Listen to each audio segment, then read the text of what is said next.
are here to learn. We ask for more aloperation, Lord. And let your will be done. In Jesus' name, amen. So, let's put our hands together to welcome.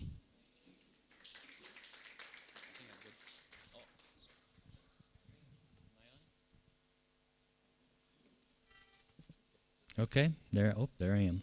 Okay. I am encouraged. And thank you all for being here again on time. So, I told you that there was no test, but there are quizzes. I love quizzes.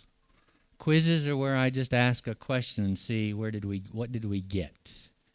No grade, I just want to see. So,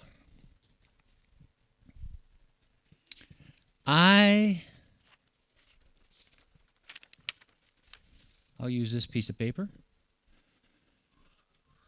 There are two things that I tried to communicate yesterday. Two what I would call very large concepts, the main points. Now, I already know the answer, so obviously I know the answer. But I'm wanting to see what you would say if I asked you, tell me what you think the two big points were from yesterday. I'll start here. What do you think were the two big points from yesterday? You want to turn this mic on, please, Vincent? Okay. Not yet.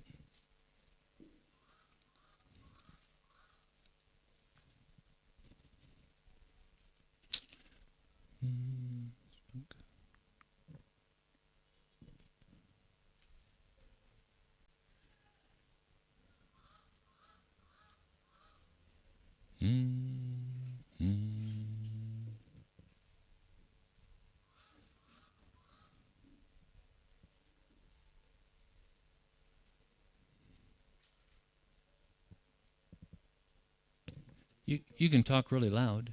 Talk really loud. Okay, good morning. Yesterday, we talked about a lot of things. One of that is financial management. All of us we did assignment try to make a business plan. Let us to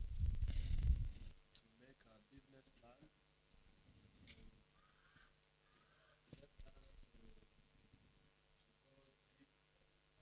One of business plan like to do, I think, and the second one is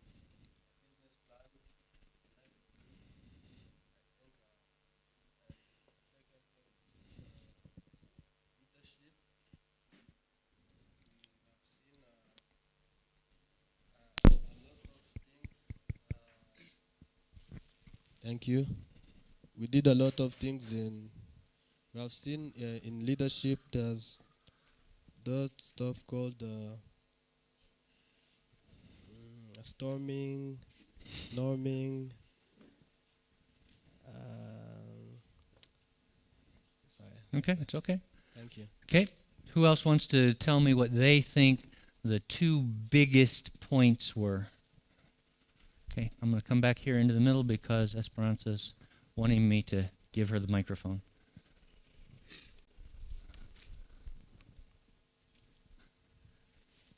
Thank you. Yesterday was talking about Talk how louder. can manage your time. How can you manage your time? Yeah, for me, I will think about how can manage my time. How God made your time? Yeah. Okay. Okay. And how can solve the problem for people. Okay. And how to solve problems. Okay. I like it. Thank you. Anybody else want to give me their 2 points, please? Kevin? Thank you. So I think the two major points that you talked about yesterday, Louder. one was the best practices, of how to function in your sphere and how to bring transformation in the 7 mountains of influence. Okay?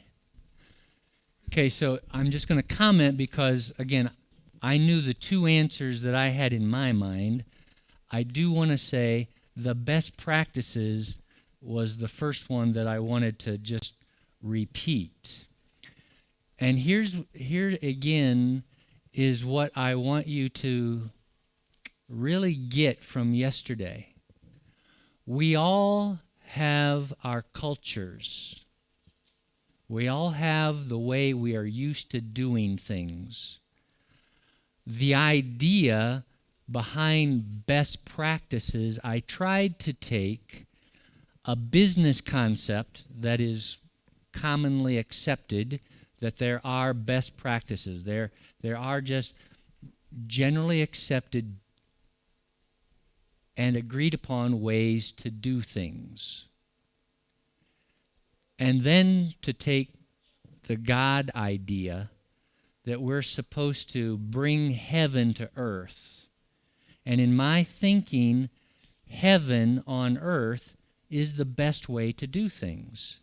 So I tried to marry or link up this idea because all of us, including myself, again, every time I say this, it's not just me saying to you, this is true of all of us because we are all human. As human beings, we get used to doing things the way that we've always done things. It's the way we did them. Maybe it's the way our parents did them. It's the way the community does them. It's the way I learned it in school. But I want to be open to how does God want me to do it? And so I'm asking you to be open to how does God want you to do things, which then means I'm asking you to be open to questioning how things get done. Now, I'm not one of those people that wants you to be rebellious, so I'm not the go tear everything down because the way it is bad. But I just want you to, God gave us all brains to think, to consider. He wants us to pause and to consider His Word. He wants us to pause and consider our environment. He wants us to think. And every one of you has been given an amazing brain. You have been given an amazing brain. I want to tell you, I'm here to tell you, you have an amazing brain, and you have an amazing capacity to solve problems. The second idea, which is like the first idea, which is you are supposed to go and tend the garden. Musanze is your garden. Rwanda is your garden.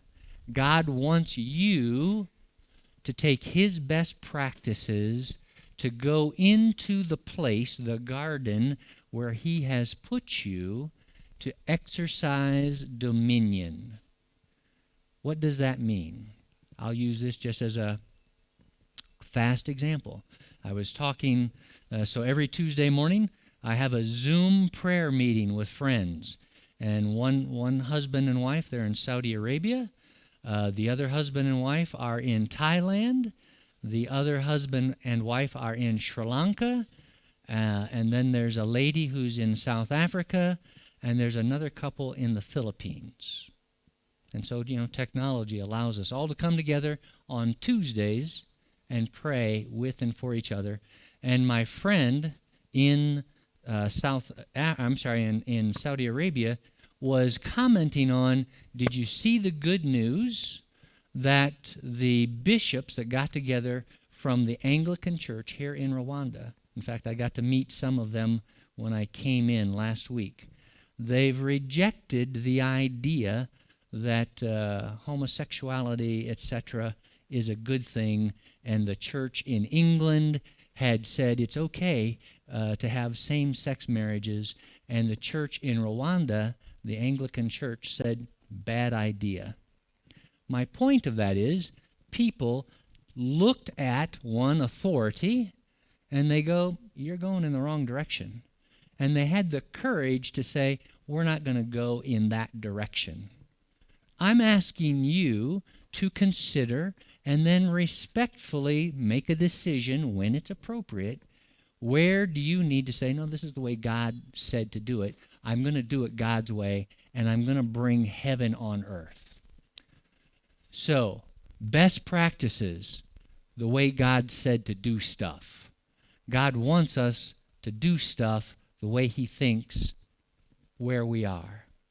And then lastly, and this one I didn't really say very much, but it's something that really is stuck in my mind. Whatever it is best when you start with the end in sight. So what does that mean to me? And here's what captured this, and again, in my mind, this is all connected. So I want to, okay, so start with the end in sight. Start with the end in sight. Sorry for my poor writing there. And here's the picture that somebody communicated that to me, and it just really captured my attention. And I hope you like it.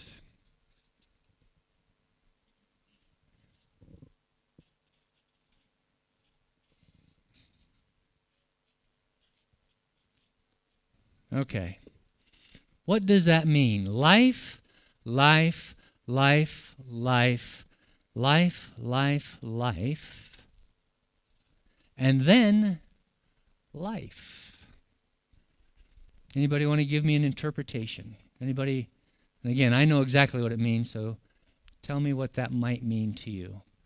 Life, life, life, life, life, life, life, and then life. Remember the question I asked yesterday about baptism? How many of you seen people going up to heaven as soon as they're baptized? Remember that question? So that's kind of maybe the premise or the idea. Think about that idea. And I'll give you the microphone. What do you think? Life, life, life, life, life, and then life. What does that mean, Claudine? Or what do you think it means?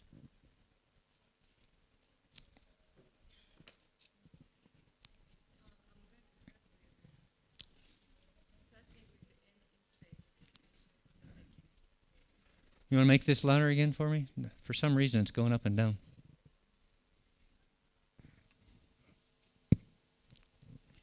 Magic. Start with end insight. I understand as having a picture of what you want to be in life. For example, if I want to be a gynecology doctor, so I have to have that picture in mind, so that I know what the journey I'm going to take to that destination. So what I understand about life is the way you live, the way you live here on earth. It can be the way you see things, or the way you think, the way you analyze things, or the way you get to. This is so hard to explain. That's okay. Yeah. Shall I move on? That was good. I like the start. That was a good start. May I ask you, please, Sonia? Thank you. Start with the end in sight. I think before God created me, there was life. And when I was in my mom's belly, that's when my life started. Mm. And before God created me, there was a destination for me. Mm. So, life in mom's belly, Mm. it was life. Mm. To born, life. Mm. Life continue. Mm. Born second, Mm. baptism, Mm. life. Okay. And living in God's way, Mm. life. Mm. Until I die, Mm. life will continue. Mm. That's my budget. Okay. Man, I like that. You may add something. I like that, by the way. I think life is a living thing. So you breathing.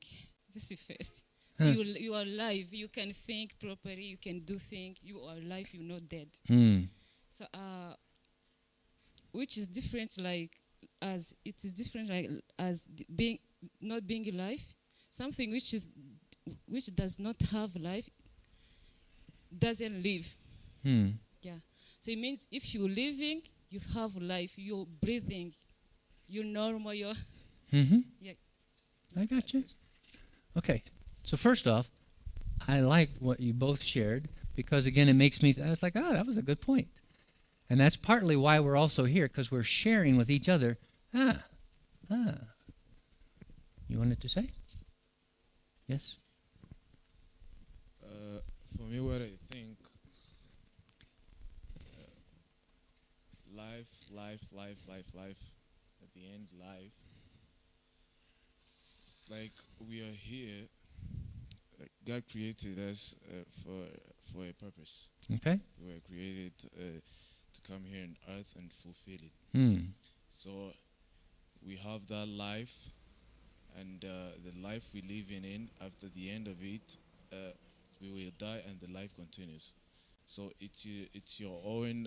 It is on your own. It is your heart to do what God has actually brought you here to do, Hmm. and then you are fulfilling your life.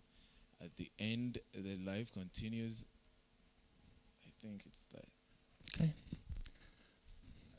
So, and that one was pretty close to what I'm going to say.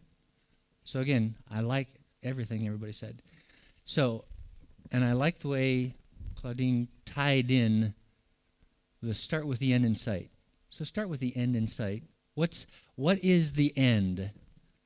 So, what at the end of the day, when we pass away, when God wraps all of this up, we are to spend life in eternity with Him, yes?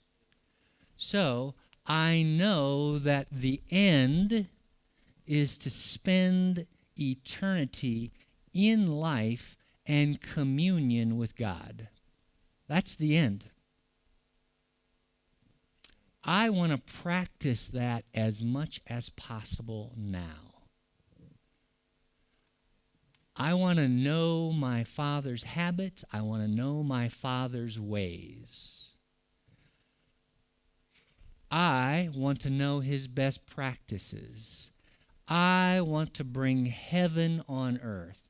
I want to be a good ambassador or representative.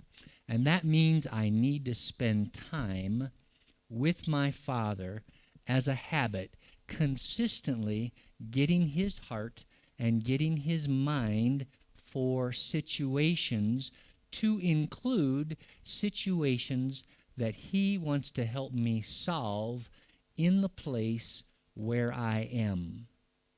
So I'm reminding you that as we think about leadership, ethics, financial management, time management, and problem solving or creativity, we're doing that sitting on our Father's lap. He wants to participate with us. He didn't say, hey, out the door you go. I don't want to talk to you anymore. He wants to do life with us. And again, this might not rock your boat, my world, but here's a scripture that came out of the blue and really captured my attention. It's in the Old Testament.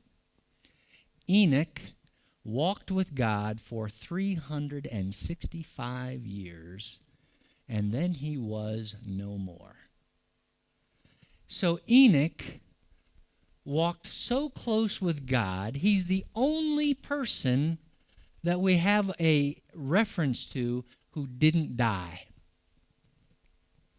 He just walked so close with God that he just walked from this dimension into the next dimension. That captures my attention. That makes me go, wow. And then this is in the Old Testament. Here's a guy who knew God so much that he just kept on walking. I think that's a great picture. And so I know that that's my destiny, to spend eternity with God. So I want to be practicing now. I want to be exercising all of that now. So the three things that as we go forward, best practices, bringing the kingdom in the place where we are, and at so many levels, starting with the end in sight. What's your goal? What's your objective? I like Claudine's use of the idea. What do you want to be?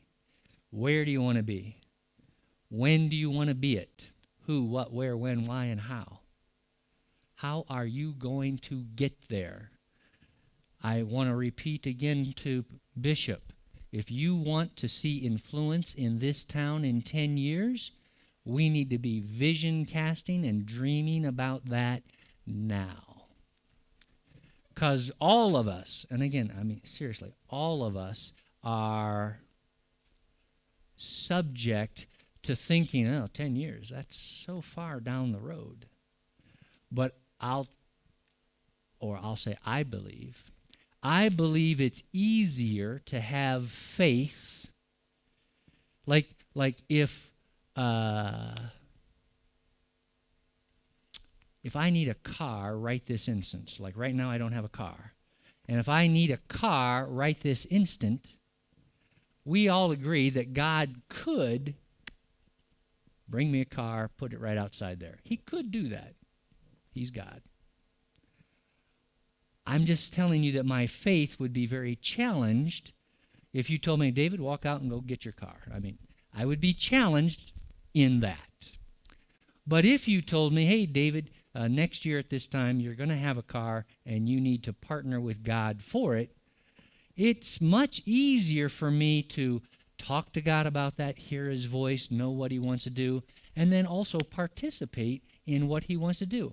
I'm just saying it's easier when I'm coming into agreement and being proactive for what God is talking to me about.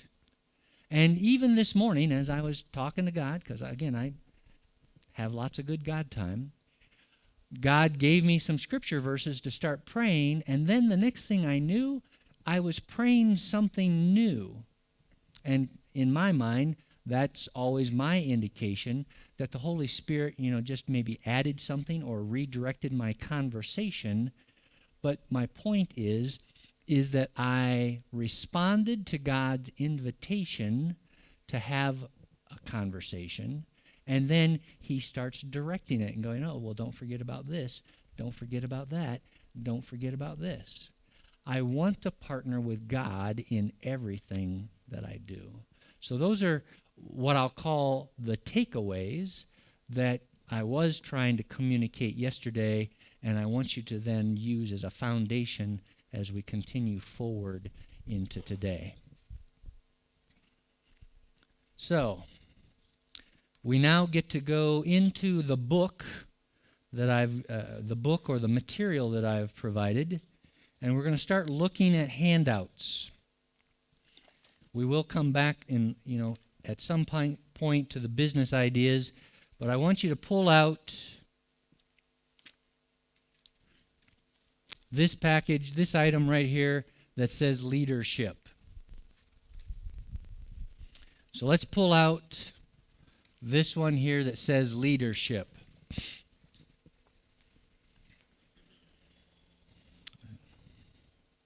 Leadership. First off, I want to read you the quote at the top of the page.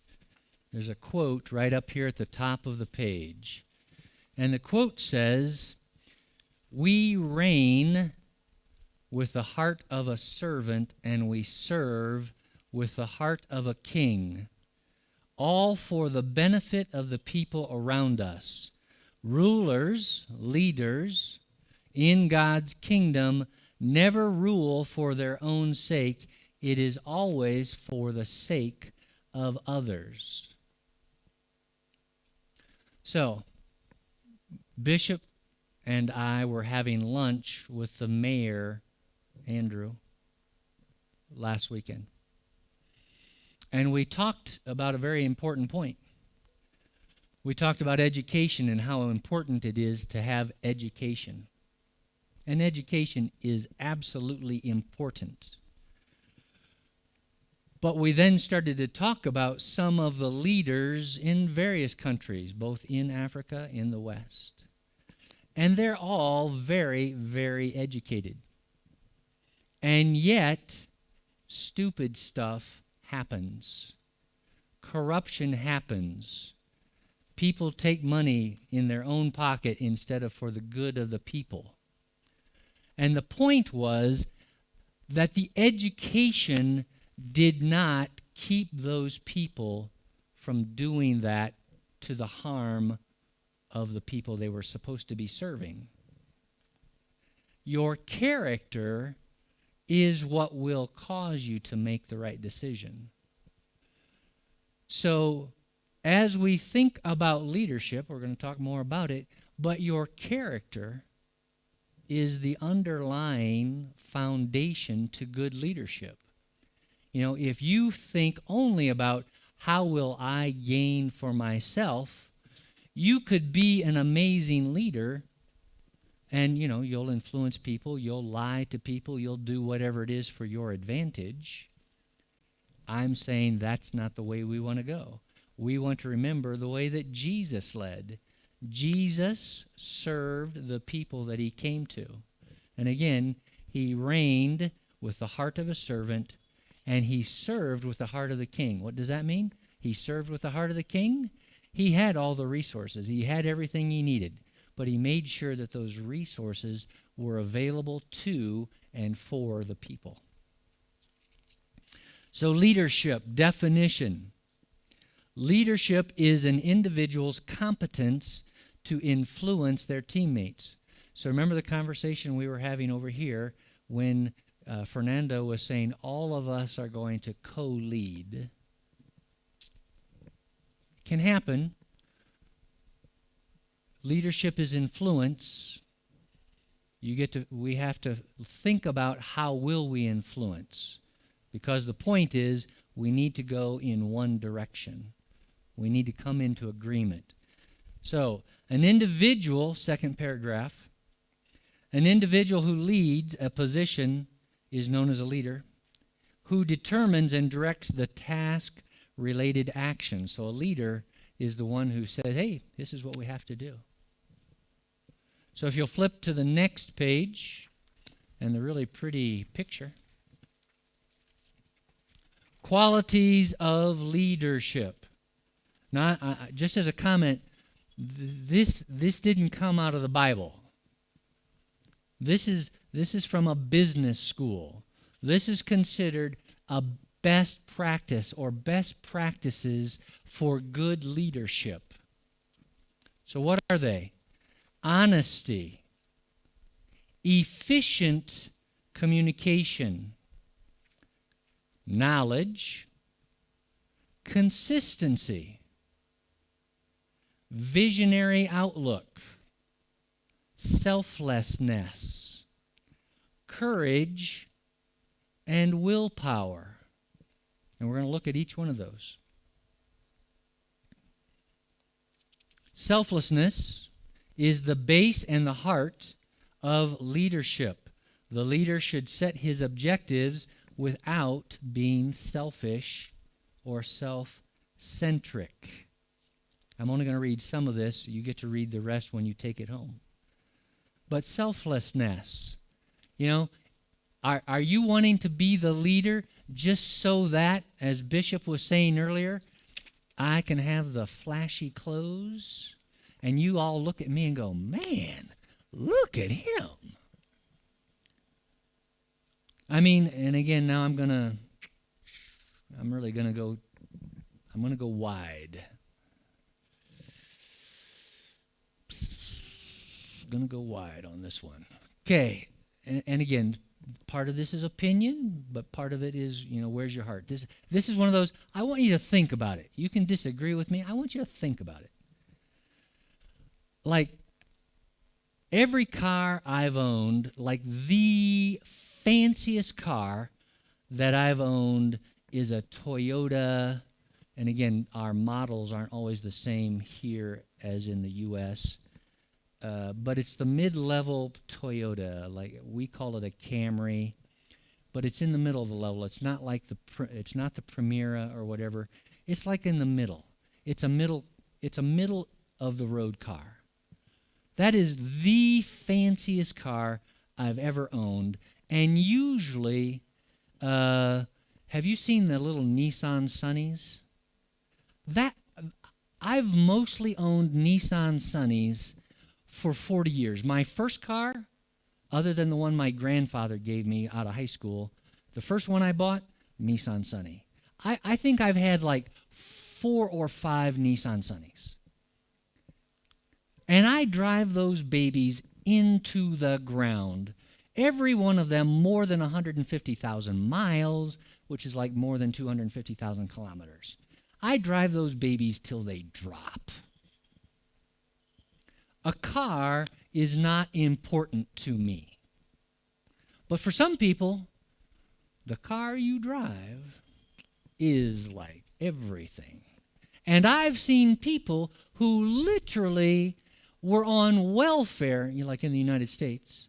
They're on a public assistance where they're getting money from the government because they don't have enough money, but somehow they figured out how to get a BMW.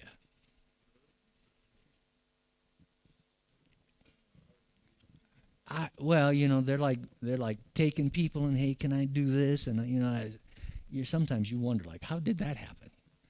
But the point is they're more concerned. I mean, their kids their children are like in the worst school in the world, but they're driving a BMW.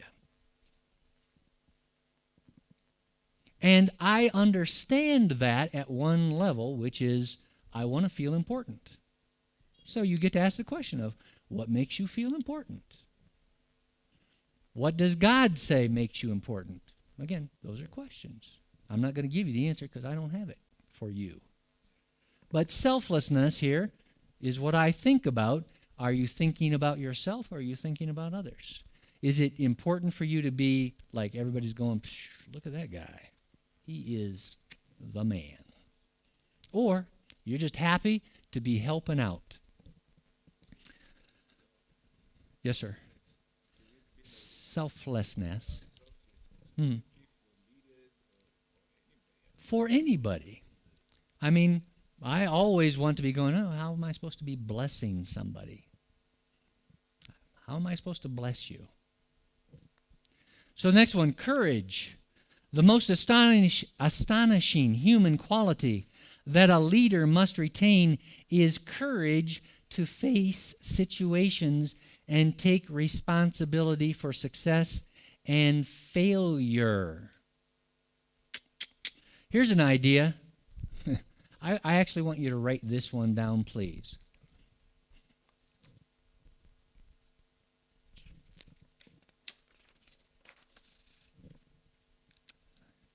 Bad news does not get better with time. Boy, if I could just spell.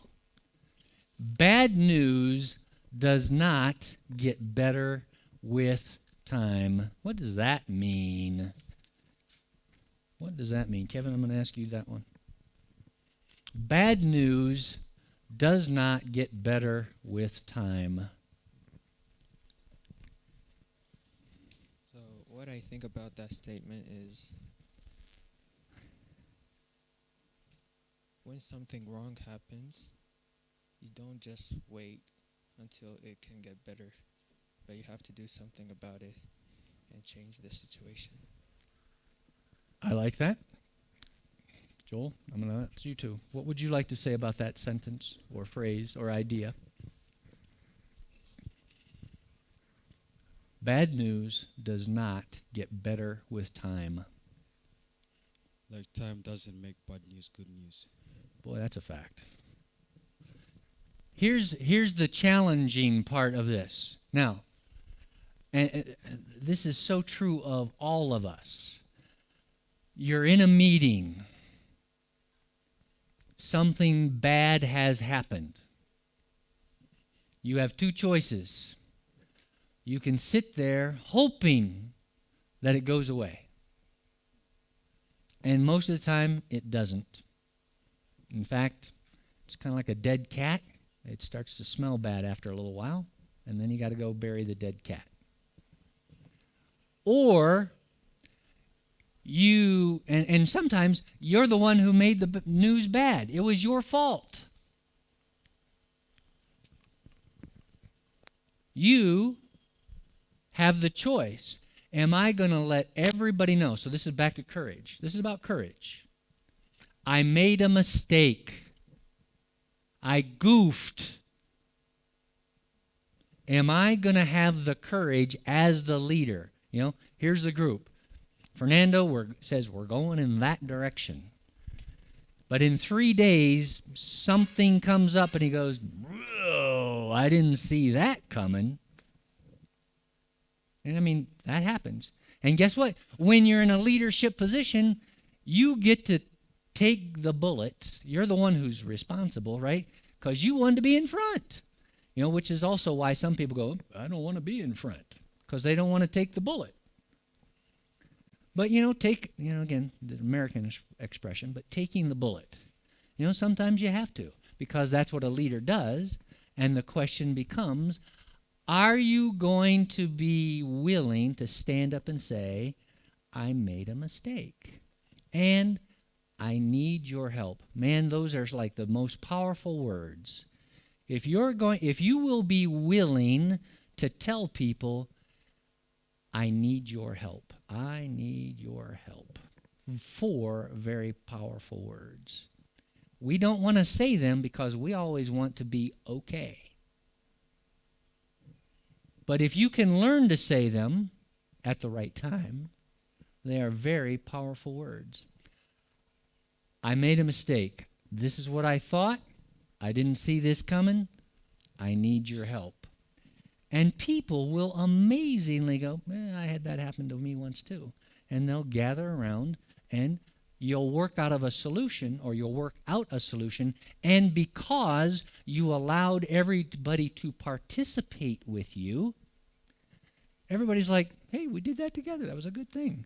And you will actually build some teamwork, and you'll build some, the word camaraderie. Camaraderie? That's camaraderie.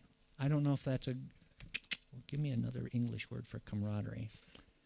I'll say teamwork. Back to teamwork.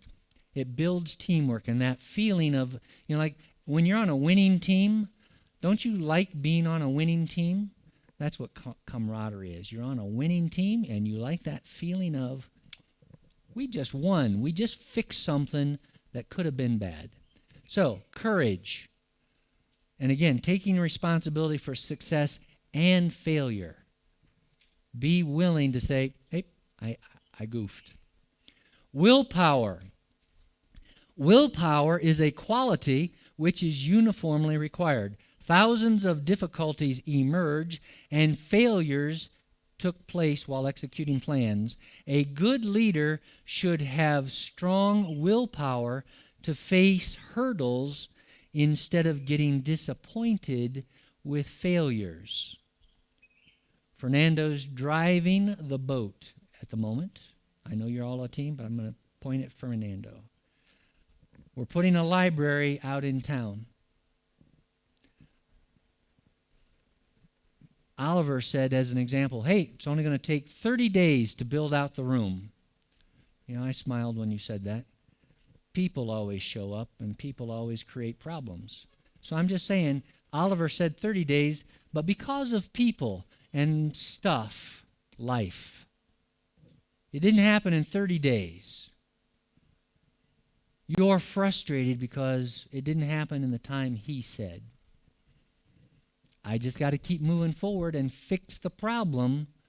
It's not going to do any good to whack him over the head. It's not going to do any good to go, oh my gosh, we're not going to make it. You just have to keep figuring out, how do I do that? Willpower. I'm not stopped by the fact that something bad happened to me. Something bad happening to you is not God communicating to you. Stop. You know? I mean, talk to God about what is going on, but I'm just saying, something bad happening does not automatically mean that that means stop. Efficient communication. We're going to talk a little bit more about communication styles and practices in a minute. Well, several minutes. But efficient communication. How do you communicate what is needed well and quickly? And you also need to know your audience. Is your audience all from the same culture? Is your audience from different cultures? What do other people need to hear? Some people think very technically. Some people think very visually. How do people think? I need to be able to communicate well to the people that I'm talking to. Efficient communication. Knowledge. Leaders learn by way of their exertions, which build up their knowledge. They intensify their experience by working in the department, which cannot be interchanged by any device. What's the point there? Leaders need to know what they need to know. You need to have information. You also need to know what you don't know. You also need to know what you don't know. That way you can lean on others. Again, we're a body. We're joined together. Each of us has a purpose and a function. If I'm the leader, it's okay if I ask Paul to lead in a particular area because he knows something that I don't know. So let him lead in the area that he is the expert at. Be aware of what you know and be aware of what you don't know and be willing to admit it to people. Honesty and integrity. The leader should be honest with both his employees down and management up. You need to be honest both to who you tell your boss and how you talk to the folks who are helping you. I was reading an article I think it was yesterday, again about the war in Ukraine. As I mentioned yesterday, as we all know, the war has not gone well from Russia's perspective. Russia thought they would come in and just wipe out Ukraine in a week. This particular report was talking about intelligence. And in the military, intelligence refers to the information that you gather about your enemy. The point of the article was that the people who are providing the intelligence about the enemy were giving their boss, Mr. Putin, bad information. And the reason that they were giving him bad information, maybe you've been reading the news, people go to jail or get executed in Russia because they disagree with the boss. So a boss, a leader, needs to make sure that they permit good communication. I don't want you to tell me what you think I want to hear. I need to know the truth. So last year, Claudine was in my class, and I remember that she was starting a business. She gave me an update about her business when we were talking on Sunday. She made some changes to her business. I was happy to hear about the changes that she made. But she could have made the assumption, well, David only wants to hear that I did exactly what he said and it all worked out wonderfully. That wouldn't have benefited her. It wouldn't have benefited me because I learned something from what she shared with me.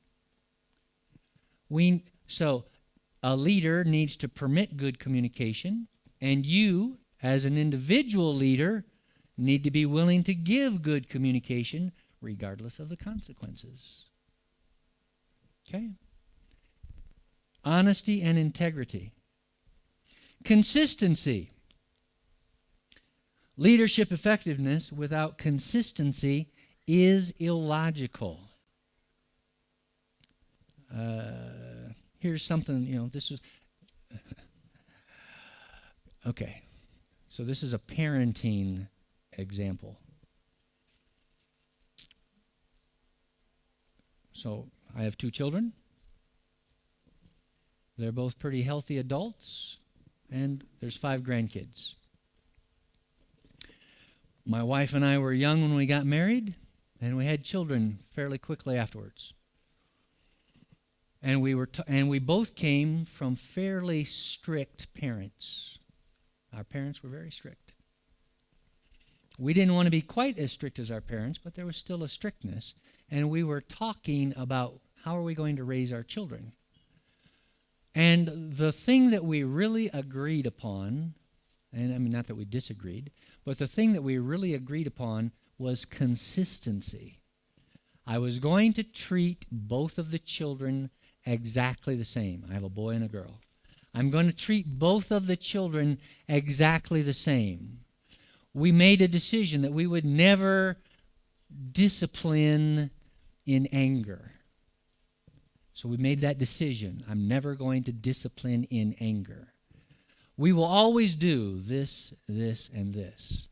We were consistent, and we decided that we would be consistent. Let's just say that all 4 of you, right there, you're my employees. I don't want to come tell you, oh, wonderful, and everything you did, wonderful. And then the 3 of you, I go, man, you guys were the dumbest thing, blah, blah, blah, blah, blah. Right? I want, if the situation was this, I want to treat you the same. I want to treat you the same. I want to treat everybody the same and consistently. Otherwise, you create what people like to now call a toxic environment, whereby people are like, well, I don't know where this guy's coming from. So as a leader, my point here out of all these is, these are decisions you need to make. I can't teach you how to be a perfect leader. I can tell you things that make good leadership. You're going to have to make sure that you go to the library that Fernando's putting together and read books on leadership and recognize what your style of leadership is. And, a lot of times we do take leadership cues from our parents and the way they did things. And sometimes we go just the opposite direction, where it's like, my father and mother did that, and I don't like any of that, so I'm going to do this, which is all also okay, but it's also helpful to go read the books on leadership and see what they say about large groups of people. Because when you put large groups of people together, you find that people fall into certain categories or groups. And then you can look at yourself and go, oh, I do mostly this and that. And then you get to think about it. So I'm wanting you to be proactive, to go look at leadership and leadership styles to see, how can I be a better leader?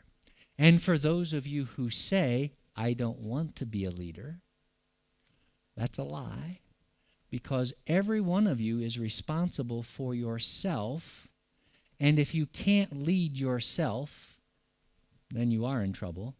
So by definition, you are leading always, at least yourself. And you will often be put in situations informally where you're going to lead a group, lead an activity, lead a task. I'm asking you to bring the kingdom in the place where you are.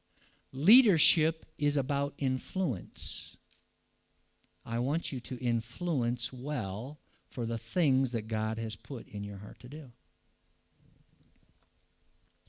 Visionary outlook, the things God has put in your heart to do. It is one of the unique traits of the leader. They must be competent to look further where the company is, further than where the company is standing today, and recognize where the business is moving to. Where am I now? Where are we going?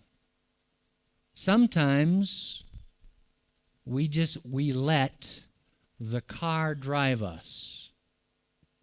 Are you going to make a decision that you're going to say, hey, I'm not driving in this car, or I'm not riding in this car, or I'd like to change the direction of the car? Are you willing to say that? Are you willing to do that when that's not the popular answer? So leadership skills.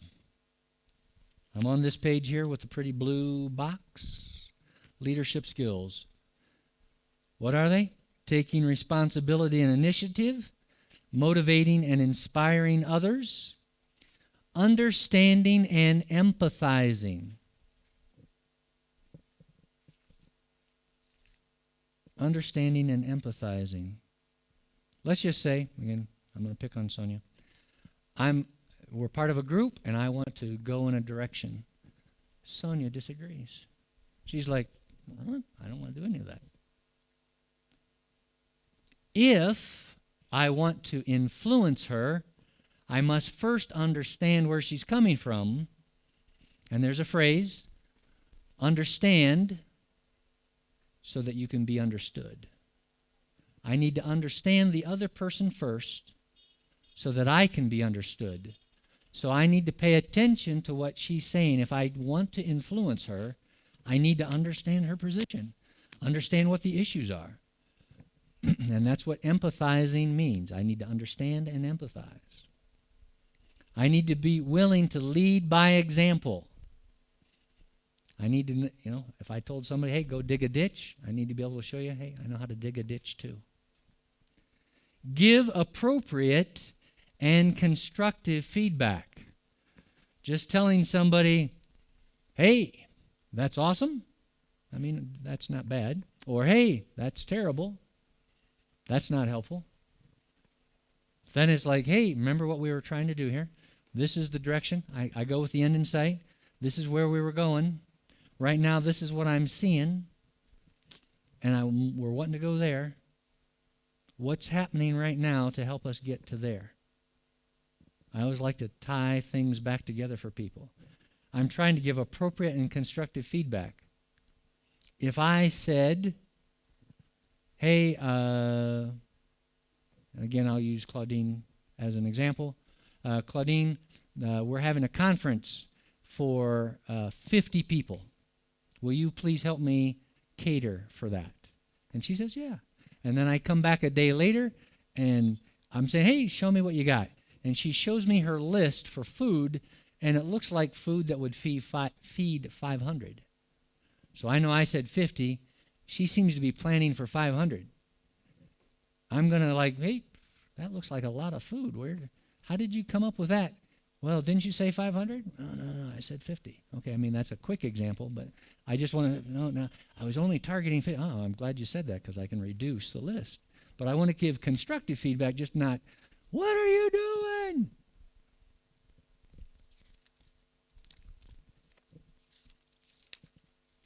So take responsibility, motivate and inspire, understand and empathize, lead by example, think strategically, flexibly, creatively.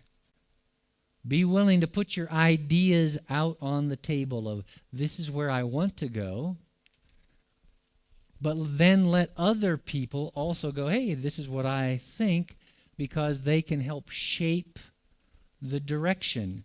And again, other people have ideas, other people know things that you don't know, and they can maybe give you something that you missed.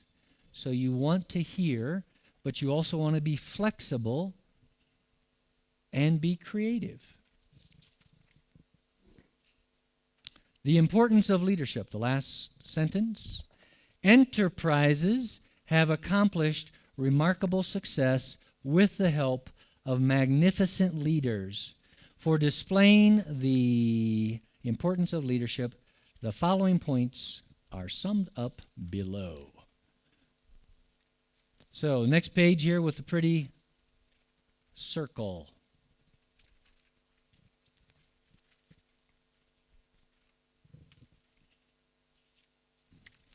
Importance of leadership. Development of creativity. It flourishes creative followers in the enterprise. So you're drawing on people's creativity. You're helping creativity to come forth. Again, I like to talk to Holy Spirit. I might be talking about, here's the plan for the day. Help me, Holy Spirit, to know who I should talk to today to help with the things that need to be accomplished. Please highlight them. Please cause our words to be the right words. Help me to say the right words. Help me to see what you're saying. Help me to see the situation. Guiding people. A leader must guide, advise, and manage. Remember, a leader has the vision, but they must also communicate the vision.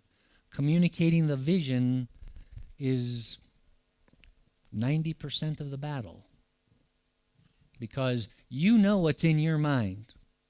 You know what's up here. You have to get it out, and in a way that people can take action. Developing teamwork. We talked yesterday about forming, storming, norming, and performing.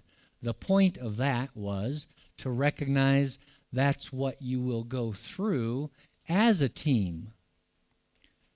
Depending upon how long the team will be together, you may need to send somebody to school or go talk to somebody to get educated on something to bring back to the team.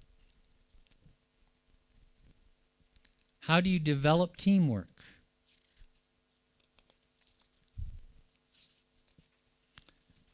Creation of confidence. Not everybody on the team is going to be operating 100%. So how do you help people come along and function at their best level? That's a leader's responsibility. You know, it's not just, hey, I told you to do this and you're doing a terrible job. Other than maybe I made myself feel better for a second because I was mad. It didn't help the situation. It didn't move us along. And I didn't even take the time to go, well, why is he doing that? And how do we get to there? If I serve the people that I'm leading, I'm going to go, hey, let me understand where you're at. What do you need to do to get to the next level? And this is how we want to contribute. I'm willing to take that time. It's not just an issue of me standing on the chair and being the big person. Conclusion. Leadership is a trait that empowers the manager to adapt a positive impact over the people that he's leading A leader is a dignitary who approaches organizational aims by helping mold the mindset and behavior of others. You're helping people all go in a particular direction to achieve a goal or an objective. I'm told that this is an African proverb. It's one that I've hated for the longest time, but I'm becoming to love it. If you want to go fast, go alone. If you want to go far, go with others. Now, I'm going to tell you, I'm just going to be real. I'm going to tell you why I hate that. But then I'm going to tell you why I love it. And just hear me, okay? I'm partially trying to be funny, but also there's some truth here. I'm really a pretty smart guy. I actually really know how to do a lot of things, and I will work really hard to finish a job. I mean, I will work really hard. And not everybody works as hard as me. Not everybody's as smart as me. And, you know, sometimes it's really hard working with other people. It's hard. I mean, sometimes I think about God. God was so crazy that he asked us or made us to partner with him in bringing the kingdom. I'm like, man, God, I wouldn't have done it that way. But he did. Which then reminds me, that's the way God did it. I'm supposed to be like God. God made people in all of our messiness. So I need to be like God. But so the part I liked about that is I could always count on me. I knew exactly what I could do, would do, and I would get the task done. But I tell you what, after a while, you get tired. After a while, you get tired. And I'm serious. I have endurance. I have run long and hard for a long time. But at some time, you still get tired. If I choose the alternative, which is to go far and learn how, which is kind of what Bishop was talking about and what Mayor was talking about yesterday, you all are the future. You are the future. At some point, I am going to be dead. At some point, my energy stops and I'm done. But if I've joined together with you and imparted something, and we're all going in the same direction, even after I'm gone, there will be parts of me, in a sense, that are still going forward, going far. So I'm just commenting that leadership is all about molding the mindset of others. Can I get all of us to agree that we are here to bring heaven to earth? And not just in church, but in the place where we are. Wherever that is, in Musanze, in Kigali, in Rwanda in its entirety. We are to bring the kingdom. Can we go far on that and agree that that is the direction that we're going to go? And then, God's going to talk to each of us, and put our special tweaks, our special personalities into it, and we all get to have a piece together to bring the kingdom. That's what leadership is all about. You say question? Just a minute. I'm going to get you a microphone. And it's on. Thank you. Sure. I used to be a leader, Okay. and I met an issue. For example, when you are leading people, and you have two major people in your team, Mm-hmm. they got great ideas, but at one point, for example, you learn, you finish news, and you bring an idea, and those two people, the major one in your team, they refuse. But you know well that idea is going to make it. They refuse completely. Mm. And you are like, what the fuck? I was wondering if I could remove them or yes.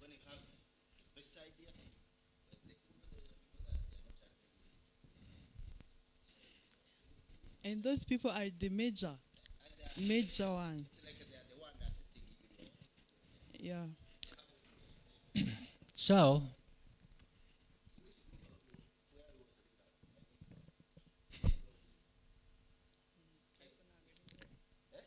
It's better to not say that. well, let's move on. So here's the challenge for every leader. Are you going to let those two people who are disagreeing control the environment and become the leaders by default? Or are you going to continue to lead? Not that many people enjoy conflict, but here's a little bit of conflict. I don't like conflict. You get to make the choice of either you're going to let those two people who are butting heads take charge, in a sense, or you get to say, thank you for your input. I'm going to ask you to leave because this is the team, this is the direction we're going on. I recognize all of your amazing contributions thus far, but right now I'm going to have to ask you to leave. And then that means, because now that's going to stop or slow down your progress, and you as the leader have to continue to cast your vision in the direction that you were going and help the remaining team, and maybe you try to bring somebody on, but usually you have to work now with the team that you've got and go, okay, person 1 and person 2 are gone. I acknowledge that they did strong work, but now I need you all to help pick up what they're not going to do because this is the direction we're going in. That's a hard decision. I think it's the decision that needs to be made. Otherwise, you've lost your leadership position. You might as well just go sit down. You may.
Mm.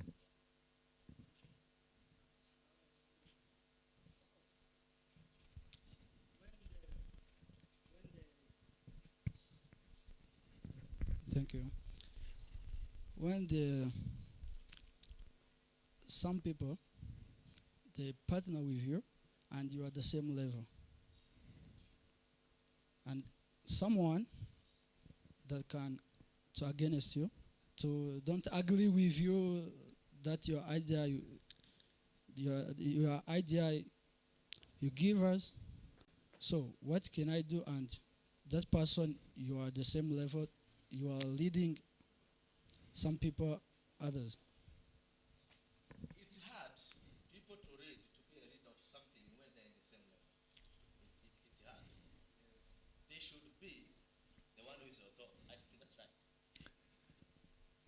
It is certainly so. It's easier, and now I'm going to use my military example. In the military, I am always wearing my authority on my sleeve or on my collars, right? And that is actually considered to be one of the weakest levels of authority. But the reason that we use it, especially in the military, is people are shooting at you and people are going to die. And because people are going to die, and again, since Fernando, you smiled at that, I'm going to use Fernando as my example. Let's just say that Fernando, we're in battle and Fernando is giving me a hard time. If I put a gun to his head, literally, and go, either we're going that way or you're dead. I'm just saying, that's a level of leadership. And it's very blunt. I mean, it's like, kaboom, out of the park. So, in the concept here of it's easier, like if somebody else comes along and taps you on the head and goes, you're the leader. And everybody else goes, up. They saw David make him the leader. Augustine's the leader. Now, he's a leader. He has something on his shoulders or something on his sleeve. That gives you that positional authority. However, we don't always have that luxury. We don't. We don't have that luxury all the time. Sometimes, yes. But sometimes, in a particular situation, so you were having some conflict. You had an idea, this other person giving you a hard time. As a leader, and so now I'll just say, the two of you are peers. You're supposed to go do a task. But somehow, you know that you're the one who's responsible for the task. Okay? Again, you're trying to influence. How can I do it? So this is where practicing helps. So why aren't we, even maybe asking questions? I'm trying to understand. The boss told us to do this, and I'm the one who's going to get whacked in the head if we don't do this right. Why are you giving me a hard time? Why are you busting on me? Whatever the answer is, whatever you get. So then you get to make a choice. Okay, so you're not going to help me? Is that what you're saying? So then if you're not going to help me, can you go away and I'll just do the job by myself? Or I'm going to go ask somebody else for help. Or maybe even be blunt and go, look, if you're not going to help me do this, I need to go back to the boss and say, you gave me this to do and I'm trying to understand it, but he's not helping. That's a leader. That's exercising leadership. So you get to decide. So again, there's a little bit of conflict there. We don't like conflict, but you're going to have to decide. Either I get done what I'm supposed to get done, I keep moving in the direction that I'm supposed to be moving, or I let this other person derail the situation. So I'm not saying it's easy. Again, if somebody makes you the boss, that's always easier and nicer, but you're not always going to have that luxury of somebody made you the boss. Go ahead. Another. So thank you. Mm-hmm. That's what I want to say. Let me give you a little louder. A little example. If this guy, he's my friend. Is he really your friend? Yeah, he's my friend. Okay. So when we are creating a business and just we want to do something, and just I have an idea, and I tell him we can do this like in this way, and then he doesn't agree with me. Always I give him I give idea. He doesn't agree with me. So it means we are leader. We have to work. We have to make a good work with him. So he doesn't agree with me. And another time, when I want to give idea, I think I will think he doesn't. It's the same. He doesn't agree with me. So I have to do in this my way. So how we can handling like readers when you work some your friend or someone, how can handling? So there's the issue here of what did you communicate and what did you already agree upon? Like if the way you said it, I have an idea and I said to you, let's go do it this way. I didn't hear any agreement happen yet. Now maybe it's assumed, but I didn't hear agreement yet. There's also the issue of there's things he's good at, there's things that you're good at. There's also the question, remember how yesterday, I think I said, I talked about in Kenya, where when a particular political party comes into office, that tribe comes in and takes positions. Okay? Regardless of their capability.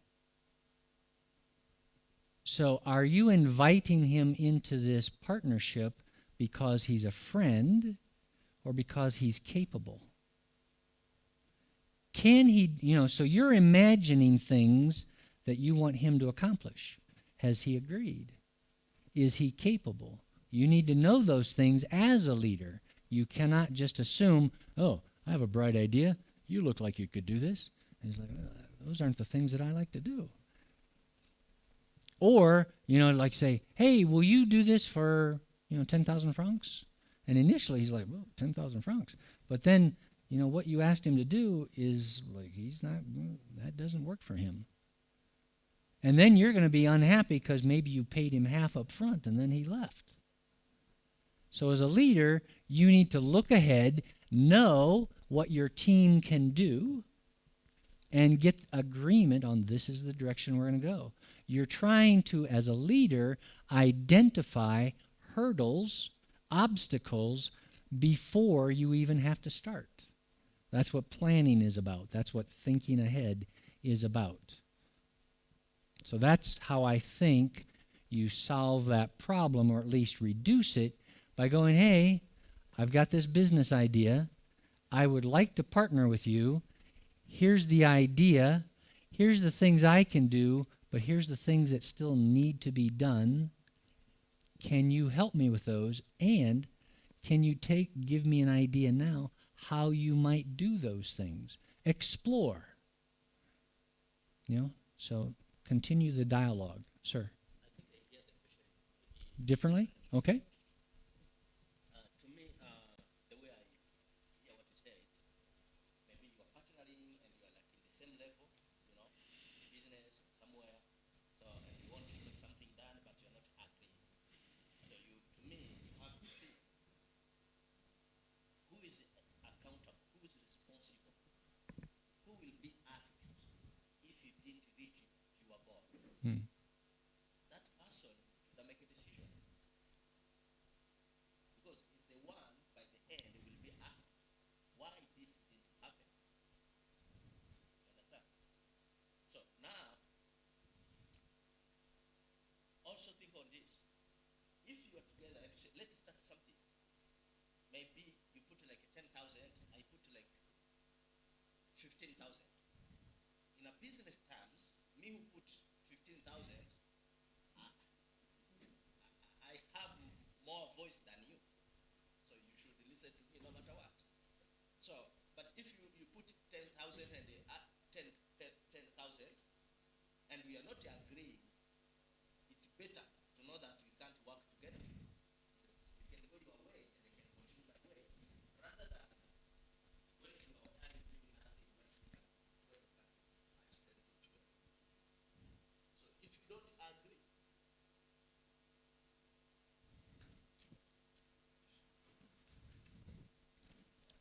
Go ahead. Go ahead. Thank you. By coming about the point Bishop said about how if you are a leader, you have to show the others you are a leader and take a decision for what you want to do. But I get the question which say that in government, we see the different coup d'etat in the, like especially in Africa, there are many coups which come through in a disagreement of the president and his committee or her committee, and because but about me or about my point, I say that I think it is about the how they not interact. So how even if the leaders or the presidents do not make some meetings and how to partner with his or her committees. So I think, to my side, I think it is that make the coup. And how can you use that system of many times taking a decision as the leader, as the president, as the head one, where I think it can be boost the coup. So how can you erase that like any politics to the government? Yeah.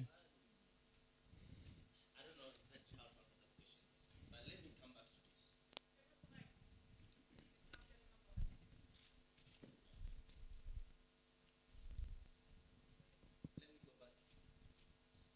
this. Let me go back a little bit to finish it well. Even when you disagree together, so you have also to understand why. You have to know what is really my ability. Maybe you are discussing to the area that you are strong and I'm weak in that area, but because I'm a leader, I have to force you to what you know that it can't happen. So we need also to be flexible and to know exactly. If you are a leader, you know that I'm in this area. I can't argue with you in the script, but on playing the keyboard, even if I'm a leader, you can make a decision because I don't know how it works. So with that disagreeing also, check in your mind if it's not your foolishness, you are complex, that if I agree on what he wants, maybe he will feel like I'm not powerful. That means you will be wrong.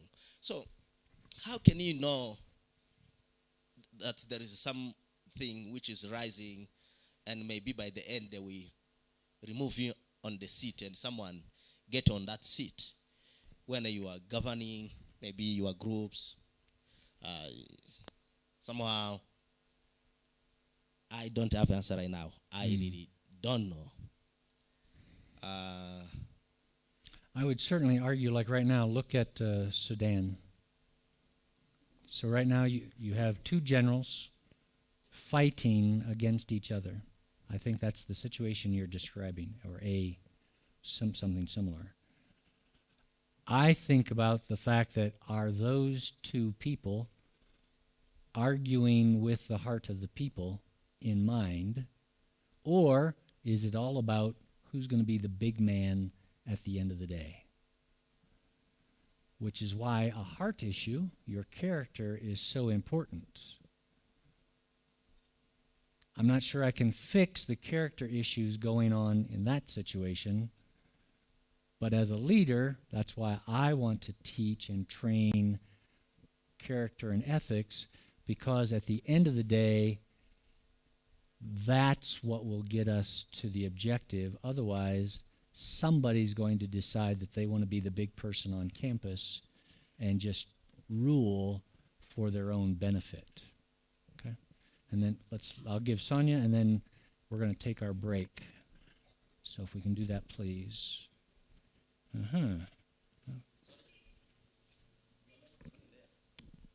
Oh, I see. Because all of a sudden I was like, what happened there? Okay. I didn't see the play, the change out. I missed it, sorry.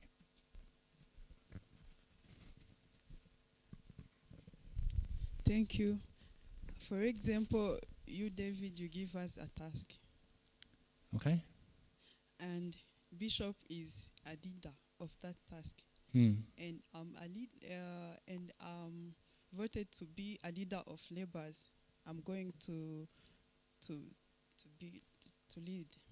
So Bishop have communication with my labor somehow, one way or another. And I want our work to be well, to be good, so that you will appreciate. And Bishop, because Bishop collaborate with my neighbors, they make me like I don't even there. I'm not even there. I tell them, and they sometimes disagree because of Bishop. They want to, for example, to corrupt money somehow. What should I do? So he's the leader over you and the task, but you're the leader of the laborers. Yes. And he's gone and he's had a conversation with somebody else. With my laborers. With your laborers. Yes. So, yep. So, again, we're all leaders under training, right? Every one of us is leading something or somebody. You have to have the courage, because remember, courage is a characteristic of a leader. You have to have the courage to go back to the big boss and say, I need your help. Again, I need your help. Here's what I heard you tell me that you wanted me to be responsible for. But when I go to I'll say you're the laborers, but when I go to the laborers, they tell me that you've talked to them separately about this, and they seem to be in conflict.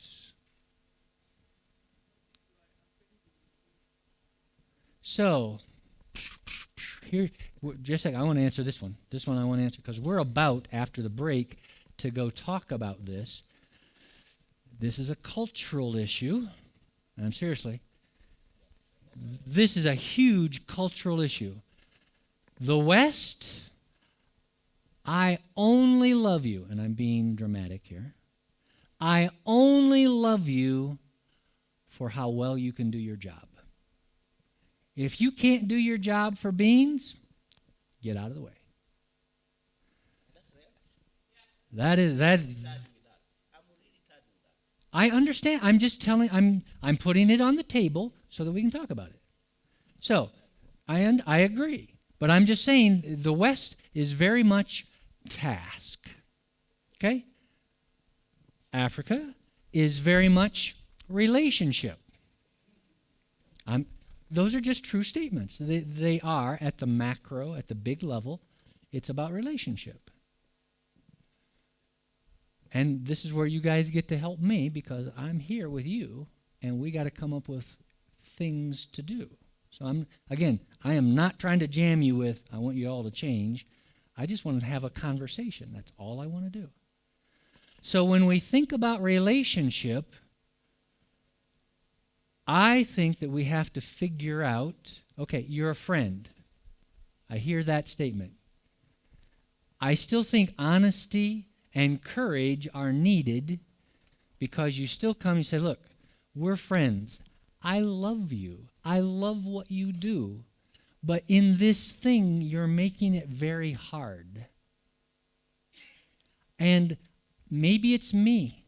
Maybe I'm not understanding something, but here's what I heard you tell me to do, and here's what I'm hearing you told these people. Help me, once again, I need your help. Help me to understand so that I can do what you told me to do and I do it in the right way. So I think the courage issue, because again, the reason I went where I went in the beginning, in the West, I'm just like, okay, well, get out of my way. But we don't have that latitude because that's not our structure. So if I'm in relationship, I have to be courageous in my conversation. And sometimes it hurts. It's painful. But you got to be able to go, hey, and very candidly, let's give you a bad scenario. Maybe Bishop doesn't receive your question well. As you're trying to be, it's not like you're coming up and you're just, you're not doing any of that. You're being respectful. But I'll just say, for whatever reason, he had a bad day. And he pukes, erupts like the volcano all over you.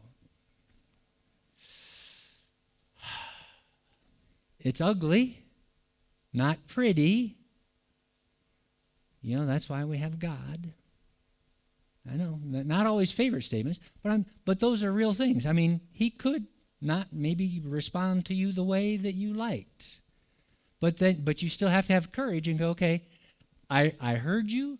I heard you erupt all over me. This is what I'm understanding. Do you still want me to do this? Or should I go do something else? And see I'd love to hear your feedback, but can we take the break and then start with that? No, I can't go to the break. Okay, fine. It's burning in my heart. Okay, let me hear I want to hear your part on this one. I will share through my experience. Please. Your thing. Okay, please. There is two things about you. One, you are suffering the spirit of inferiority. Of what? Inferiority. It's like there is a fear of inferiority. Okay. Secondly, you suffer about fear of life. Do you understand? Yes. Because of fear of life, because of inferiority, you are not boldly enough to bring the reality. Do you understand? Maybe if I say this, I don't know what will happen to me. I may be chased. Then I will not get what I was supposed to get. Do you understand? Then that starts putting you in the box of thinking. Let me bring it. Because this is happening to me in these ministries every month. Someone came to, and, Bishop says, 1, 2, 3, 4. You understand? Then you do what that person told you, that because the bishop said that. Why not me? And you are my reader. Come and communicate it to you what I need. Why I have to go around? Why not ignore that person? Why not tell him that I will never listen to you because he can talk to me? Why are you afraid that he's a friend with a bishop? I will be friend with everyone. I will talk with everyone. But your responsibility, I will come to you. So why someone can use my name and feel uncomfortable? It's like I'm talking to you, but I'm just giving an example what is going on. You understand? For you assuming like these people, they are doing this because they are friends with the boss. Did the boss talk to you about that? You suffer what is not there. Yes. Yes.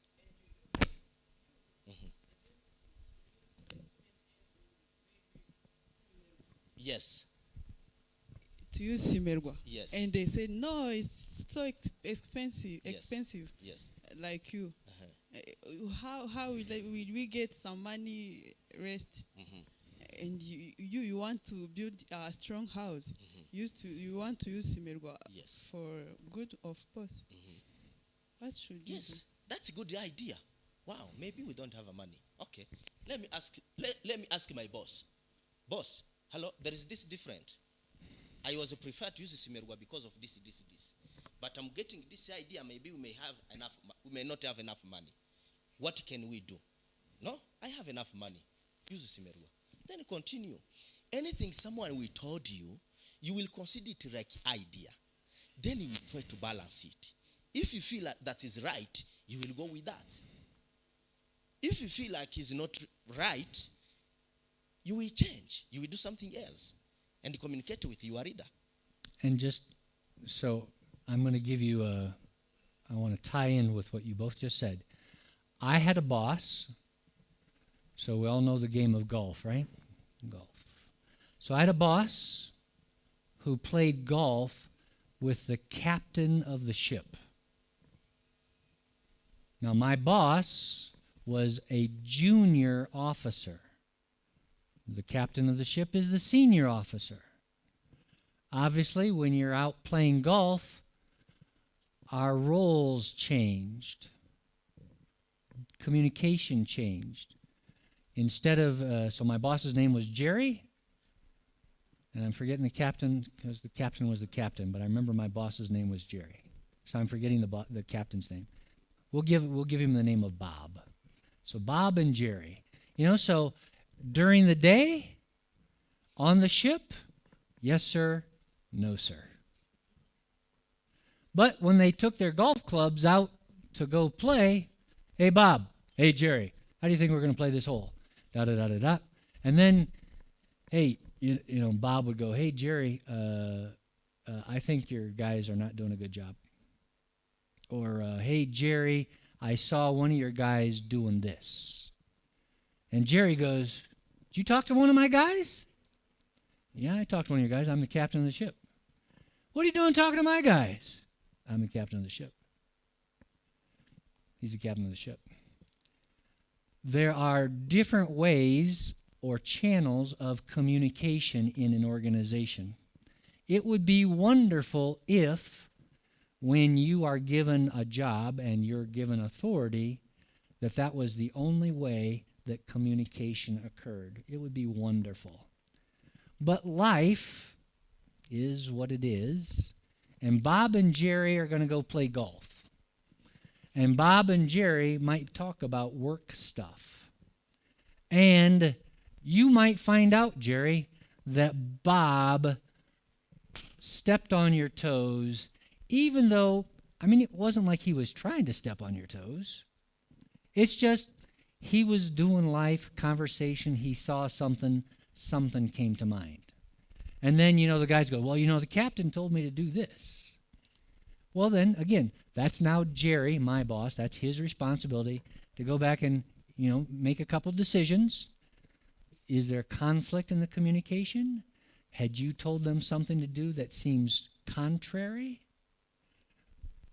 Again, you got to go, hey, Bob, boss, I was just, one of my guys, they said you told them to do the thing this way.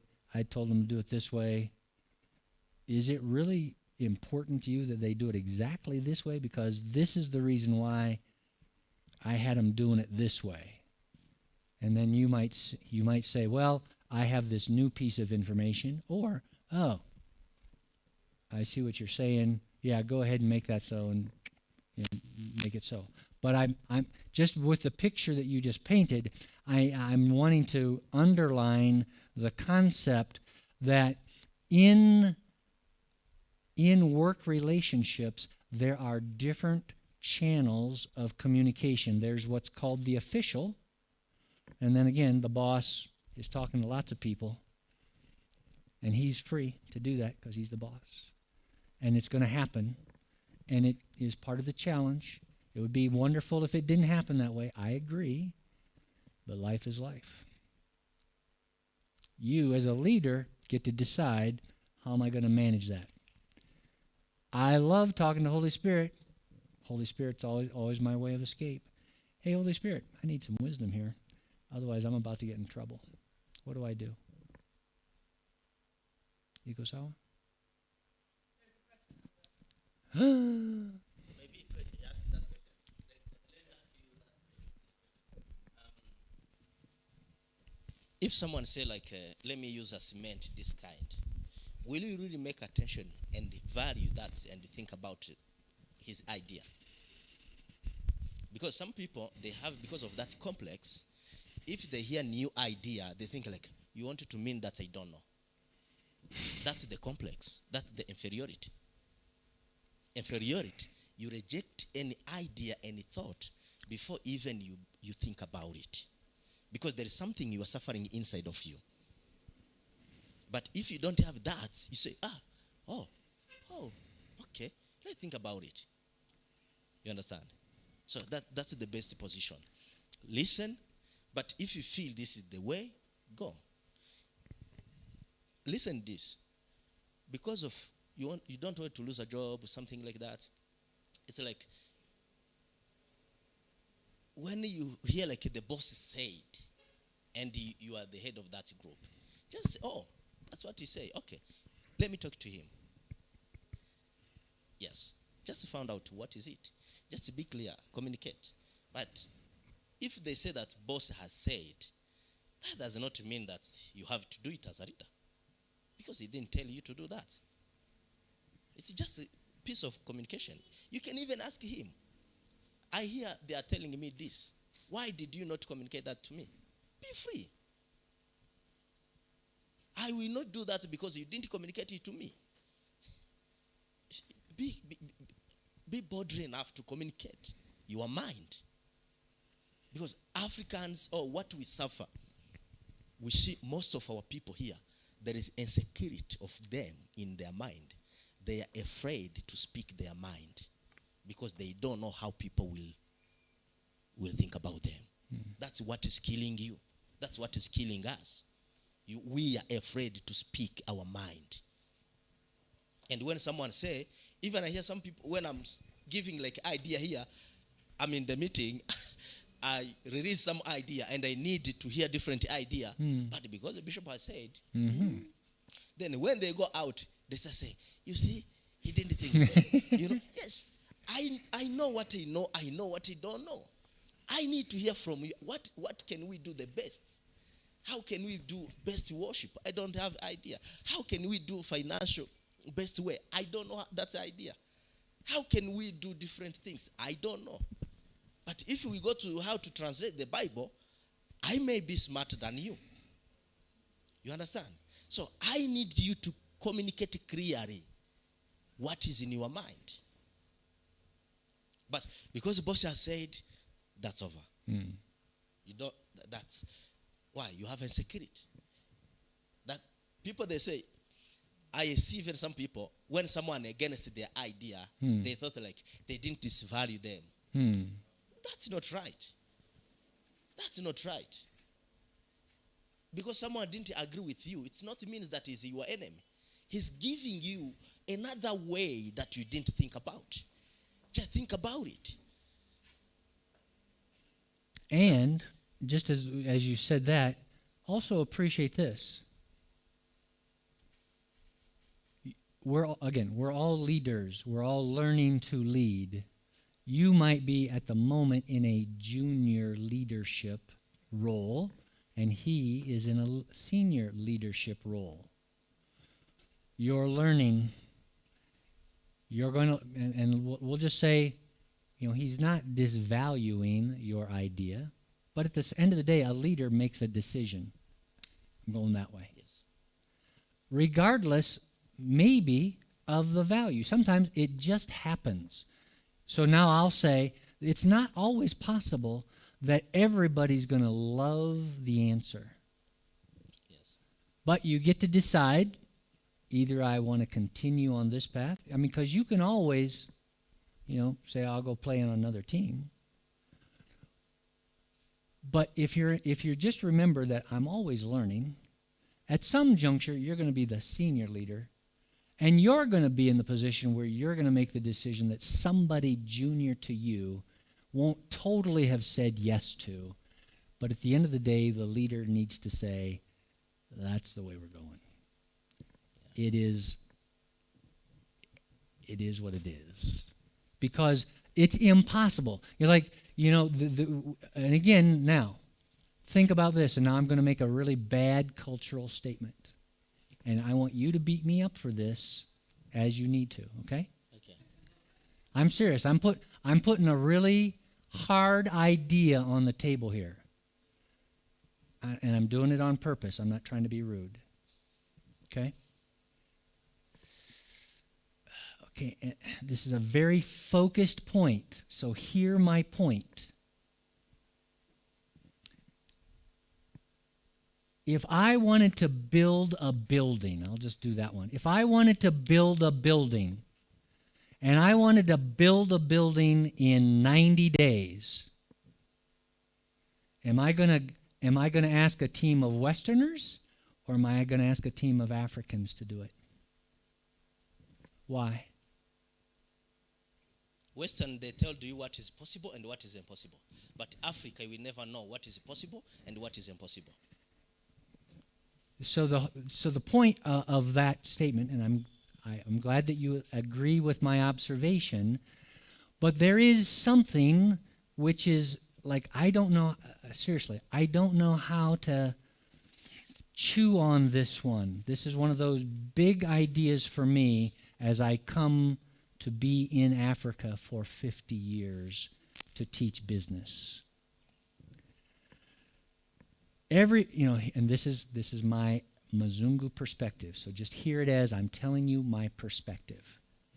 My Mzungu perspective is, because you are so afraid, and maybe afraid's the wrong answer, but you're so interested in making sure that everybody agrees. Yes. Nobody ever takes any action, because you never get, and I know that this is not totally true, but it takes a really, really, really, really long time to get to agreement. In some situations, that's probably a good process.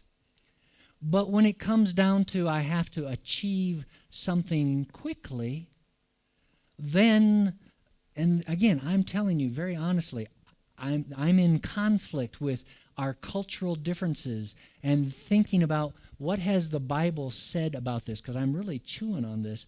How do we do things well, do things in a timely manner, recognizing the input that everybody's got, but still needing to, make a decision? And I'm telling you, I don't fully have the answer, but I'm putting it on the table before you as something to go, can we chew on this together? Because I would love to hear, not right to this second, but I really would like to hear your thoughts on, so how do we move, like if we're moving in a direction, how do we join those concepts of, at some point, somebody's got to make a decision, and we got to go, and we got to do it. So I'm acknowledging that I don't have the answer on that one, but I am putting on the table the two ends of the spectrum. Can we do a break now? Let's first. Oh, I'm sorry. He I has been apologize. asking so much. Yes, I apologize. I wanted to ask a bishop, but you concluded about it. The problem that this guy has, I met it since. One day, I created a bar. But that bar, I had a 4 employees. Okay. It was working, but I bought it after. And then my clients, to impress my clients, I wanted to hire the courageous one. I wanted away. I hired her. After coming, my employees told me that I have something with her on that. So what I wanted to ask Bishop,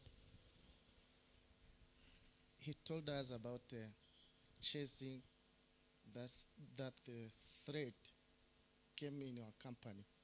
So in that case, what can you do? You know, okay.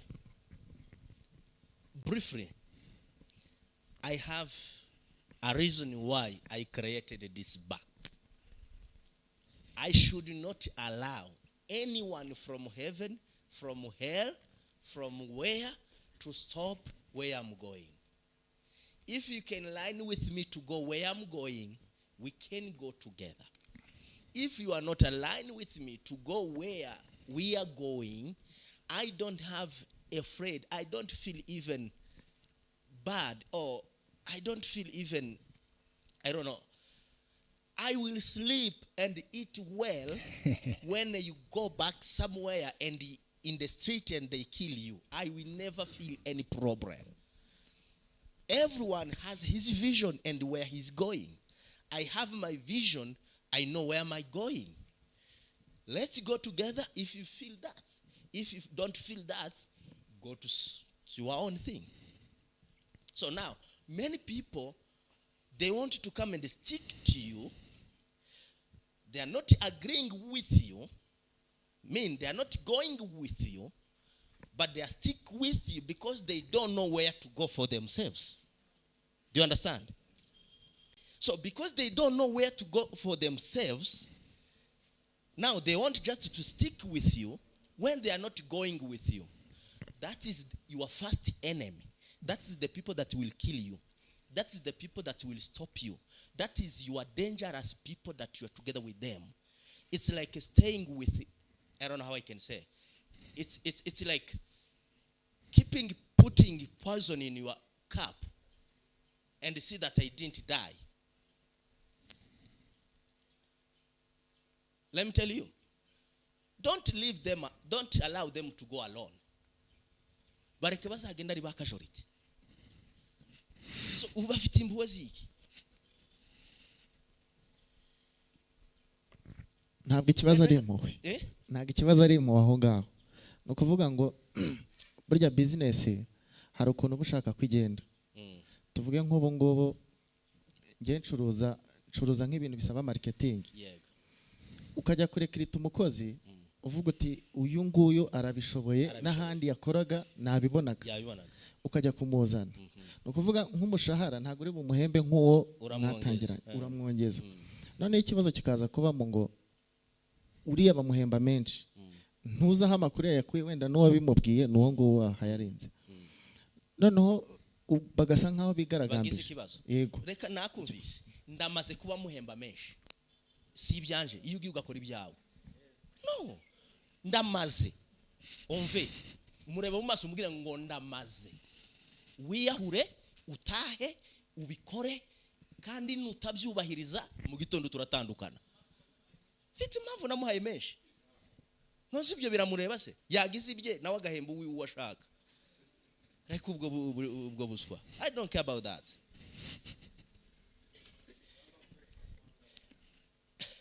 Huh?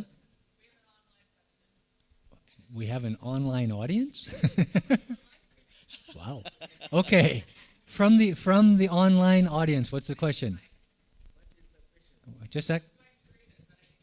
Okay. Wow. Hope it's not for me. I didn't realize that someone they are following us. I was just talking with my audience here. That's why you use so strong word. I'm sorry if I use strong word. I thought it was fun. It's okay. All right, Joanna. The computer just turned off. Okay. The question is, when you're in a committee and you think that somebody's not getting it right, and you've tried to engage them, but they're not seeing it, and they are the leaders, should you just leave it? I have so did you just say, like, I'll just say I'm the person, I'm in a committee, but I have leaders over me? I think you're in a committee that's being led by somebody else. I'm not the leader. You're not the leader. Okay. And but you don't think they're getting it right. So the way the leadership is leading things within the community, you don't believe they're getting it right. Right. and you've tried to engage with them Yep. and talk to them about it and give them a different perspective Yep. and explain why you think they're not getting it right and how you think it should go, but they're not seeing it. So do you just leave it because they're the leader and you're not? Okay, so I'll use this as my response. I was the youth pastor at a church. And I was still working a full-time job, but I was the youth pastor. And people started leaving the church because the pastor had gone in a direction and was doing some things that were causing harm. I'm a person who likes to be obedient. I was raised in the military. You say yes, sir, and no, sir. But the leader had always given everybody the opportunity to come and tell him if they disagreed. So in the meeting, I stopped talking because I knew that the boss was going to go in the direction he wanted to go. But I asked to have a meeting with the boss and the other senior leaders, and I actually I had a PowerPoint presentation to my pastor. Pastor, here are the people that have left. Here are the people that have been wounded. Here's what has been said at home groups about why they're leaving. This is what's happening. I'm coming to you because you've given me the liberty to communicate, and I'm saying this is the problem. You either have a choice to accept it and make changes or continue in the direction you're going. He said, Dave, I'm going to continue in the direction I'm going. I said, Pastor, thank you. I'm going to have to go ahead and leave the church. I'd been in that church for 9 years. Hardest leaving a church I've ever done in my entire life. But I had to make I was given the opportunity to share, and I had to make a decision, just as Bishop said, I'm not on the same team anymore because I'm not joined or agreeing with you on this point that, in my opinion and by evidence, was hurting people and causing people to leave. My follow-up with that, as what I have learned in the almost 2 years that I have lived here, is if having that decision, or if taking that decision and leaving that place of work will result in you not having a job anymore, there's a lot less options to just go and get a different job. So, and from what I have learned, I think sometimes people don't speak up because there's the fear of losing the job and then not having the job, because those options to just go find somewhere else to work are not as prevalent. And the luxury of, well, I don't agree with my boss, so I'm going to go work somewhere else, is a little bit different here from what I have learned. So then I would say to that, I have a different concept. All right, but let me put this out and then I'll... Yes. So, I want to acknowledge that it's always easier to go get another job when you're in a job. In other words, if I have a job someplace and I'm looking to go work in a new company, the other company automatically wants to know, so tell me about your current job. It's much easier if you're talking about, well, in my current job, this is what I'm doing, and they can call, the other company and go, yep, Dave works here. So, I'm painting the picture of making a decision that, okay, I'm no longer in alignment, but you measure your response. In other words, you're not mad, you're not flying off the handle. And I wasn't mad when I was talking to the pastor. I was respectful, just I knew I had options. But if you feel like your options are limited, I'm going to argue that you would stay in the place where you are for that moment while you now become very active to go find another opportunity. That's my point. Like my different understanding or concept on that is that we are in the committee. We have boss, and I'm just among of the committee. Then I have been explaining something, how things should go, but you are not agreeing with me. So can I leave or can I continue? I think that's the question. That's the question? Yes. Is on something else. Do you just leave the conversation? Do you not try to deal with it anymore? Okay, now let me explain this way. People, we may go, all of us, we may start a journey from here to town. But we may have a different understanding on how to get in town. That means I don't have wrong heart, you don't have wrong heart. You understand? But for you, you say, let's pass here and down. But to me, I say, here there is a lot of corner. I hate those corner. We can go straight. You know, we are going in the city. But all of us, we have a different understanding, we have a different views. And that's, we should honor that. So it means the boss, the leader, because he's accountable, of course, he's the one who make a choice. So when a leader make a choice, which is not different, which is different with your choice, be at peace. Yes. As long you are doing your job and you are making the progress. Isn't it? So what's wrong? Or why do you feel bad? Because the boss did not agree with your idea. The good thing, speak, give them your vision, what you think. Give a permission to your boss. That's why he's your boss. Let's see, make a decision and be comfortable with that. You understand? Mm-hmm. So why do you feel uncomfortable? Because it's like some people, when you don't agree with them, they feel bad because of that's inferiority, that's insecurity. You understand? For me, if I'm good with my boss and I give him idea, I know he's always the one to make a choice. And the end choice he made, I'm okay.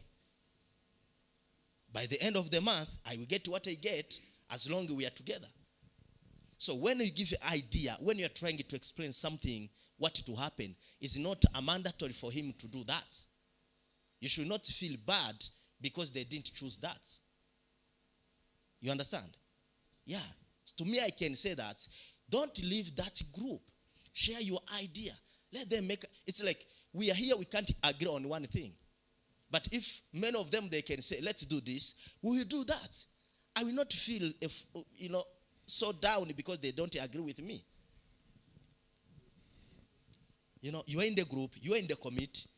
You can't all agree in one thing. So be flexible.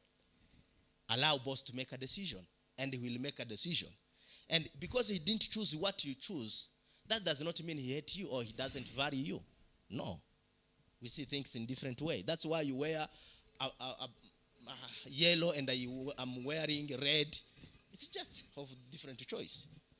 So that's how I can answer. Remain the group, remain the committee, as long you are productive. Okay, I have a request because I see this one's causing a lot of conversation.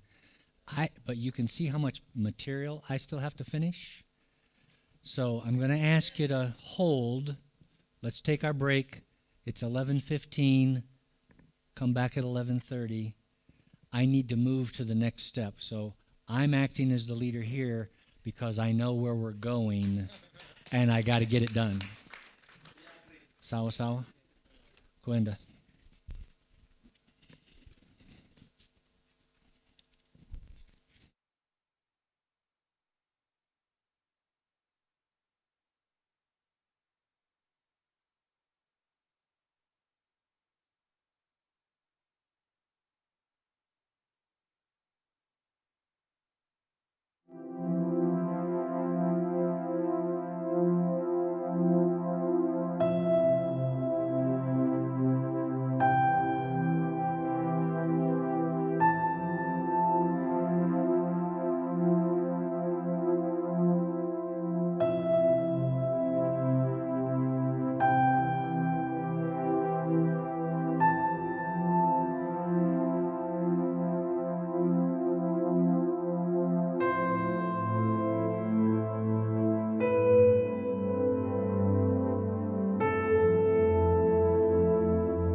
distinguishing point in my mind is my core values, the things that I thought were important, no longer were in alignment with the pastor at the church.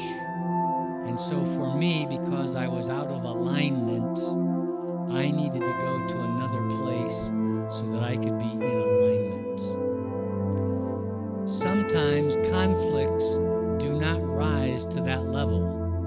It just is they disagree with me or they're not getting me, but it's not an issue about your core ideas.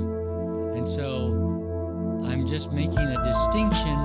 The reason I left the church was not just because I didn't feel like I wasn't being heard. It was the issue that I was no longer in agreement or alignment with what they were doing, and I needed to go in a direction where I was in agreement. So it wasn't just a small disagreement, it was a core value had changed. Okay? So that's for clarification purposes.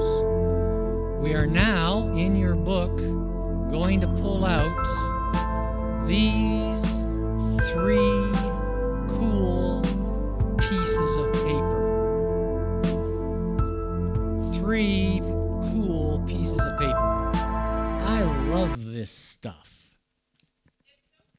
It's so fun. Joanna and I agree on this area. Okay. And and Bishop disagrees just because he wants to be ornery. Okay. So, let me give you the big picture, and then we're going to dive into something. So you'll see this one. I want you to find this one. The one that has just the orange and the green, and you'll notice the orange dot means the United States. Okay? I'm going to come over so you can see it. This is the one that I want you to look at first. And up here it says, the orange dot says United States. Okay? What this is I took a test. I took a test to compare how I compare against people in the United States in general. So the orange is representing how people in the United States communicate, evaluate, learn. And so what I'm doing now is I'm reading down the page. So you'll see there in the gray bar, it says communicating, evaluating, leading, deciding, trusting, directing, scheduling, and persuading. You might ask the question, David, what direction are we going in? Thanks for asking. The answer is, you're a leader. You need to know how you communicate, evaluate, lead, decide, trust. What's that word say again? Direct, schedule, and persuade. And you need to know how the people on your team do that as well. If I had to say the biggest job of a leader, I would say communicating is one, like having the vision, having the dream, and then communicating it is what makes a good leader a good leader. If you can't communicate, you're going to have a tough time. You have to be able to communicate. To communicate, I need information. I need information about my team. I need to know about you. And now I'm gonna. This is like a little bit of Mazungu in here. This is also a little bit just David. So Jesus always had the heart for other people. He wanted other people to do well. Jesus wants us to also have the heart for others. I'm saying the little bit of David in here is David wants to do well, so because David wants to do well, I know that I need to know how to help others do well. So there's a little, I'm just acknowledging that I want to be helpful in this case because I know that I need to do a good job too. So I know it's important for me to be able to do a good job to make sure that you can do a good job. I think Jesus probably was a little better at it than I am, obviously. But I'm throwing that in there. You know, if at the very least, make sure that you're knowing what your team is doing because it helps you to do a better job. You know? But even better is just to be in caring, you know, for other people. So, this is comparing me to the average, the general population of the United States. That's what this one is.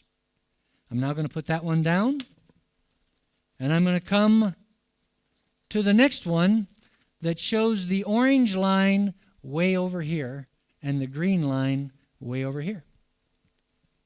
I want you, and the orange line or the orange dots are now Kenya. What I'm showing you is this is how I do these 1, 2, 3, 4, 5, 6, 7 things as compared to Kenyans. And if you'll notice, and I'm going to go back to the United States one.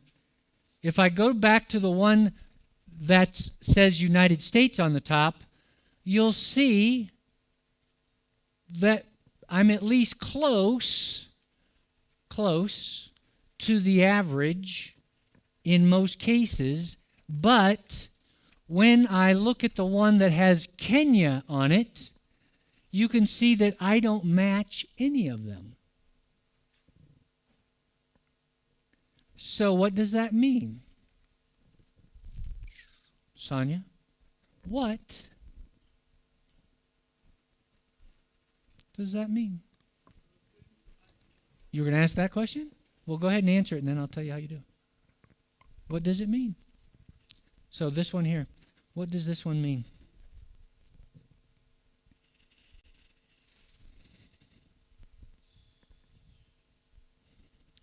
Again, no wrong answers. Okay, Joanna, do you have a microphone, or do you need one? Come to the front. I'm potentially thinking that there might be some. Sure. Okay, so this was a test that David took. So the green is his test. He answered a bunch of questions. It asked him about how does he decide things, how does he schedule things, how does he trust people, all of those things, okay? And then the Kenya side, this is the typical how Kenyans, because he was going to be working in Kenya, so that's why he wanted to know how Kenyans would operate. So how do they typically relate with all of these things? So this is, if a bunch of Kenyans took this test, this is like the average of how all of the answers for how Kenyans would have answered those questions, and it would take all of that data and then come up with the average, and this is where those points were put on there. Are we understanding that so far? I'll try to slow down a little bit too. Okay, and then the same thing for the American side, so the United States. If a bunch of Americans took that test, this is generally where the average of that would fall. Now, as you can see, David is not right on, all of those orange points. His is still going to be individual. It's going to be unique to him, but those are the way that generally, if you asked a bunch of Americans these questions, this would be the average of how those results would come out, if that makes sense. So nothing is good or bad. It's merely identifying a style. It's only saying, hi. Okay, and I've already done this once. Fernando started to communicate yesterday. So this is the communicating one. And we're actually going to see this. This is a cultural statement. You started telling me, in general, this is what we need to do and where we're going to go. And you were building a story. Because culturally, it is very common to give your information in a story. In the West, I want you to tell me A, B, and C. I'll understand the story later. So if you think about a line that says, I want a lot of story and I want a little bit of story, people in the U.S., they just want a little bit of story to start. And in Africa, you want a lot of story to start. Neither one of them is good or bad. It's merely saying when we communicate, this is what you should expect. You're going to start with a lot of story. I'm going to start with almost no story at all. And Pacific, I'm glad you asked that question because that was sort of the questions I was starting to hear of, the way that looking at the Kenya side, that's bad. No, it's a range, okay? Just like when you have height, somebody's a little shorter, somebody's a little taller. The taller person is not better than the shorter person, and the shorter person is not better than the taller person. It's just a range, okay? So each of these is a range. So there's not a bad side or a good side. It's just how do you interact with this material? What does your thought process looks like for how you process information? But it's important to know how the other people on your team interact with that same type of information, because that will help you in how you learn to interact together, to work together. And I'm sure you're going to go over some of these examples as we get through, because that will help us understand a little bit more why this is important. Yes. Okay. Thank you for sharing. So, you haven't? Okay. Please do. Have a microphone. Murebe iyi diagram. Sibyo? And go into Kiswahili, in Rwandan. Ifite side ikagira side. Mwabyumvise? Reka duhere hano. So, hariho ibara ry'umuhondo n'abanyamerika muri rusange. Iri bara ry'icyatsi niwe. Ni David. Arimo arakomparinga ibintu bibiri. Turi kumvikana. Reba nk'ako aka gatatu duturutse haruguru. Mwakagezeho? Aka gatatu turutse hepfo. Kuri confrontation. So hano ni nko kubaza tese abanyamerika muri rusange batagira ikibazo iyo habaye confrontation. David we habaye ikibazo ahita akora confrontation. Kumurabona ko yegereye. Naho abanyarika muri rusange ho barayavoidinga. Kibakunda conflict. Dusure kuri kano ka kabiri. David confrontation yibaye iwe ntagira ikibazo ahita kubwira ngo ibintu se bikunze. Mwabyumvise? Ariko abanyakenya bo reba iyo bari nukuvuga ngo confrontation yabo ntibayikunda, donc ibakure. So ututuntu twombi nukuvuga ngo se iyo habaye ikibazo cha communication ni bande ba communicating, ni bande bada communicating. And see the words that are on each side. On the right, it says high content. Okay.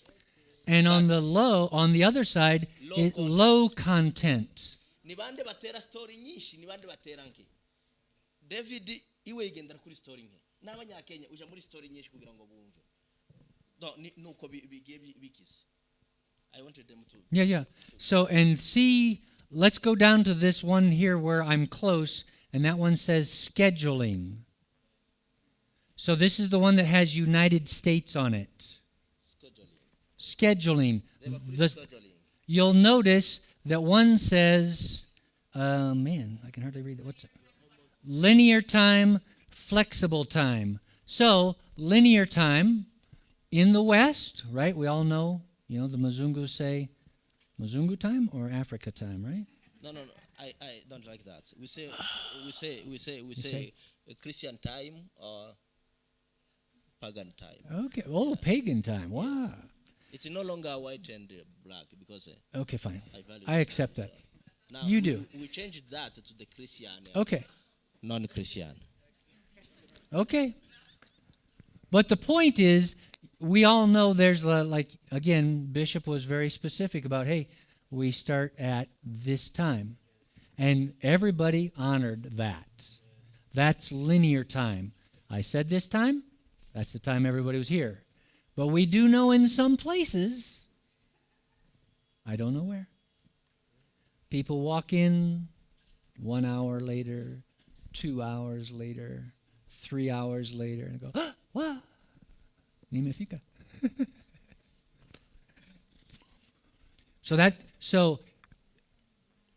So down here in scheduling, it's showing that compared to the average person in the United States, our style is close, because you can see that the two dots, the green dot and the orange dot, are almost on the same spot.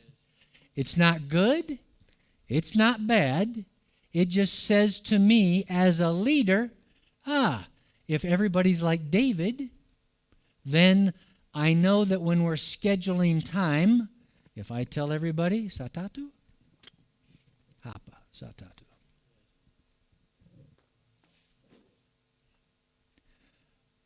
If, and again, as I was sharing with Fernando, the very first one, communication.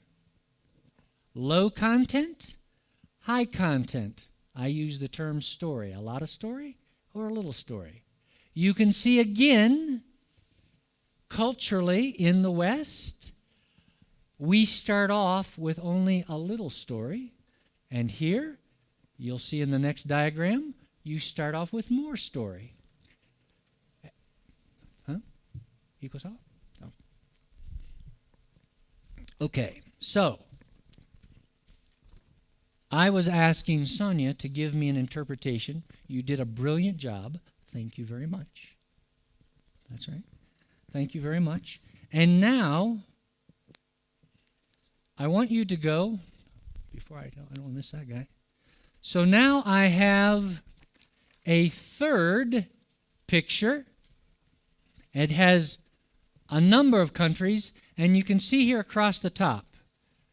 You can see the many dots, and I have Kenya, Botswana, Ethiopia, Tanzania, Uganda, Zimbabwe, all African. And you'll notice that culturally, everybody is very, very similar, which is, that's what you would expect to see culturally here. Everybody responds similarly. So you would know as a leader, because again, the reason that I'm showing this, and we're going to go into some more detail, is in leadership, you need to know your team. So, I am not a football expert. But I can tell you that, again, I'd be happy to go play football anytime you want. But don't, so that you know this about me, don't put me on the left side of the field. Because my left leg is terrible, is weak. Right? So you're not going to put me. So you're the team leader. You need to know your players. David is weak on the left side. Put me on the right side. I have a chance. A chance. You need to know your team. You need to know their strengths. You need to know about them. These, and again, we're going to go through each of these topics, but these are all major components of leading. And again, the titles are communicating, evaluating, leading, deciding, trusting, disagreeing, and scheduling. Because those are all critical to getting a job done. Okay? So, and now in this case, it doesn't matter which of these you open up because the words on the next pages are all the same. Okay? So pick one and let's go to page 2. I guess I'll use the African one.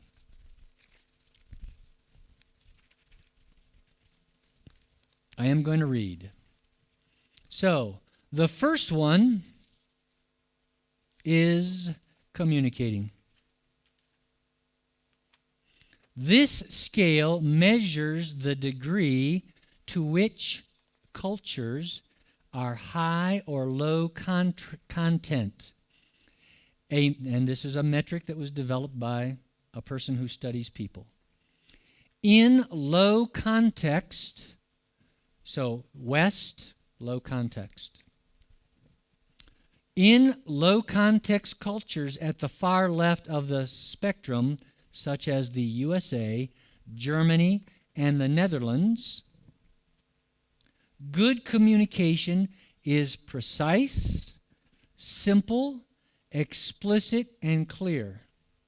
Messages are expressed and understood at face value. Let's pause on that idea for a second. Okay, I'm just going to have a pretend boy and a pretend girl, okay? Pretend boy, pretend girl. The boy likes the girl. The boy is very clear in communicating, I like you. We all know the girl, she might like the boy, but the communication, it is not clear. Seaview? I think that's a brilliant example. So, boys communicate at face value a little more. Girls, it's more complicated. Yes. Culturally, some cultures, again, when they put information out there, it's like bad news does not get better with time. Boom. There's no surprise. Bad news does not get better with time.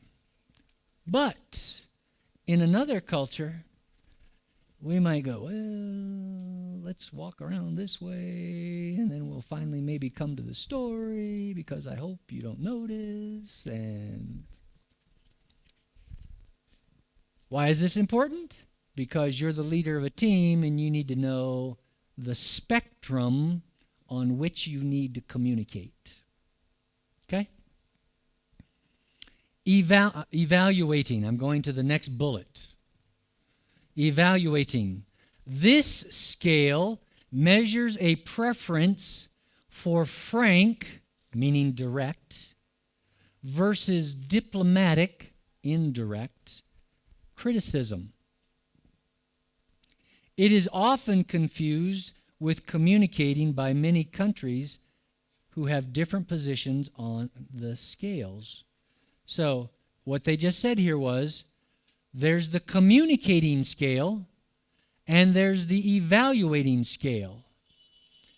In America, we like to say A, B, and C.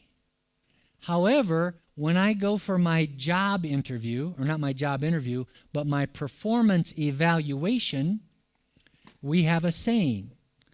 Say something nice, maybe 2 or 3 things nice. Say the bad thing, and then say 2 or 3 things nice on the other side.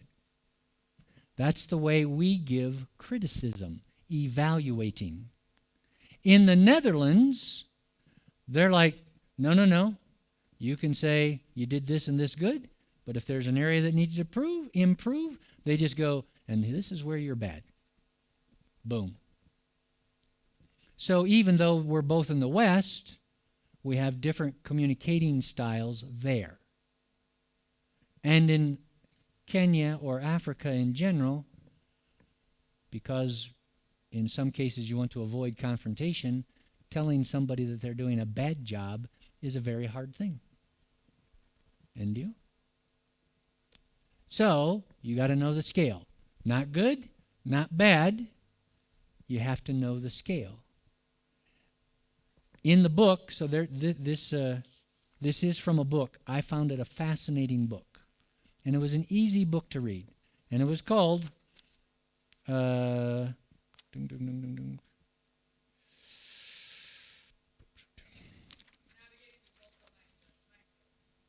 is it on, oh yes, it's on the last page.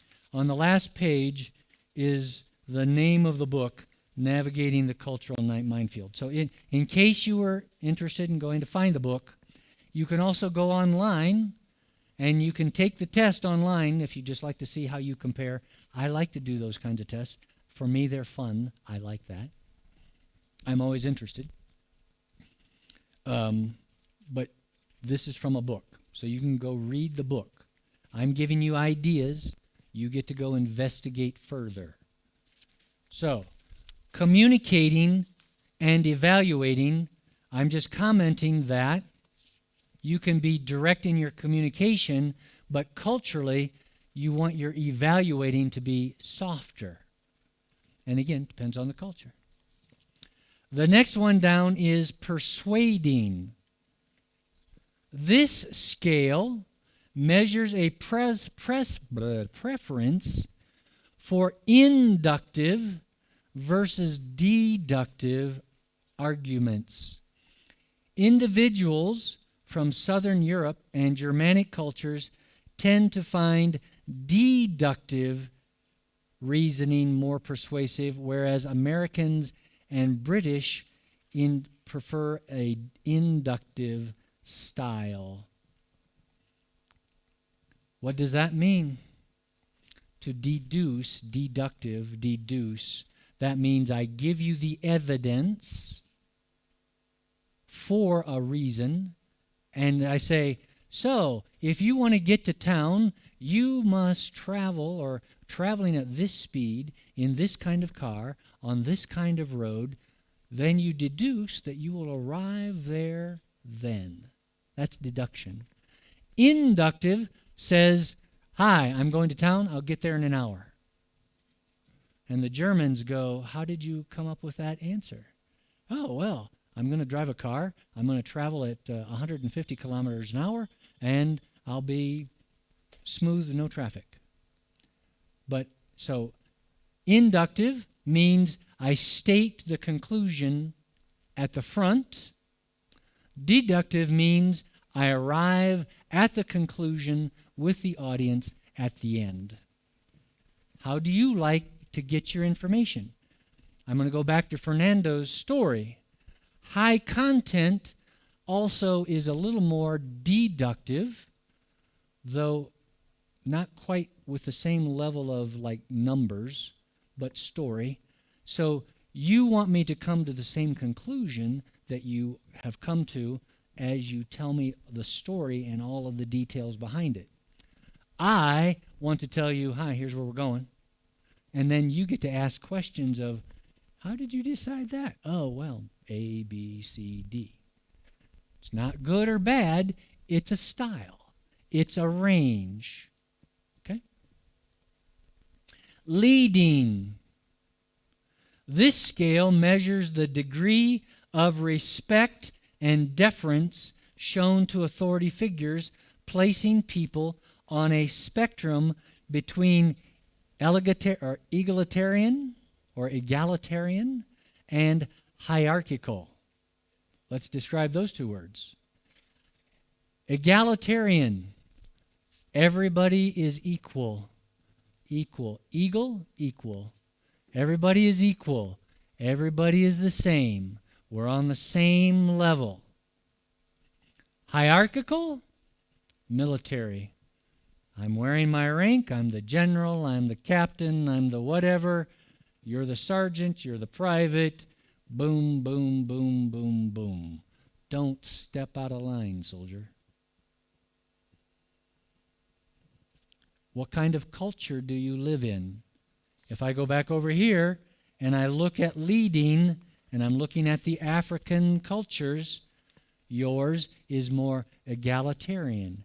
Everyone is more equal. It's more community-based. It's less hierarchical or senior versus junior. Deciding. We often assume that the most egalitarian cultures in the world will also be the most consensual, agreeing. And that most hierarchical ones are those where the boss makes unilateral, one-way decisions. You know, the boss says, blue. Everybody goes, blue. You know, whatever the boss says, that's what we do. That's what it means by unilateral. This is not always the case. The Japanese are both strong hierarchically and one of the most consensual cultures in the world. What does that mean? The boss, and again, I'll use me as an example. In Japanese culture, because I'm older, you automatically assume David has more wisdom. He's the boss. Whatever he decides goes. That's kind of also the idea of hierarchical. But in Japanese culture, it's known, and I lived in Japan for 4 years, it's known that the boss must leave the room. So like if you guys said, hey, like Bishop, Bishop's in the room, and he says, team, I want you to come up with a solution to a problem. And he decides to sit right here and watch you do business. He's influencing what you do. Even if he doesn't say a word, he's the boss. And he's sitting here, and so you guys will act one way. In the Japanese culture, the boss will leave the room. He goes away. He says, I'll be back in 2 hours. He leaves the room, and now because the boss, the leader, has left the room, everybody else is now able to talk more freely and come to maybe a different conclusion than they might have come to when the boss was still sitting there. You as a leader need to appreciate that. I'm going to tell you, and again, this is U.S. history. In the 1960s, long before any of you were born, you're supposed to smile at that. That's how young you are. That's how old I am. So in the 1960s, the U.S. under President Kennedy, 1961, 1962, we had two major crises. The first one was called the Bay of Pigs, and the second one was the Cuban Missile Crisis. In the Cuban Missile Crisis planning process, President Kennedy stayed in the room as his advisors were coming up with a solution to the crisis. For any of you who have studied that bit of history, America suffered a great loss and lost much face. A year later, the Cuban Missile Crisis came along. Khrushchev was putting missiles into Cuba. Cuba is only 150 kilometers from the U.S. Missiles could fly into the U.S. The U.S. doesn't like that. Once again, President Kennedy sitting in the room, he says, fellas, here's the problem. Give me a solution. And he walked out the door. Comes back a couple days later. The team says, here's the solution. They executed. It had good success. I want you to be aware when you are in a leadership position of what influence you are presenting or projecting even just by your sitting in the chair. Again, I'm giving you pieces of information to think about, things to be aware of. When you are a leader, your objective is to influence and to go in a direction. You need to know how your team functions in these areas. You might even have your team members, go online and take this test so that you could look at them and go, hey, I want you to take this test, learn a little bit more about yourself. I get to learn a bit more about you, and we get to learn together how best we're going to be a team. Because it's not about just, again, standing on the table and going, I'm the boss. That gets old fairly quick, trust me.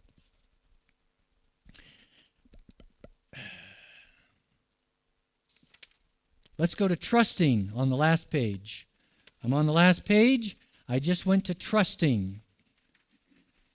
Here, we balance cognitive trust from the head with affective trust from the heart. In task-based cultures, U.S., Britain, Germany, trust is built on work. You already heard Bishop say, hey, I don't like that. I got it. I'm just giving you information. It is an observation that in the West, it's all about the task. Did you do this task well, and this task well, and this task well? I trust you. I can even disagree with you on so many points. I don't like the way you live. I don't like the way you treat your wife. I don't like the way you treat your kids. I don't like the way you kick the dog. But if you can do the things that I need you to do, we can work together. I'm painting a picture. Whereas on the other side of the spectrum is very much, how do you treat your wife? How do you treat your family? Don't kick the dog. And I want you to be competent. But I'm more concerned about our relationship first. And if you think about this, in relationship, I hope again that I'm going to make sure that you are and can be competent in the tasks that you need to accomplish. And you need to be willing. So, again, I'm just thinking out loud about the context we're in. I'm a leader. I need to get stuff done. Here, relationship is very, very important. I need to be bold to come alongside the team members to say, this is where we're going, this is what needs to change, and this is how we need to change.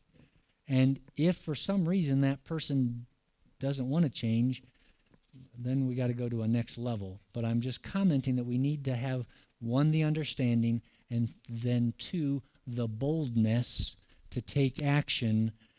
Again, I'll use my Kenyan government example. As long as the person is of my tribe, then I just don't worry about did they do a good job or a bad job because they're of my tribe. I'm saying that as a leader, we need to go, hey, you're of my tribe, but we're still trying to bless and help the people, and we need to solve a problem. And either you can help me come alongside, or we got to figure out what you can do that is helpful and moving us in the right direction. So trusting, I'm going back here. We work well together because we like each other's work. We like each other, so I trust you. In a relationship-based society like Brazil, which is South America, Japan, Far East, India, Middle East, trust is a result of weaving a personal, affective connection. We have laughed together. We have shared time together, relaxing. We've gotten to know each other at a deep personal level, so I trust you. There's a lot to consider there. Disagreeing. Everyone knows a little open disagreement is healthy, right? The recent American business literature certainly confirms this viewpoint, but different cultures have very different ideas how productive confrontation is for a team or organization.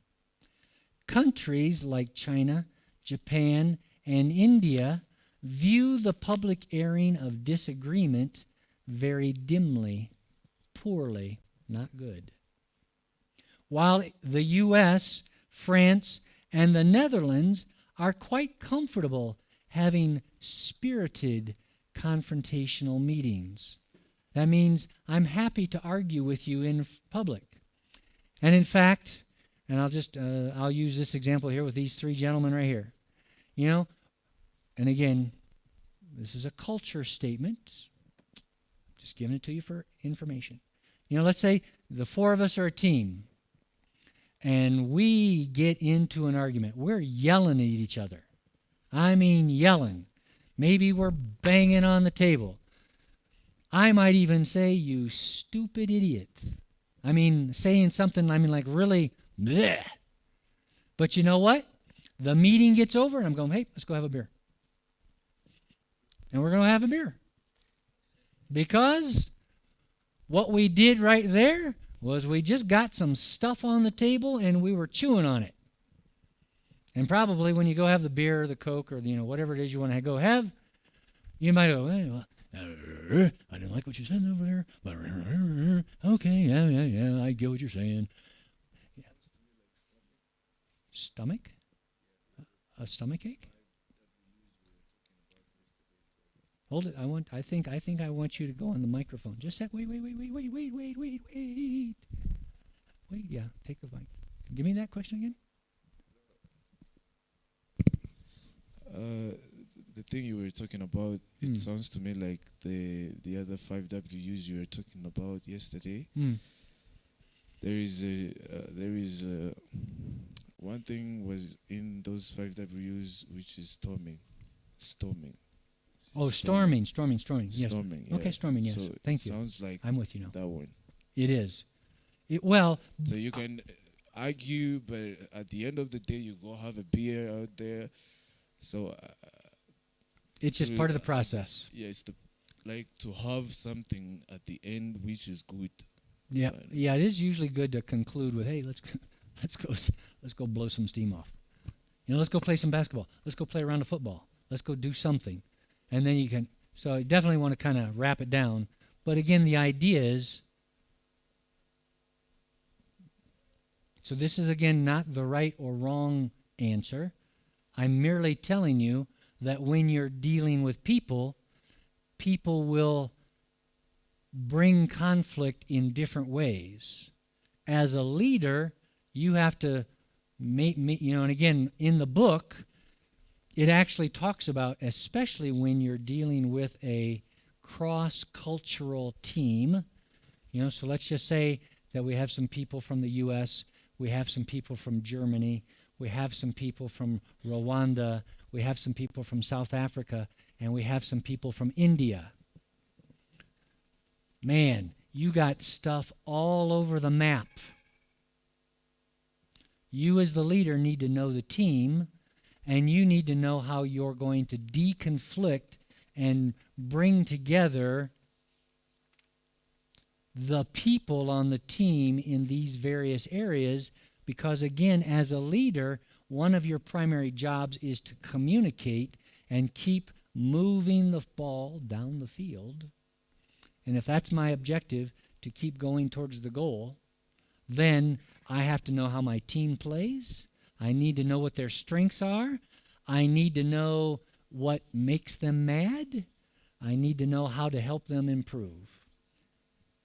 Exactly. So that's what these things are. These are elements of the team. Okay? I think there was one more to go. Deciding.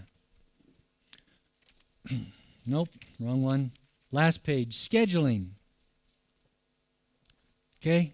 So as Bishop said, Christian time versus pagan time. Okay. All businesses follow timetables, but in some cultures, such as India, Brazil, and Italy, people treat the schedule like a suggestion.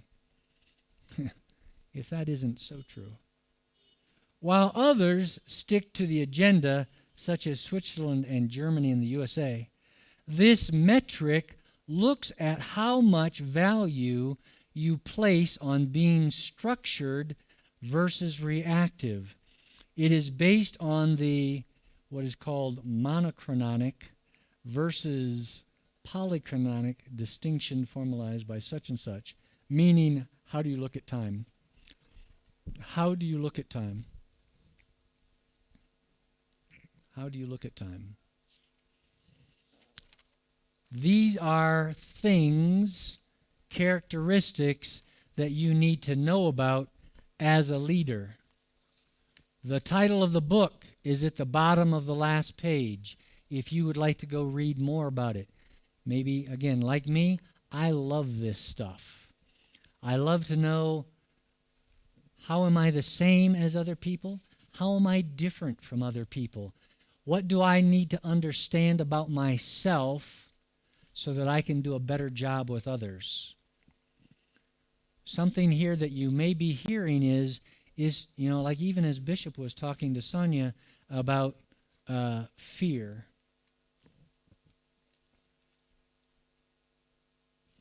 When you hit a bump, a hurdle, whether it's whatever name we give to it, the important point is to look at the issue and to be objective, meaning not getting wounded or feeling under attack, but just going like, and I'll use Kennedy, so I called Kennedy a bad name over here in the meeting. Kennedy's got a couple of choices. He can be like, yeah, I don't care what Dave says. But maybe I actually said something that had some value to it, even though I said it really, really poorly. He has a choice to go, okay, I don't like the way Dave said it, but what Dave said was, I'm always, I'll use time. I'm always 10 minutes late to a meeting. I don't like what he said, but why am I always 10 minutes late to a meeting? I know that everybody else is on time. I wouldn't like it if I was the leader and everybody was 10 minutes late to my meeting. What does that mean? So I'm just saying you were being reflective, considering, even though I said something poorly, I'm putting the burden, if you will. I always say that the burden is on myself to understand the situation better. I always need to stop and pause and go, why is that happening? And try and understand. So again, understand so that I can be understood. Okay, I'm going to put those pieces of paper away.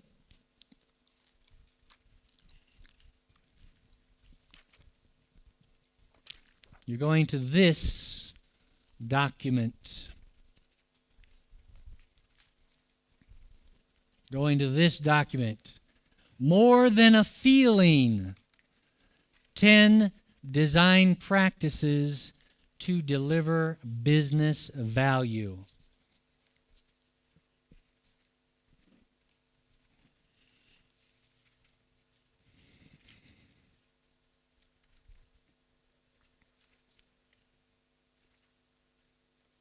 How many of you have an Apple phone? How many of you have an Apple phone? Apple. Some of you have an Apple phone. I have an Android. Okay. So what is one of the big, and again, I'm making an assumption here, I realize. But what is it that some people like better about an Apple phone as compared to an Android? What do you what do you hear people say that they like better about the Apple phone? Just a sec. You wanted to answer that question. Okay, thank you. Maybe an Apple phone.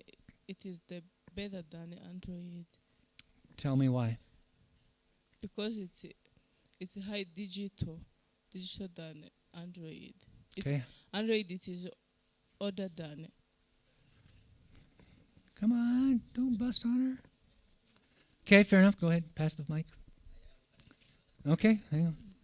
I heard people with Apple phone saying that can do multiple things and does not get tired than Android. Okay. Well, we have people wanting to put their opinions out here on this one. All right, David. For me, on my end, I do think that it depends on different cultures. Like, for example, here in Rwanda, people who have an Apple phone are considered very rich. So many people tend to buy them to be seen as very rich. Others Okay, have, but it's a fair point. yeah, others have a different perspective where they buy them due to it's their preference. Okay. So, well, Fernando wants to chime in too. Okay, for me, I think the reason most people, basically Rwandans, prefer iPhone phones is because the Apple industry is located in the USA, and most of the people like to copy the culture from USA. Like when something new comes, and people from USA, they start practicing it, and you find many people in Rwanda, even in Africa, imitating that thing and thinking that that's maybe being updated with what's going on in the world. So I think that's why many people prefer iPhone. Okay. Just like I'm going to let Bishop give me his funny answer because I want a funny answer. What's your funny answer? I'll let you use your... For me, I don't know why. I like that answer. All right, I'll come back to Oliver. Thank you. I think the difference between iPhone and Android, if you see the picture of iPhone, it's a different with the Android, even video. If you see the resolution of the picture of Android, it's a totally different with the iPhone, even the videos. Yeah. For me, that is the difference, but the same. Okay. This is going to be one last one here. I'm going to come to the other side. All right, two, fine. Just a minute, Vincent. All right, Joe. Sorry, I think system performance of the iPhone is better than the Android, and security. Okay. I want you, well, I'm going to listen to Vincent, and then I'm going to come back to his answer for a point. For me, I think the difference is Android is cheaper than iPhone is expensive and Android is cheaper. Okay. So here's what I heard out of Joel's answer. Joel started to talk about technical specifications. Everybody else talked about, and now I'm going to use the word that's the topic of this, the design. You said it comes from America and people want to follow that culture. It's a true statement.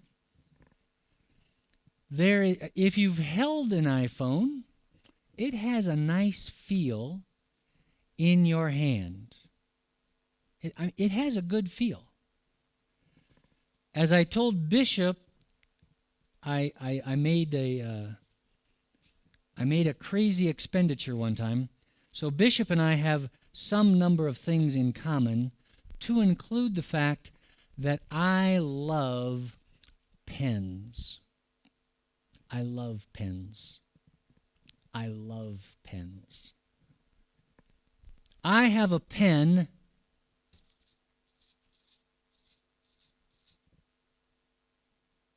for which I paid 200,000 francs. A pen. A pen. It feels beautiful in my hand. I hate to tell you this, but mine is way better.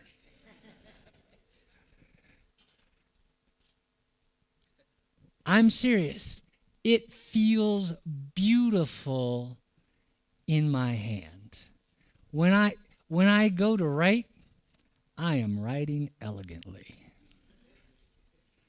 I'm serious. Bishop said he's very afraid of losing this pen. I don't let anybody touch my pen. No, nobody. It stays in my bag or in my hand. That's the only two places. It's a gorgeous color of red. I mean, it's gorgeous. And do you guys, are you familiar with the, No, I didn't. It's at home, unfortunately, because otherwise I'd show it to you and you'd all laugh at me and go, you spent $200 for that? And I'd be like, yeah, I did. But do you know the Bugatti motorcycle? So some of you might know the Bugatti motorcycle. It's a racing motorcycle. I'm serious, okay? Forgive this statement, but it is sex on wheels. I mean, it is just stinking gorgeous. And what they did was they tried to copy the design of the Bugatti. And I paid $200 for that pen. I'm serious. It fits just right there, just beautifully. Just beautifully. Now, you might be wondering, David, why are you talking about design in this class? And the answer is, as leaders, think about Steve Jobs, the guy who was the leader of Apple. When you read his stories, he was all about, I want your experience with my phone to be beautiful. I want it to be enjoyable. So the Android kind of goes a little more with function. Hi, boom, boom, boom, boom, boom. It'll do the things. But the Apple, it wants you to hold it. It wants you to touch it. It wants you to enjoy the video. And you're attracted to it. And it charges a premium, and people pay it. You need to understand as a leader how design influences your library. Are you just going to go in and go, hey, give me some 2x4s, put some wood down there, and bring in these chairs, and we'll throw them on the floor and let everybody sit in there? Or are you going to make someplace like what direction am I? So I'm staying at the guest house, which is near Bishop's house, and there's the new restaurant, Gorilla Sip. They just opened up. If you haven't stopped there, you should stop there. Their spiced tea is really, really good. It's really good. Spiced tea. Tamasana. I'm serious. It's really good. But anyway, if you go in there and take a look at it, they didn't just put chairs and tables in there. They put some soft chairs. They put some fun tables. They've got some music going on. They made it very comfortable. They made it inviting. Design is important. Whatever it is that you're doing, you should consider how you deliver your product or your service or your solution. You might want to think about, how do I want people to feel about what I've done? Because, and now this is something that I understand, but I'm not sure I totally like. You know, let's say we're on a team. If you make me feel good, and we're on a team, and let's just say that your work is average, but you make me feel good, I'm much more likely to let you stay on the team longer because you make me feel good. But if you're always arguing with me and poking me in the eye, I don't care if you're doing a good job or bad. I'm like, man, you're a hassle. Right? So I'm just commenting that how what you deliver makes other people feel is important. And so, with that, I'm going to take you to the back of this. Just a sec, I got to go to the right page.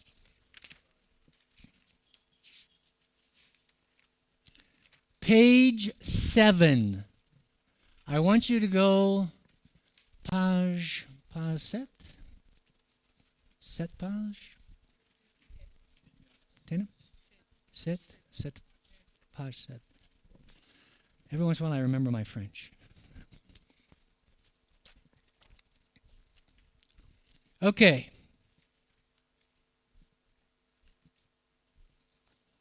So here's what I want you to do. And this is going to be, I realize, a little hard. I want you to imagine, and we'll do this as teams. So this team right here was the library, right? This team right here, please remind me. What did you guys have yesterday? Fresh juice. Okay, so I'm focusing you. You're going to answer all of these questions. And in fact, I'm going to put you I'm going to have you turn around after I give you the instructions. So you guys will turn around. I want you to answer the questions on page, I think it's 7, on page 7, and then you're going to score it on page 8. You're answering the questions within the idea of your fresh juice. You're answering the questions within the idea of the library. I'm sorry, your group was? Oh, delivery service. So, turn around and talk. You're going to have 10 minutes, 15 minutes, whatever it takes. You'll do that.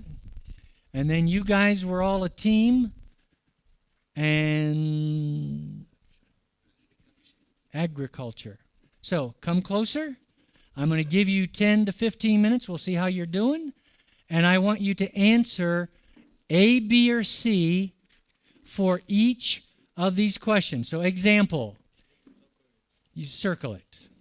Because you're going to have to, at the end, like A is 1 point, B is 2 points, C is 3 points. You're going to have to tally the score at the end. Okay? So, turn around. How is the design, example, how is your design function organized? And again, I realize this is a little challenging because you don't have an organization. So I want you to just think about it. This is a think about it. Put an answer down. Again, there is no wrong answer on this one. I mostly want you to think about it and look at the score, and then we'll talk about the conclusions at the end. So Vincent, if you want to put a little music on, please, sir. And let me see, I think you all at the end, in the back, what was your business? Fabricating shoes. So you guys need to answer this in the context of fabricating shoes, please.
Depends on what you like.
Okie dokie, okie dokie, okie dokie. I want you to take one last minute to come up with the score that you guys came up with for your organization. So take 1 minute, add up the score. If you flip to the next page, if you go to the next page, it tells you over here how many points. On the next page, page 8. Next page, page 8. It tells you how to score. How did you do? So go to page 8. Next page. Then you need to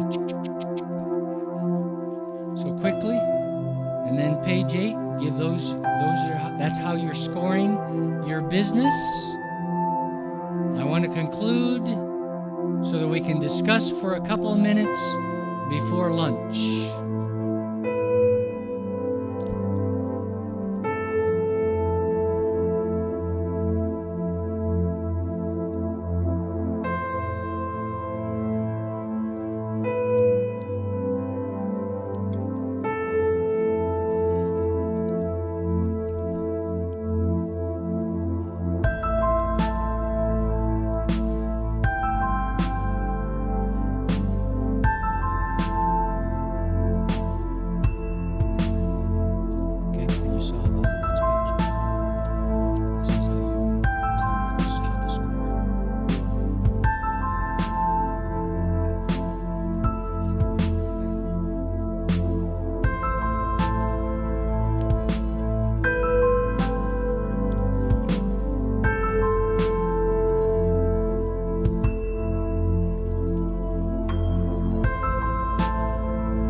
Okay.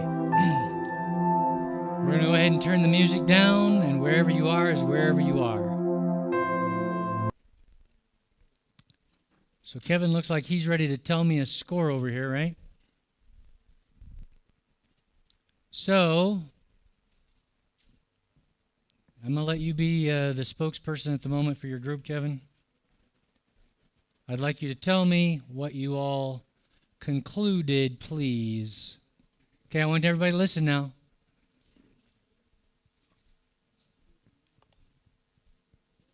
So before I start. Yes, before you start. I have a question how yes, sir? I'm going to count my score. Yep. Ask louder. How am I going to count the score exactly? So see where A equals 0, B equals 1, C equals 2? Yeah. So everything you gave an A, you get a 0. Yeah. Everything that you chose to have a B, you get a 1. Yeah. And everything you said C, you get a 2. Okay. So I just want you to quickly count real fast. 0, 1, 1, 2, 2, 1. Add it all up. Tell me what you got. So it's 15. We got 15. Okay. So Kevin says that they scored a 15. Now, if you go back to page 8, it says, how did you do? How did you do? And if you got between a 14 and a 20, it says these firms, the ones that scored between 14 and 20, have recognized design capabilities and may see design as a major part of their brand, but have not yet optimized the structure or process to exploit or take advantage of design as a commercial resource. Companies that invest heavily in external design agencies but struggle to deliver the results consistently to market can fail in this category. Okay, so let's think about that for a second. First off, why am I talking about this? Because you're leaders. Leaders need to take their environment into account. If I were to use a military analogy,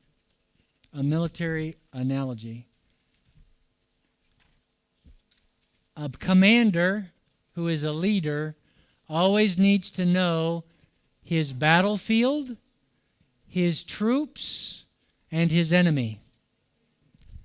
So what we're doing here is evaluating our troops, our battlefield, and our enemy in a particular area.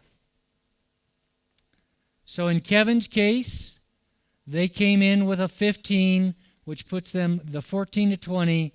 The assessment is they're thinking about design, but they're having a little bit of trouble executing. Okay, Kevin, let me steal the microphone. And I think these people here are ready next.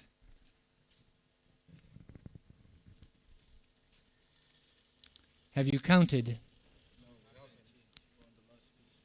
Quickly. Harakaju.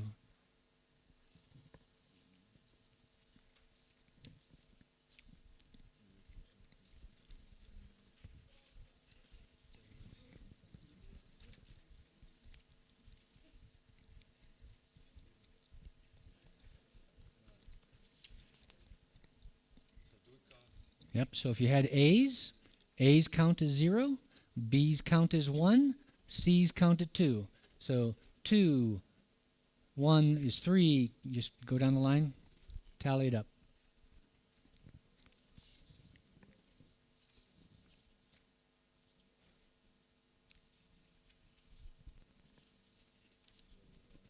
Yep. What are you looking for? Okay. So what score did you come up with?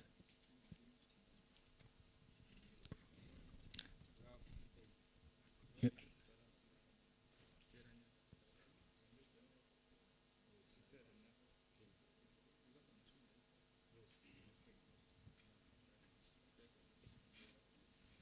Seven? We have 18. You have 18. Yes. Pamoja. Altogether. So do I state the range? Well, so that equaled 18? Yes. Okay, so if that equaled 18, you're just going to go to this range right there because that's the range that you fell in. Oh, I'm sorry. Yes, that one. Sorry. So these firms have recognized design capabilities and may see design as a major part of their brand. Okay, again, I want everybody to listen, please.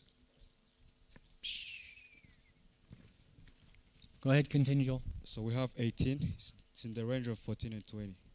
These firms have recognized design capabilities and may see design as a major part of their brand, but may not have optimized their structure or processes to exploit design as a commercial resource. Companies that invest heavily in external design agencies but struggle to deliver the results consistently to market can fall into this category. Okay, so let me borrow that again. So here's what I want you to take away out of category where two companies have fallen so far. They're understanding the importance, but they're having a challenge bringing it to fruition or to reality or executing. As a leader, you need to understand what you're trying to accomplish, and then you need to be able to measure it so that you know if you're achieving it. You must measure to know what you're achieving. In the military, they say you inspect what you expect. You inspect what you expect. If I'm expecting excellence, I need to know what that looks like. I inspect what I expect.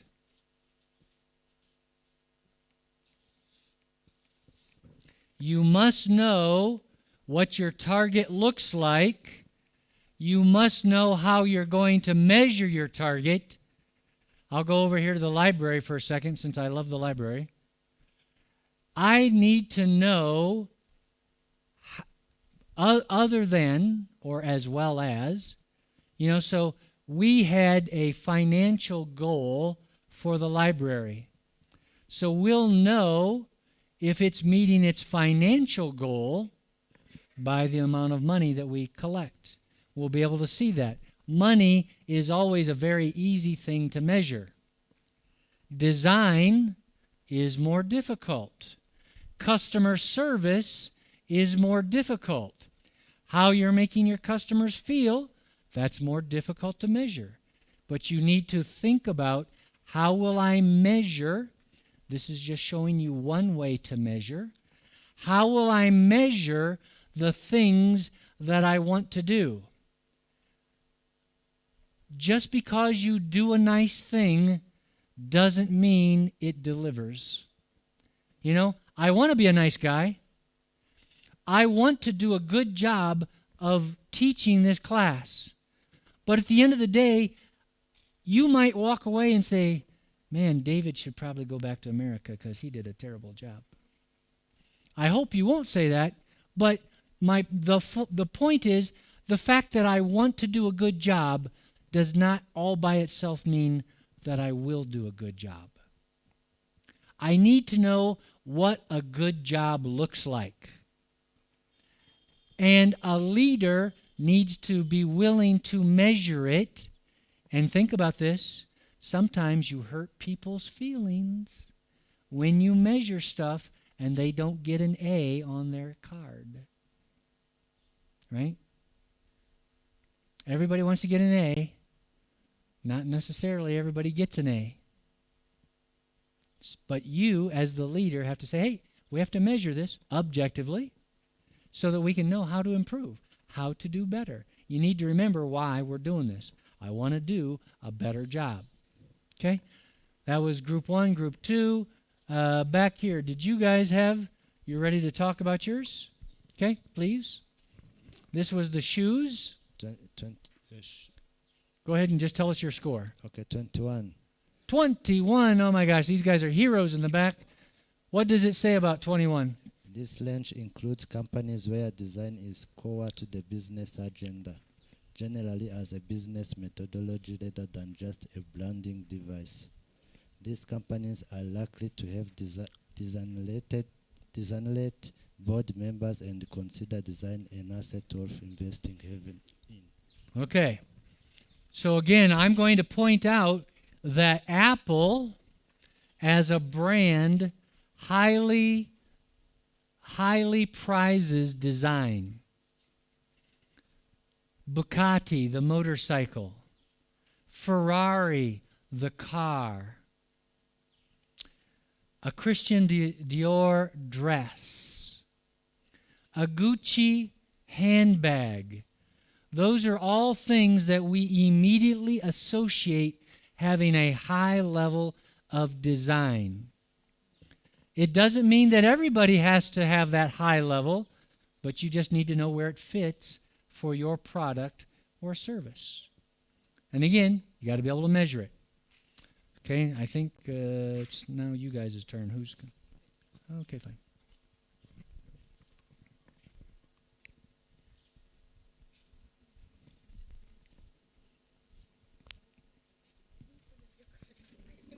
Okay. Is she going to make you talk all the time? No, go ahead. No, you can stand up. You were fine. I was just picking on her. She's making you stand up and do all the work. We got 23. 33. 23. 23, okay. So again, this group highly values design. It's going to be an amazing library when I go there. I'm going to want to go there again and again and again because I just enjoy being there so much. So design is important. Again, all we're doing is we're recognizing various elements as you're delivering your product or your service. How important is it? Okay, that guy.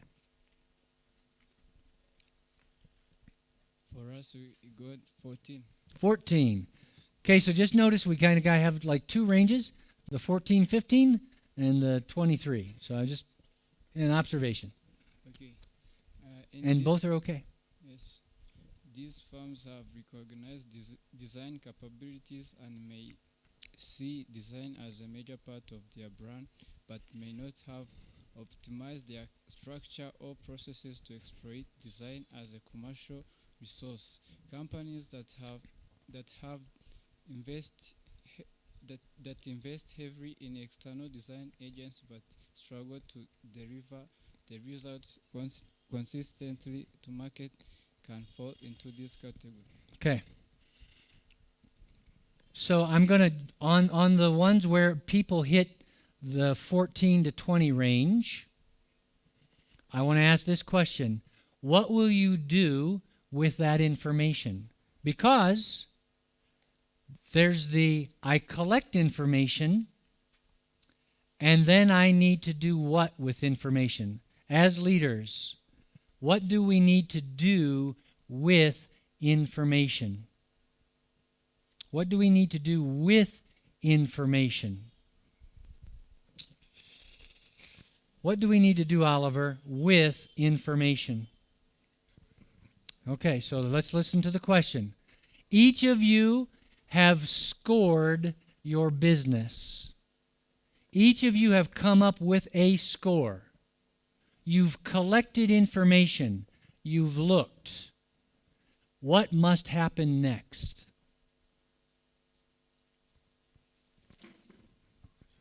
I think every project, every business,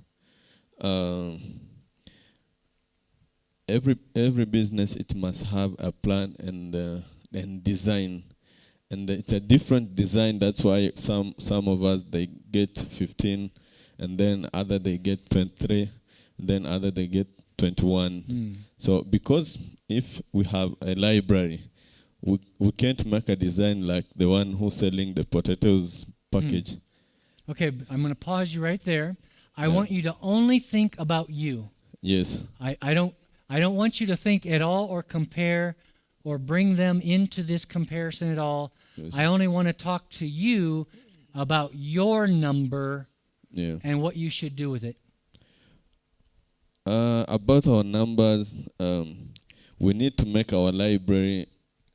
We need to attract the people. We have to do a good design, and we need to do well organized, because the people they should come to our library.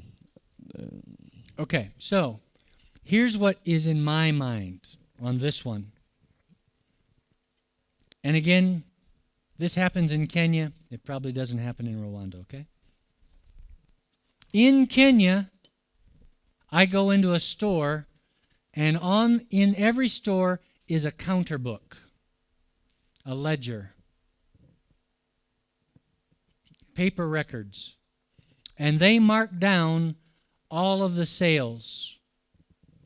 When I drive into a restaurant, because most places they have a gate, they mark down my license plate on my car when I come in, and they mark down the license plate when I leave. When I go ask the people at those various businesses, I say, "Oh, I see your record book. What information are you collecting?" And they'll tell me. And then I say, "What are you doing with the information?" Almost 100% of the time, the answer is nothing. They've collected the information because somebody told them, "I want you to collect the information." But nobody sits there and goes, like the restaurants. Now you can tell, at least in Kenya, about where somebody's coming from based off of their license plate. So now if I had a restaurant, I might want to know, where are people coming from? And in this case, the restaurant that I stop at a lot is between Nairobi and Nakuru, which is my home. So it's like halfway, well, a third of the way in the middle. It's a nice stopping point. I would like to know where people are coming from. Are they coming from Nakuru? Are they coming from Naivasha? Are they coming from Nairobi? Are they coming from further west towards Kisii or Kisumu? Are they coming from Bungoma or Busia by the Uganda border on the other side? Where are people coming from? What is it that people like? As you said, I need to make a place that is well situated for my customers. If I know where my customers come from, and like as an example, people in Western Kenya prefer fish. People in Central and Eastern Kenya prefer cow. So if I know where my customers are coming from, I can make sure that I have the right thing on the menu for them. I'm collecting the information. Nobody's doing anything with it. So I was asking you the question of, you just scored your business. What must you do next? And the answer that I want you to think about is, I must analyze, look at my business. I must remember, why was I collecting it in the first place? Because a lot of times, and again, now this is a game that kids learn where I grew up all the time, and we called it telephone. And so here's what it looks like. And we'll just say that I put all of you in a line, one next to each other, and there's 20 some odd of us. So all of us are standing together. And in this case, I come over to Oliver, and I whisper so that nobody else can hear it, and I say, "The blue fox is pretty." I can assure you that after what I just told Oliver goes through all 29 of you, I will not get, let's say Kevin's the last person on the other end, he will not tell me that I said, "The blue fox is pretty." Because something will have happened in the middle. It always happens. I don't think I've ever seen a time where the message comes out at the end the way it started. Which is why, again, a leader needs to keep checking communication. Where am I? Just like you were kind of the idea of, hey, the boss said this thing, you know this thing. I got to keep checking communication. It is imperative for a leader to know what is getting said in the group. I'm using this analogy to say, some people, somebody said somewhere, hey, it's a good idea if you write down these things so that we can look at it and decide this. But after a while, people forget. You as a leader need to keep reminding your people, why do we have this information? Why are we collecting it? What does it mean? And then what do I need to do with it? And because people always want to give a good answer, you have to make sure that you maintain an environment where bad news can get reported and people don't die. Otherwise, like President Putin, people are only going to tell you we can go into the Ukraine and we can win the war in 1 week, and here we are 14 months later, and Ukraine's on the offensive, about to push back to the physical Russian border. That's what this is all about. I measure so that I can then evaluate, make decisions, and go to the next step. Okay? All right. I think we're still good. I see food. I think we can start eating, and lunch will go until 2:30. Sa nanena nusu.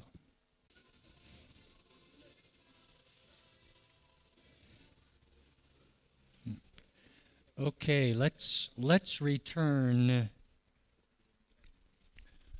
I hope everyone ate well. So we've been talking about leadership. This is the last specific element that I'm about to share with regards to leadership. And then we're going to go into ethics, financial management, time management, problem solving, creativity. We'll see how, I know where I want to get, so we'll see if we get there. So please now take out this article that is called "The Dollar is Dead. Long Live the Dollar." The dollar is dead.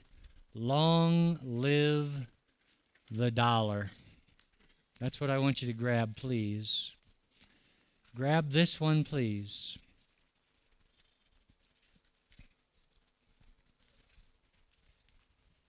The dollar is dead. Long live the dollar. Okay. I'm going to only highlight 3 things in this. I'm going to highlight on the front page that they're telling you that in the newspaper, in the Gazette, these are headlines that are being seen more frequently.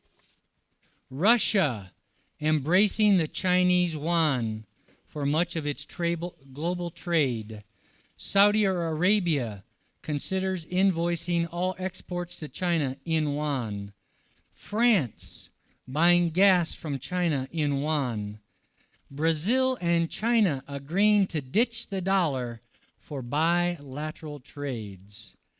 BRICS, B-R-I-C-S countries, which happens to be South America, planning to develop a new reserve currency.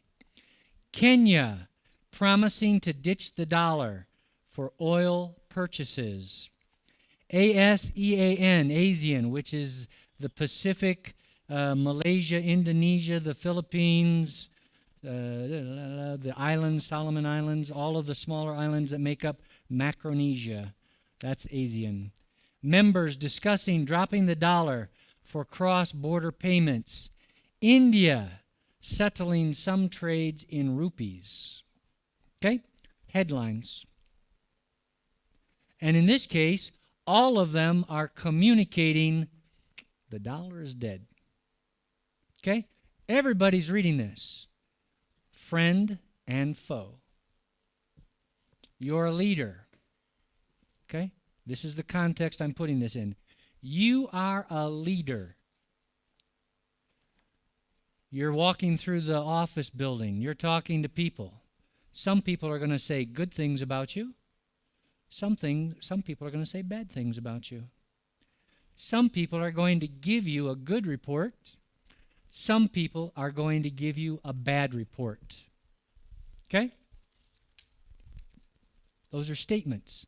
Those are true regardless of where you live, independent of our culture. People will say good things about you and they'll say bad things about you. Some people will lie about you. Statement. Go to page 2, please. On page 2 is this graph right here. I want you to look at this graph that's at the bottom of page 2. I want you to look at the graph at the bottom of page 2. And here's what the graph says. And again, you can get to this is your piece of paper. You get to go read it however you want. But you're seeing here that the US dollar has about 70% of the market share for all international activity. And then below it, the competition. So this is the framework. There's me, there's the competition. I'm in leadership. There's me, there's the competition. Maybe if I'm running a race, a road race, 400 meters, I can see who's in front of me, I can see who's behind me. I want to win, but I can see the crowd. I can see the audience. Again, leadership, competition comes with leadership. Even if you don't like competition, competition still comes. Right? It still comes. Earlier, I think it was Kennedy who said, no.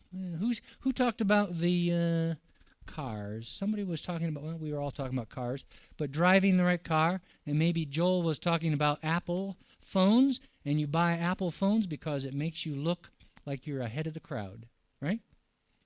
Yes. I know you didn't say it in those words, but that's really what it means is, am I in front? Am I most important? Am I beautiful? Right? I mean, I'm just breaking it down to say it a little differently to make you both smile, but also to think. Because we do compete. We do compete.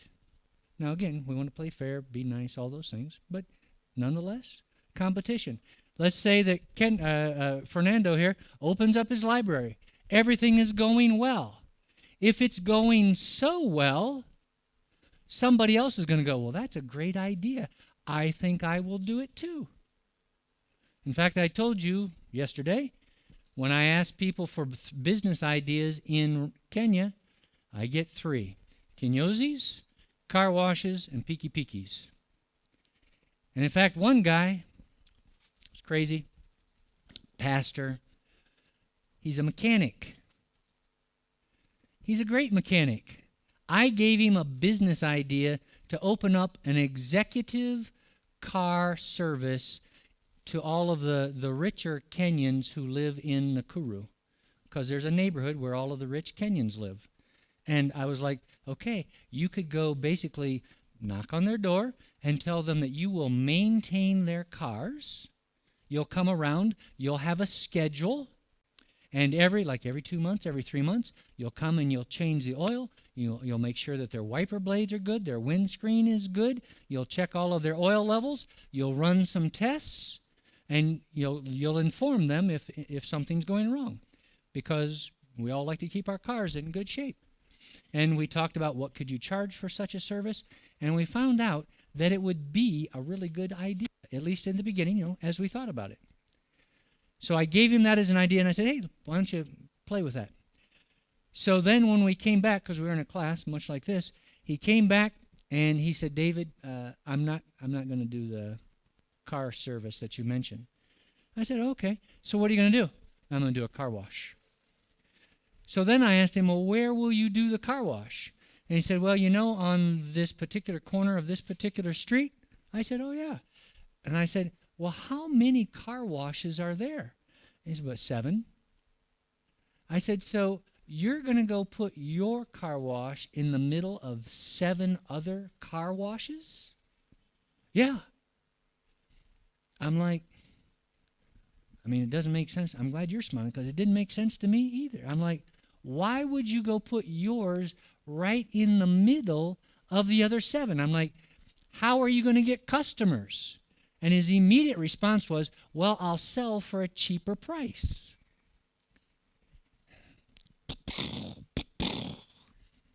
That's called shooting yourself in the foot.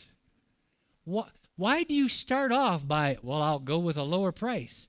I mean, how low can you go?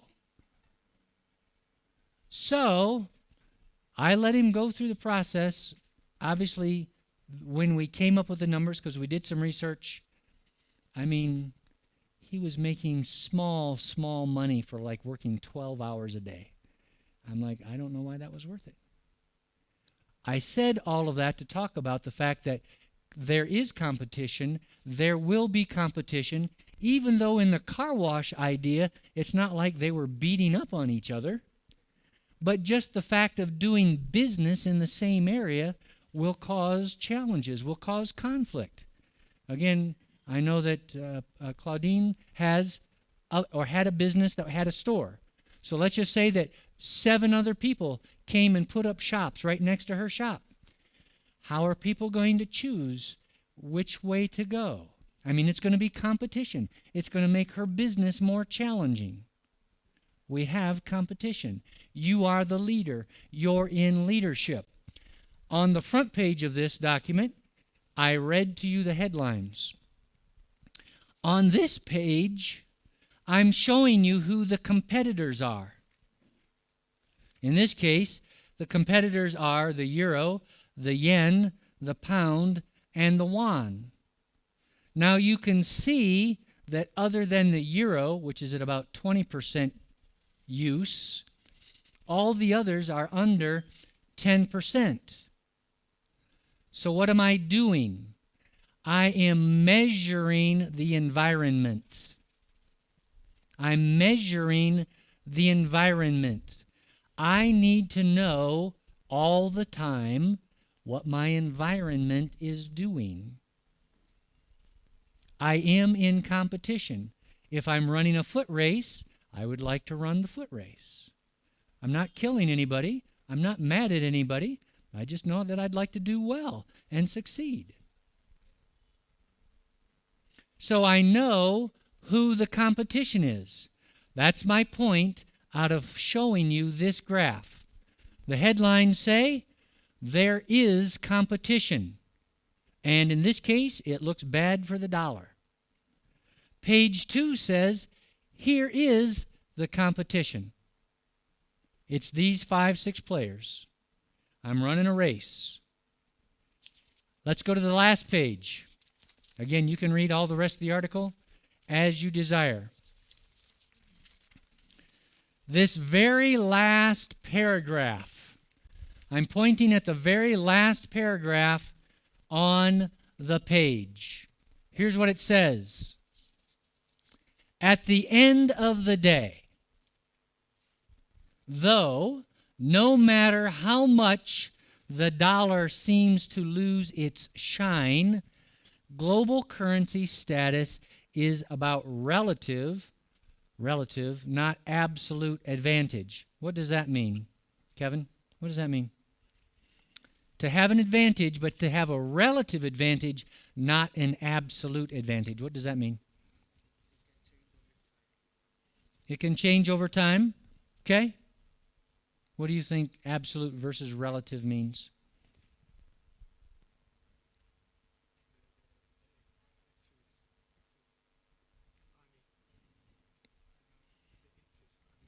Excess earning. Okay.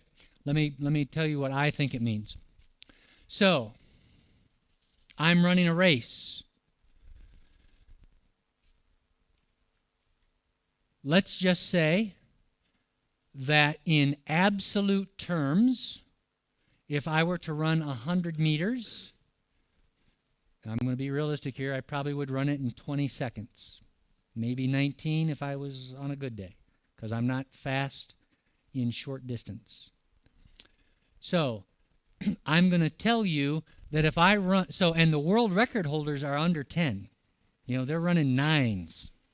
So, in absolute terms, I'm going to run a 20, they're going to run a 10. But let's just say that I get a whole bunch of little kids, 3-year-olds and 4-year-olds, because I'm thinking of who I can beat. So I got some 3-year-olds and 4-year-old kids running with me for 100 meters. My 20 seconds might beat all of those little kids. That means I'm in first place. Now, in absolute terms, my time is very slow. But if my competition are all these little kids 3 and 4 years old, I'm okay. I'm pretty fast. In this case, the dollar may not absolutely be the best, but in relative terms, compared to the competition, it's still stronger than the competition. I'm taking this now back to you as a leader. You must know where you stand in the marketplace. You must be able to measure. You must be able to look at the data. Oh, please help me. You must be able to look at the data and then make decisions. Now, here's one decision that often happens to leaders. America might, and it is, it might look at this graph and say, well, look at me. I'm still at 70%. I am so much stronger than everybody else. And America goes asleep. And in 20 years, which is the current prediction, the yuan will overtake the dollar because the U.S. will be stupid. At this point, I'm merely talking to you about being in leadership. You need to be able to look at data well and then make decisions about the data. And again, you need to be realistic about what action should I take if, in this particular case, being the leader is important. That's the whole point of this. I found the topic fascinating because I like finances, but I want you to bring or think about the fact that you need to be able to measure and then analyze and then take action on your business, your idea, the thing that you're going to do, whatever it is. Okay? That's the intent of this article.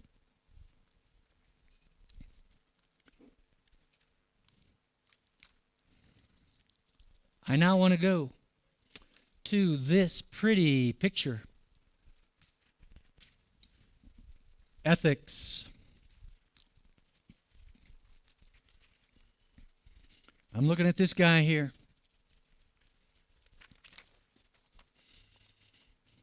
Okay, first off, I want to go around the circle here of ethics. Again, this did not come from the Bible. This is coming from a business book. People in business have determined that these are best practices. This is what good ethics as a best practice looks like. Principles, honesty, fairness, responsibility, honor, value, integrity, moral. I'm doing the right thing. I'm doing things honestly. I'm doing things well. And then the words down below say ethics is two things. First, ethics refers to well-founded standards of right and wrong that prescribe what humans ought to do, usually in terms of rights, obligation, benefits to society, fairness, or specific virtues. Ethics, for example, refers to those standards that impose reasonable obligations to refrain from, not stop, from rape, from stealing, from murder, from assault, from slander, from fraud. Even the world knows it's a good thing not to do those things. Ethical standards also include those that invite into, virtues of honesty, compassion, and loyalty, right? Nobody likes the winner who wins at the end of the day and then goes and takes a stick, a panga, and beats everybody that he just won against in competition. He doesn't go beat the losers and go, ha, ha, ha. I mean, we think that's really bad. We all do. Nobody, only in the like gladiator movies, where the guy chops off the other guy's head, that was 2,000 years ago. We don't want to do that anymore. Today, okay, you win. Be courteous about it. Be kind about it. My competition was good competition. I appreciate them helping me to achieve a new level of success. It doesn't cost me anything to enjoy the other person's participation. I don't need to be mean or rude about it. What are my ethics? I'm going to honor everybody. I'm going to honor everybody. Secondly, ethics refers to the study and development of one's ethical standards. I'm going to pause right here, and I'm going to ask you guys. And if you want to write something down, you can write it down. What are you going to choose to be? What are you going to choose to be? Are you going to choose to always be ethical? Are you going to choose to always make the right choice even when it is to your own hurt? I think there's a verse in the Bible that says that. Let your yes be yes and your no be no, even to your own hurt. If you make a commitment, in Kenya, and again, I know this doesn't happen here. In Kenya, you're smiling, I like that. In Kenya, here's the great phrase. I'm driving in my car, and another guy runs into the side of my car. He jumps out of his car really quick and goes, oh, forgive me, forgive me, forgive me. Do not say, I forgive you. Do you know why? As soon as you say, I forgive you, he's off scot-free, he doesn't have to repair your car, and he drives away. Kweli. It's true.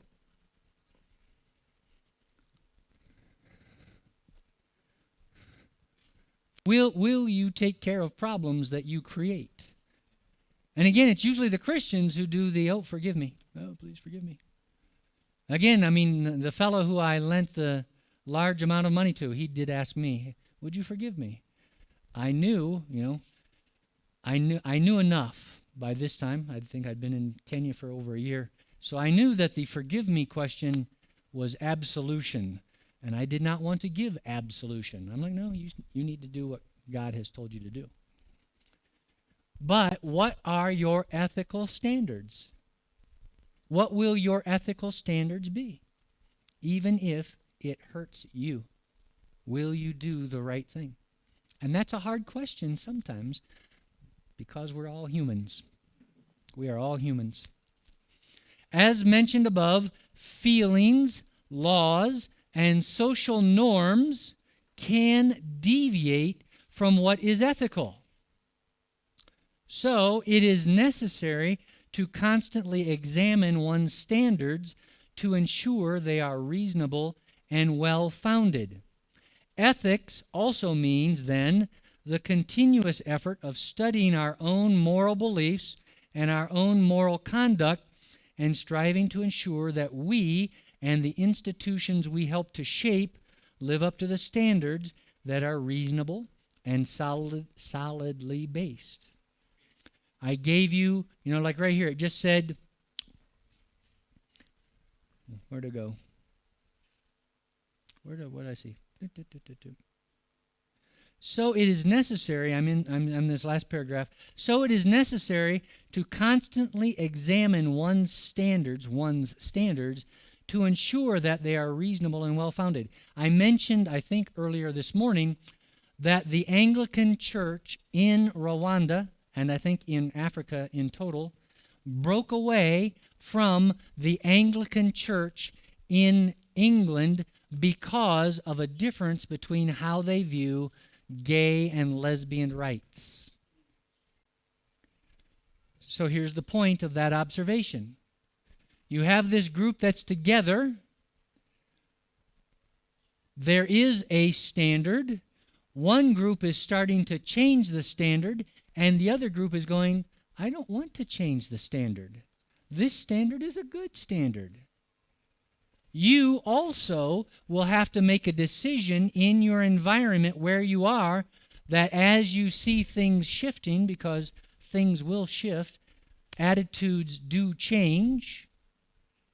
What will be your standard? Where will your standard come from? How will you maintain your standard? You need to make that choice frequently.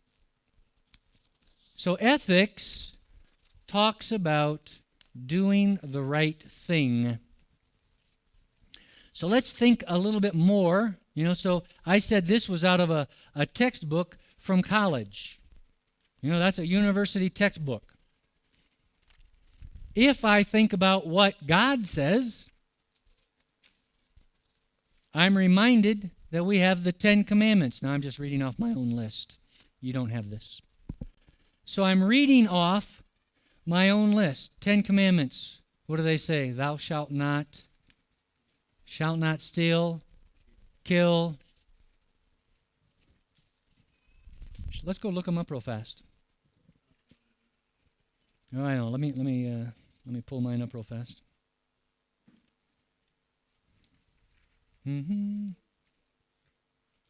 Bump, bump, bump. I should have had this ready. Sorry. Boom. Boom.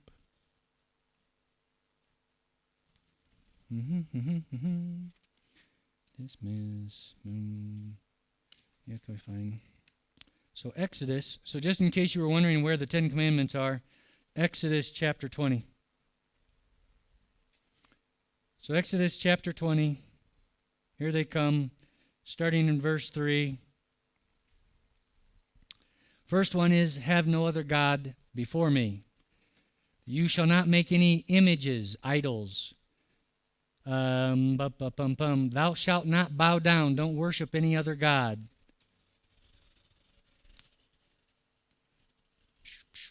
Do not take the Lord's name in vain. Remember the Sabbath. Keep it holy. Honor your mother and your father. Do not kill. Do not commit adultery. Do not steal. Do not bear false witness against your neighbor. Do not covet, desire your neighbor's house, your neighbor's wife, your neighbor's stuff. So that's a code of what God says. Don't do those things. Here's another bit of ethics. I always like this one. This one's in Proverbs chapter 6. Again, you can go to Proverbs chapter 6 if you like. Proverbs chapter 6. Proverbs chapter 6. Boom. Starting at verse 16.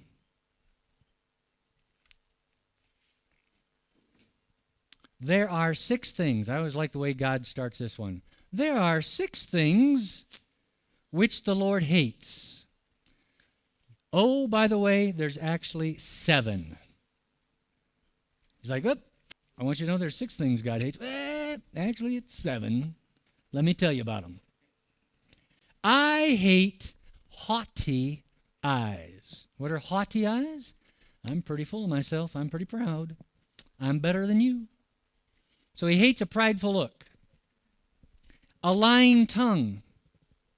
Hands that shed innocent blood. A heart that devises wicked plans. Feet that run rapidly to evil. A false witness who utters lies. I always like to point out right here, God hates lying twice. Right? Up here in the first verse, he hates a lying tongue, and he hates a false witness who utters lies. Hates lying. And remember this, who is Satan? The father of lies. Lying is the exact opposite of God. I mean, there is no lie. There is no shadow of turning in God. He changes not. He does not lie. I find this to be a very challenging topic because all of us sometimes want to change the story a little bit. And of course, we don't call it lying. We come up with a prettier name. We don't want it to, it's not lying. I'm just making the story a little better. Will you be a person of honesty and integrity? It's a hard thing, especially when you're you're getting pushed to the wall on something. And again, we all want to look good. And we have to make a decision. Am I going to tell the truth all the time? It is. It's huge. So let me see. Where do we go? 19. The last one was, and one who spreads strife among the brothers. One who spreads strife. You know? Strife. Let me come poke you in the eye and just see how you do with that. Poke, poke, poke. And you're like, what the heck was that all about? Strife. So, there are 7 things that God hates. Lying comes up twice. Good stewardship. You know, we're talking about leadership and we're talking about blessing our community.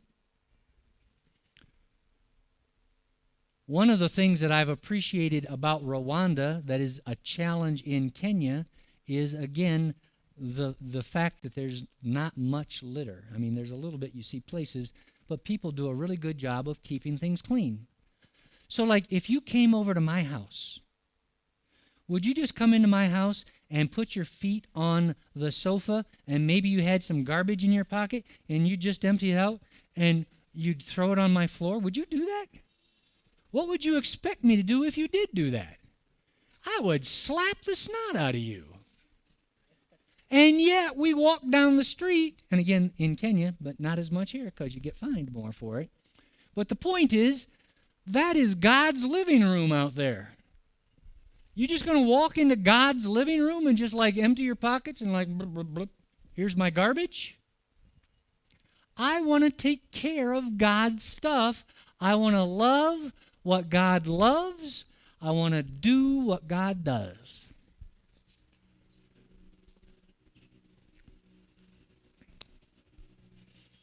Ethics, how we act. Philippians 2:3.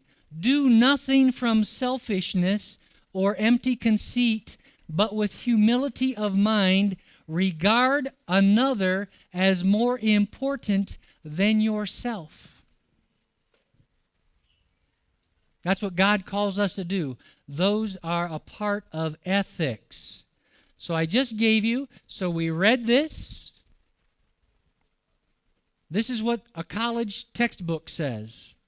This is what makes good ethics. The world agrees. And the Bible gives us specific examples. I just read some of them. You need to make a decision about how ethical will I be. And just so you know, here's a thought. We're all at a place, and we're all improving, right? So there's, in my mind, and again, there's a balance here. I'm saying don't kill yourself if like you're not at the ideal, but make a decision that you're going to keep moving in the right direction and go, I'm going to be a person of integrity. And if you make a mistake or if something slips, ask for forgiveness, move forward, and keep working to be a person of integrity. Okay? The next one, financial management. Financial management. This one is one page. It's got that on it. Here's what we're looking at. Let me remind you, how do I see all of this? Again, I'm trying to give you my picture of why I pulled together what I pulled together. Yesterday, I started off with best practices. And I then said, we are called to go into the place where we are and bring the kingdom. Today, we're going through some foundational practices, some foundational skills of how to do that. In the matter of time that we have, 4 days, I can basically emphasize to you things that you need to know. I'm inviting you to then take the things that you feel you need to work on and that you want to learn more about. You need to go and get more learning, get more knowledge, study, practice, ask God for opportunities.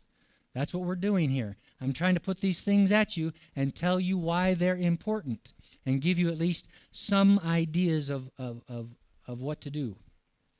So financial management, what does it mean?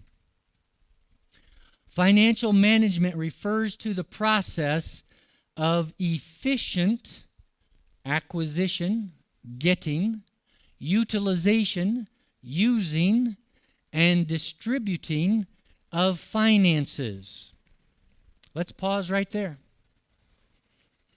Again, this is Kenya, or all my stories are Kenya stories, because I know it doesn't happen like this in Rwanda.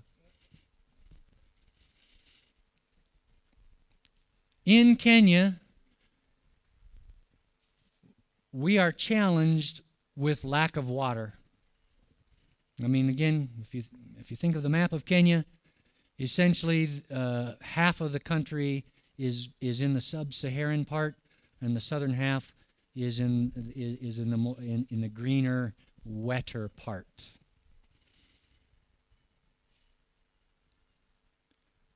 We have 2 rainy seasons. We have the long rains in March, April, and we have the short rains middle of October to middle of November. Those are our 2 rainy seasons. It gets very, very dry. We're in the middle of the Rift Valley, and it gets very, very dry. Agriculture is the predominant business, I think 75-80% of the country. So agriculture is key. You need water to grow crops. The government has started projects to build dams and reservoirs back in 2000 and 2001 and 2002. And they are still not completed. Do you know why? Say again? For agriculture. For agriculture. So the reason why is, and again, I'm not much of an artist, but this is a bucket. Okay? And inside the bucket is water. And the intention of the water is, in this case, and we're calling that water money. That water is money. Okay? But you know what happens in Kenya? There are holes in the bucket. And so water is coming out. Now, the former president, his house looks very nice. And he has many cars, and he's done much business. But the water is leaking out and leaking out. It's called the leaky bucket. The leaky bucket. So we have a leaky bucket, and so because this leaky bucket is watering just a few people's houses, we're unable to help the entire country finish the project. Financial management, efficient acquisition, utilization, and distribution. That means I need to have controls about where my money goes. Again, just because I know Claudine had a business, I'm going to use her as an example. And I'm going to put you back in your shop. Okay? You're back in your shop. Now, if Claudine is in her shop, and if she's the only person running the shop, that means she knows where all the money is going, right? She's there all the time. She sees the money come in. She accounts for it. It goes to the right place.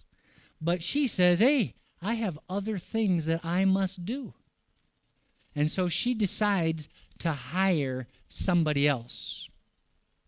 Now, let's just say this. Let's just say, I'm picking a number, so we'll say that when she was working all by herself, that every day she had 5,000 francs in sales every day, just as a statement. Every day, 5,000 francs, 5,000 francs, 5,000 francs. She did that for 6 months, 5,000 francs. She then hires somebody to help her out. All of a sudden, her sales go down to 3,000 francs a day. What do you suppose happened? Do you suppose 2,000 francs might have been going in somebody's pocket? I mean, if she was doing 5,000 francs for 6 months, and then all of a sudden, my business just went down. What happened? You need to be able to measure your money. In fact, one of the things when we did the class last year, I remember, and I forget, you may remember who it was, but somebody had, I want to say they were like chickens, and they were sitting over here close to where you were last year. And basically what was happening was the person, and this was the own person stealing from themselves. So in this case, the person had a business, and at the end of each night, they would take the money from what they had sold during the day, and they would put it in their pocket thinking, that's all my money. And then they would go and spend that money to live. But then they would have to go buy things for their store, their business, and they didn't have enough money. And so they didn't understand where the money was going, because they thought that just because I was at the store, it was all my money to use for my own personal use. But if I don't measure and monitor the money, then it's not going to be used for the right purpose. So you must be able to measure and monitor where your money is going. And when you involve other people, you have to set up controls. A control is, and let's just, again, so this is a term, it's called two-person integrity. I'm going to make the assumption, and we do make the assumption, that if I hire these two to manage my money, both of them aren't going to choose to steal from me. I have two people going, is this how much money I saw? This is how much money I saw. Is this how much money I saw? This is how much money I saw. So that's just one control. Another control is I put a video camera, a CCTV, behind the cash register.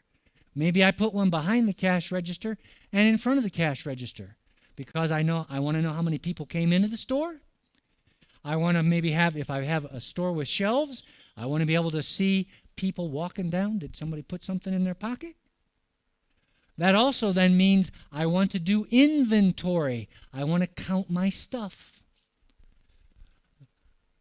The big answer that I'm talking about here is you have to measure and monitor. Financial control is all about measuring and monitoring. And then that means you have to go look at the information to see what it tells you. If when you're doing a business, when you're doing a project, and we'll just say that money, maybe money's not your thing. You don't like to count the money. It's painful. It's hard. I don't like it. That means you got to go get somebody that you can trust, a person with integrity. You probably don't want to just pick up just somebody riding their bicycle up and down the street and go, hey, would you like to count my money? Probably a bad idea. But I do need to measure and monitor where my money goes. It is critical. As I said yesterday, if you have a plan without the resources to complete it, you're hoping and dreaming. You got to have money. And again, God is okay with money. I mean, if you think about it, he's the one who invented the idea. Okay? Again, just don't let money own you. It's a tool. You need to manage the money. What's it say right here in this green section? Let's read those words. Those are the highlights that I want you to take away. You need to monitor. Amazing. Monitor. I'm going to skip down a couple and say analyze, analysis. The very bottom one, actionable reports.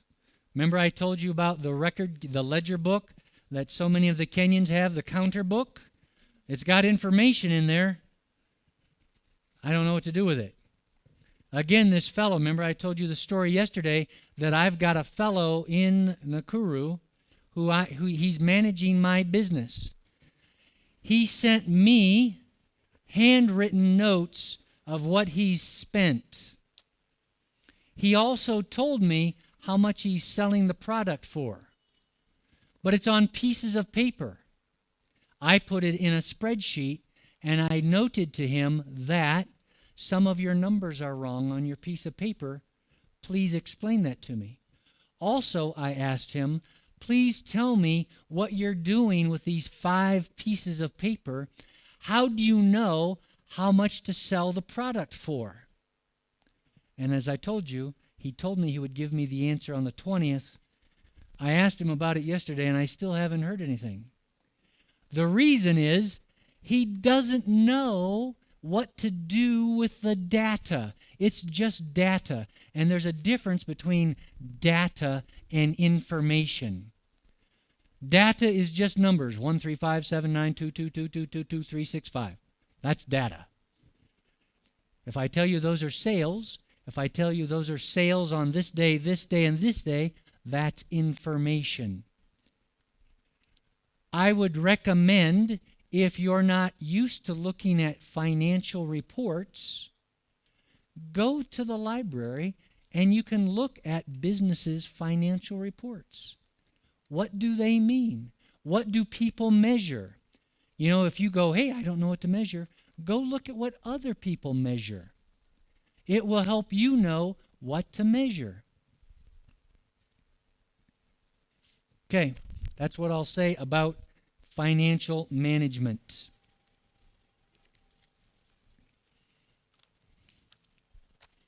Time management. Time management. Again, another pretty picture in color. Tips for effective time management. Oh, you know what? I need to go back one step. I apologize. Let me go back one step.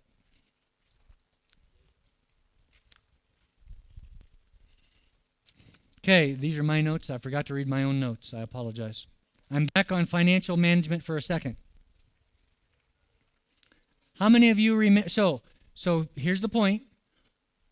The world says financial management is important. I went back to financial management. I went back to here. I apologize. I'm back to here for a minute. I got carried away with myself. The world says financial management is important. Here's what God says. Do we all remember the story about the parable of the talents? You know, there was the landowner, and he had some money, and he left some money with some of his stewards. He gave one guy 5 talents, he gave another guy 2 talents, and he gave another guy 1 talent. He went away. He came back.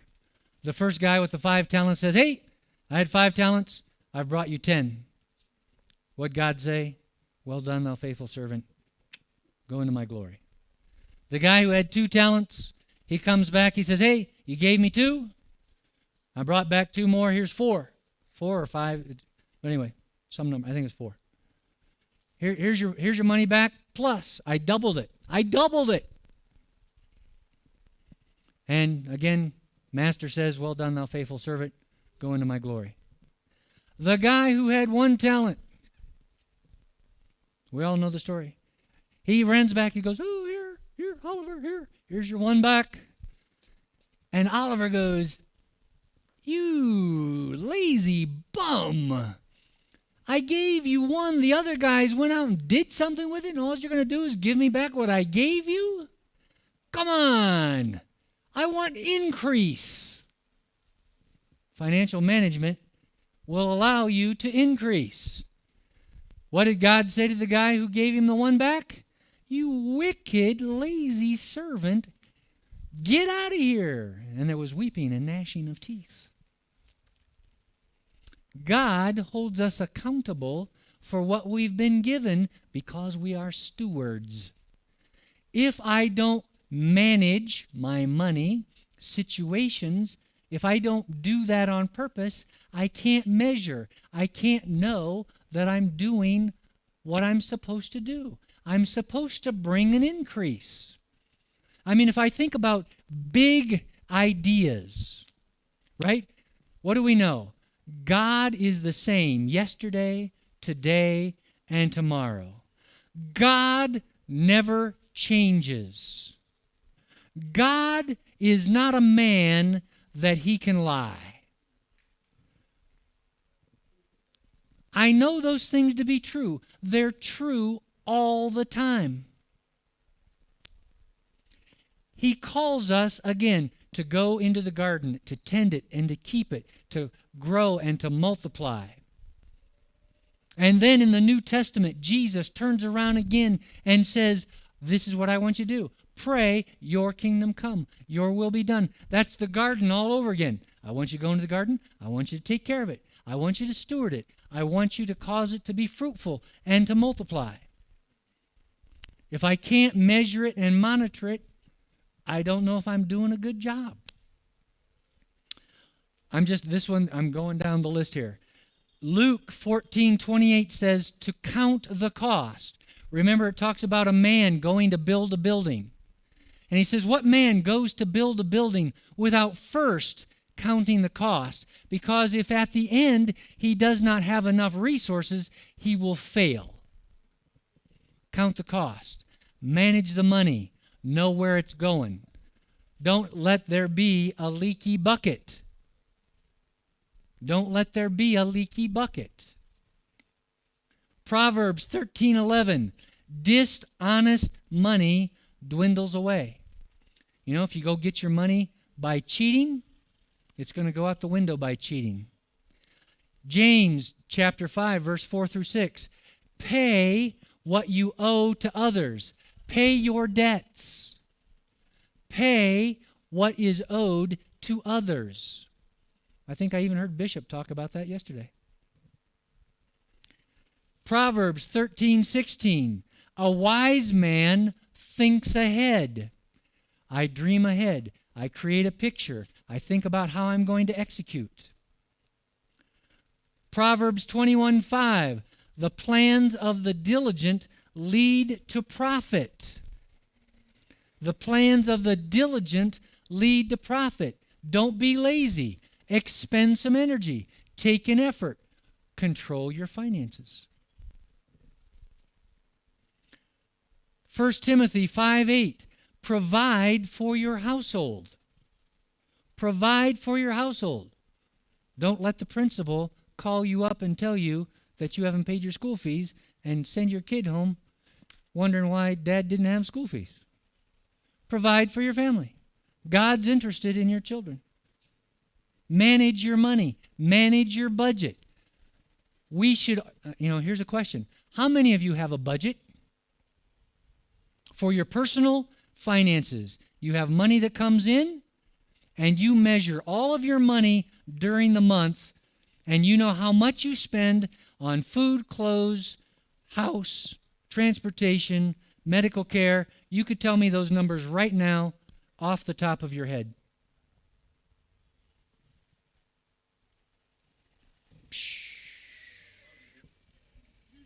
I am telling you, and again, I'm not saying that your answer is uncommon.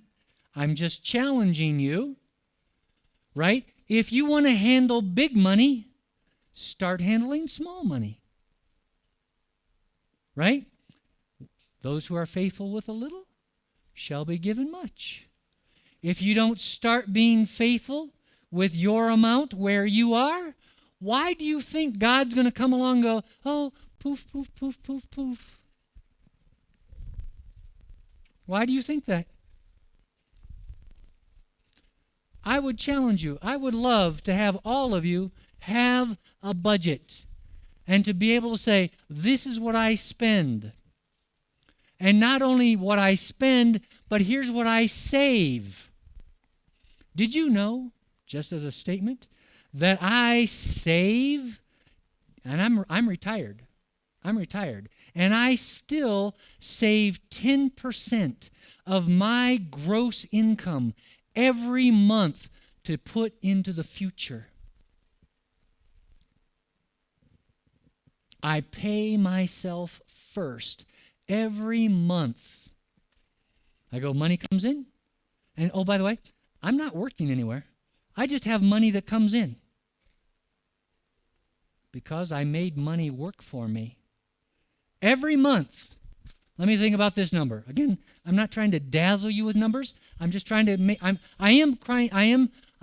what's the Bible verse say? I'm provoking you to jealousy. I do wish to provoke you to jealousy. Here's my number.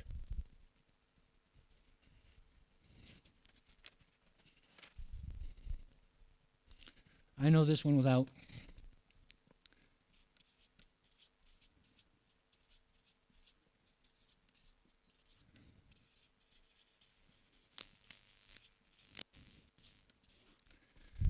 I have 12 million francs come into my pocket every month. That will happen for the rest of my life. I'm standing here right now making money.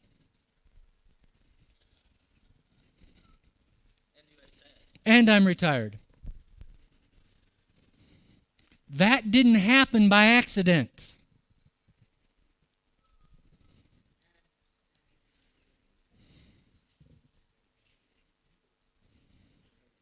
That didn't happen by accident. And I'm here to be able to bless you, I hope, today. Because I have that coming in every month. And oh, by the way, I have another whole huge pot of money I'm not even touching. That's like I have the pot of money that generates what I need. I have another pot of money that's just sitting out there so that hopefully, if I need to use it, I'll use it. But I actually want to give an inheritance to my children and my children's children. Exactly. Yes, sir. See, and every time I put this number up, people go, ugh.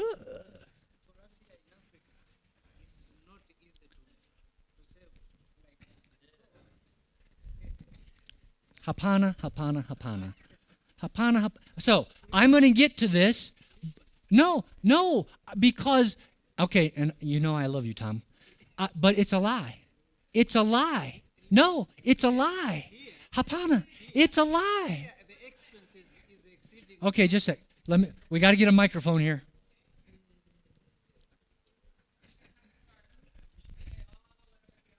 Notice how I got everybody's attention with this one. Everybody's engaged. Okay, so Tom is saying that it's not possible to save like this, right?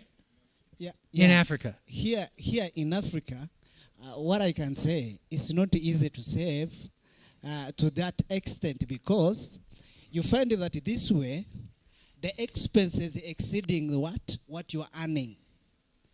The expenses. Do you know how to solve that? I do. I know how to solve that right away. So the very first thing, and again, we're going to get to it because I hit this. What does it say? I think it's Luke 6:38. Give, and it will be given unto you. pressed down and shaken together, will men give unto your bosom. Okay, I'm going to tell you another story. Hold that thought. Let me see. I have to do this.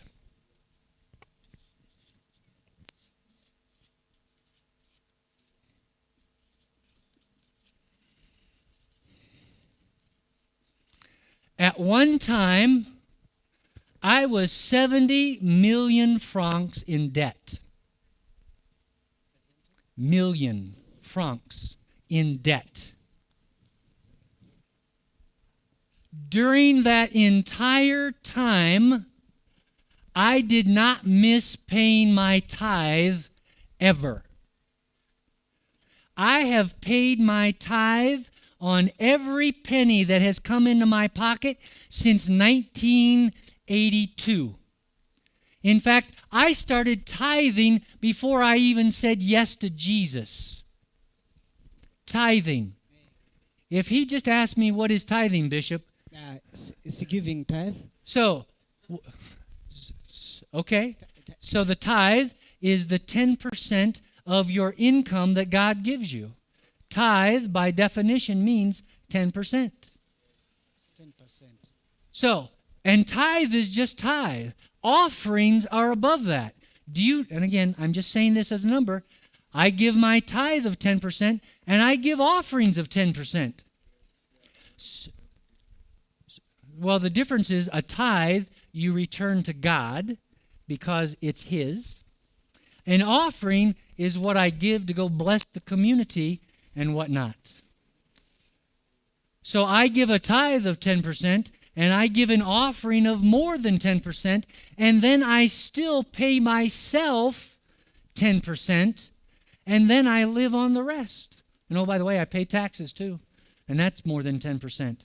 So I actually live on about 55% of this number right here. This comes in, and I live on about half of it because the other things go to other obligations. But first, and think about this. Where'd the mic go? Okay. Think about this. When God said in Luke 6:38, give, and it shall be given unto you, He didn't say receive and then give. He just said give. So what does that mean? Whatever is in your hand, wherever you can start, because everybody has to start somewhere. I know that your starting place is different than what my starting place was. I know that. But because God is no respecter of persons, He lets us all start. So in the place where you are, start and then be faithful. It's hard sometimes. When I was 70 million francs in debt, it was hard. But I knew that I must first honor God with my increase. I just knew it, I knew it, I knew it. And I did not fail. And now I'm jumping you to here, and please, I'm wanting you to appreciate these elements. That was 1982. This is 2022. What's that make? 82, 92, 02, 12, 22. 40 years. That's 40 years of faithfulness. And I'm not going, oh, look at me, na, na, na, na, na. I'm just saying that God likes faithfulness. God likes faithfulness. God likes us, wants us to honor Him. He wants us to honor Him with all of what we do. I'm asking you, Bishop's asking you, let's go into Musanze, let's go into Kigali, let's go into Rwanda and bring heaven to earth. I'm wanting to bless the place where I am. God also wants to bless you. You need money, you need resources. Where does it come from? The bishop, again, this is blunt, the church, the bishop needs money and resources. How are you going to do what's in your heart to do without money? And if you don't choose to be a good steward of it, you're not going to have it. I asked you how many of you have a budget for your house. You all gave me the answer that most people give me, which is not many. I am only wanting to challenge you. This is what this is about this week. I'm trying to give you ideas. You get to go home. I'm not going to sit here and make you go, hey, I'm coming to your house. Let me see your budget. I'm coming to your house. Let me see this. I'm telling you stuff, and I'm telling you why I believe it to be true. It's up to you to take action on it because you get to make those choices for you. David, I want to say something about his question. There is two things. One, we as African, let me say that, I'm sorry to use African, we don't have a discipline for doing things. That's the biggest problem. Discipline means it doesn't matter I have enough or not. If I decided to be saving 10%, that 10% is not going to solve the problem. What about if I can save that? Then I use it to remain. You understand? For example, I'm having 100,000 Rwanda money, and that is not enough to handle my problem. So why not have a discipline and keep 10,000? Still account like I don't have enough. Let me use this 9,000 remain. Why? Even if you take that 10,000, it's not going to solve the problem. It just require the discipline. And if you can't have a discipline in your life, you will never achieve anything. Because you will always break what you have put on your way. Discipline means like, if I make this is how I'm going to live, I will do that. But if I don't have a discipline, I will say, I will be saving. But then by the end, I will not. I will give. By the end, you will not give. I will do this. It's like you live a life of breaking what you have decided to do. So that means if you can't honor what you have decided to do, God will not respect it. He will not honor it. So first, you have to learn to have a discipline of what you agree to do in your life. Because you will never have enough.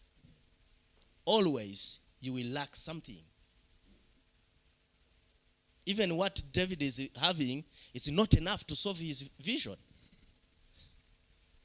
But he still have a discipline to do something. That's what you need to understand. It's not about money. It's about your discipline, decision of what you choose to do. And that's why God will bless you and see this person is very strong. That's one. Secondly, I'm sorry I'm taking a time. No, it's all good. Secondly, we are not living by number. Do you understand? It's like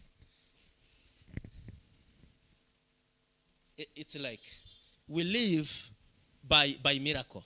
This is what I mean. It's like I don't know what to do. You don't have a plan. Let me say this. We live without a plan. There is no plan. There is nowhere we are going. It's like, I don't know how to explain this, but David, this is what is going on even in youth. Even all of them. Please. There is no time maybe you can ask them. There is no one in this room. Okay. No. Where he will be in 10 years to come. No one has never done a plan for 10 years. Even if you said to do a plan for a year for him or her, it's like, oh, I will plan. Even they wait. It's like, so if you don't know where you are going, even God doesn't know where you are going because you don't know. So how can someone help you to get there when you don't know? So because they live without a plan, their life is about accident. Today I'm doing this, I meet with this, we go there, I'm looking for a job, they don't know even what they love. So because Bishop and I have talked about this, the one point that you made to me was in that idea of the plan, no plan. And again, I call it the magic helicopter. That's right. It's a magic life they are living. So because you're not, if you fail to plan, you plan to fail. To fail. If you don't plan, you plan to fail. By definition, if I don't have a plan, I plan to fail. In this case, again, because Bishop and I have had this conversation, the mentality often is, I'm waiting for God to do a miracle. Yes. I don't need to do a budget because God's going to provide. He is going to provide, but remember, he says the kingdom of God is at hand. It's in your hand with what you can do. He gave you the ability to both give and to go work to complete what is needed. So, often people will say, I'm just trusting God. God will do it all. And I think, obviously I don't have a written text on this, but basically God is saying, I've given you the resources that you need. I will come alongside you and help you, but you need to go and take action.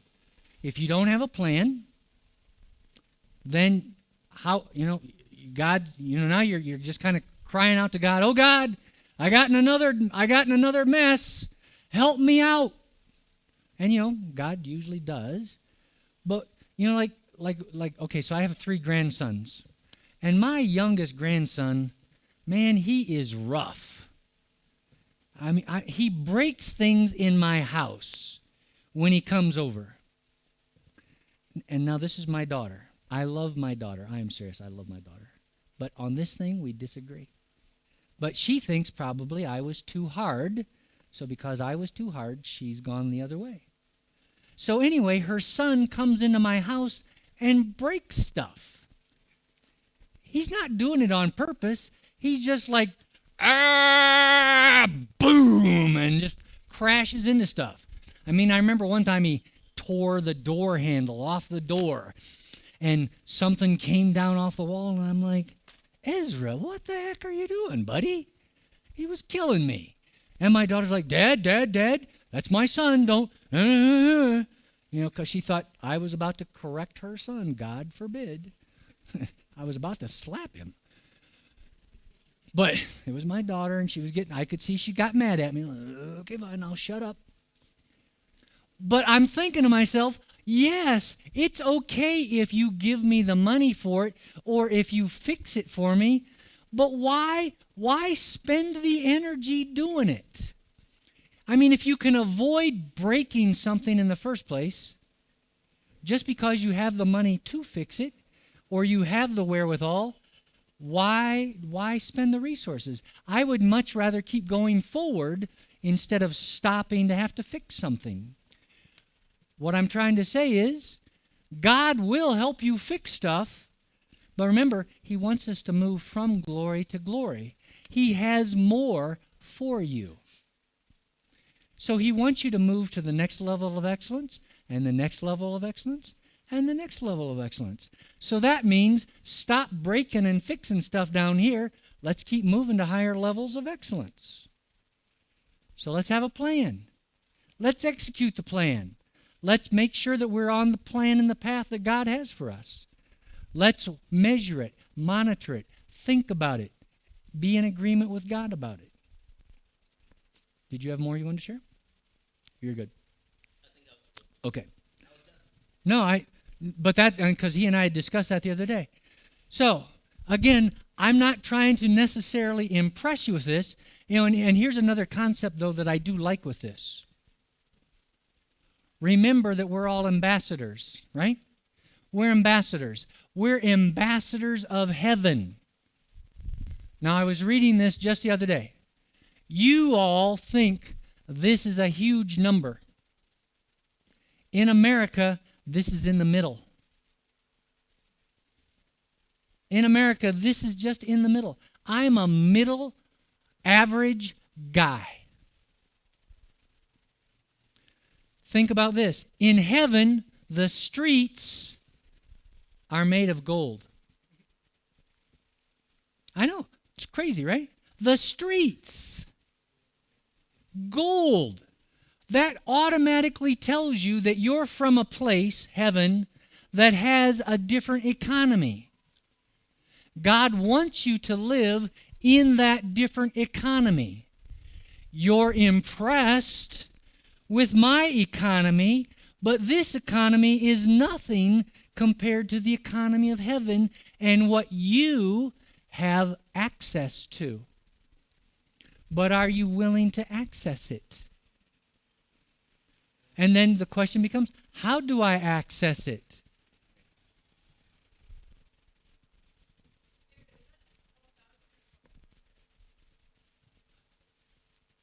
That's 12 million a month. 12,000. Yeah, I'm not 1,200. Goodness gracious, I'd be on food stamps.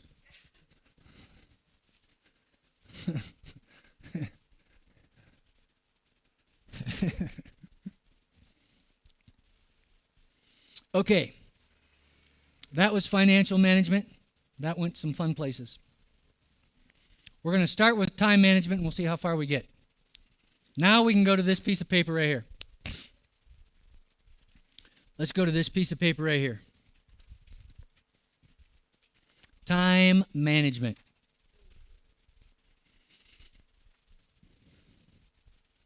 So again, this is out of a college secular textbook.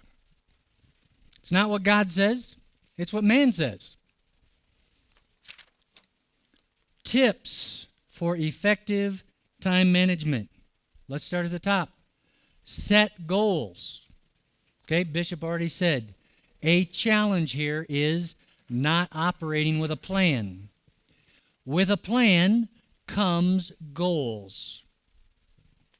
With a plan comes goals, things that I want to achieve. And when do I want to achieve them by? Remember what we started off with this morning?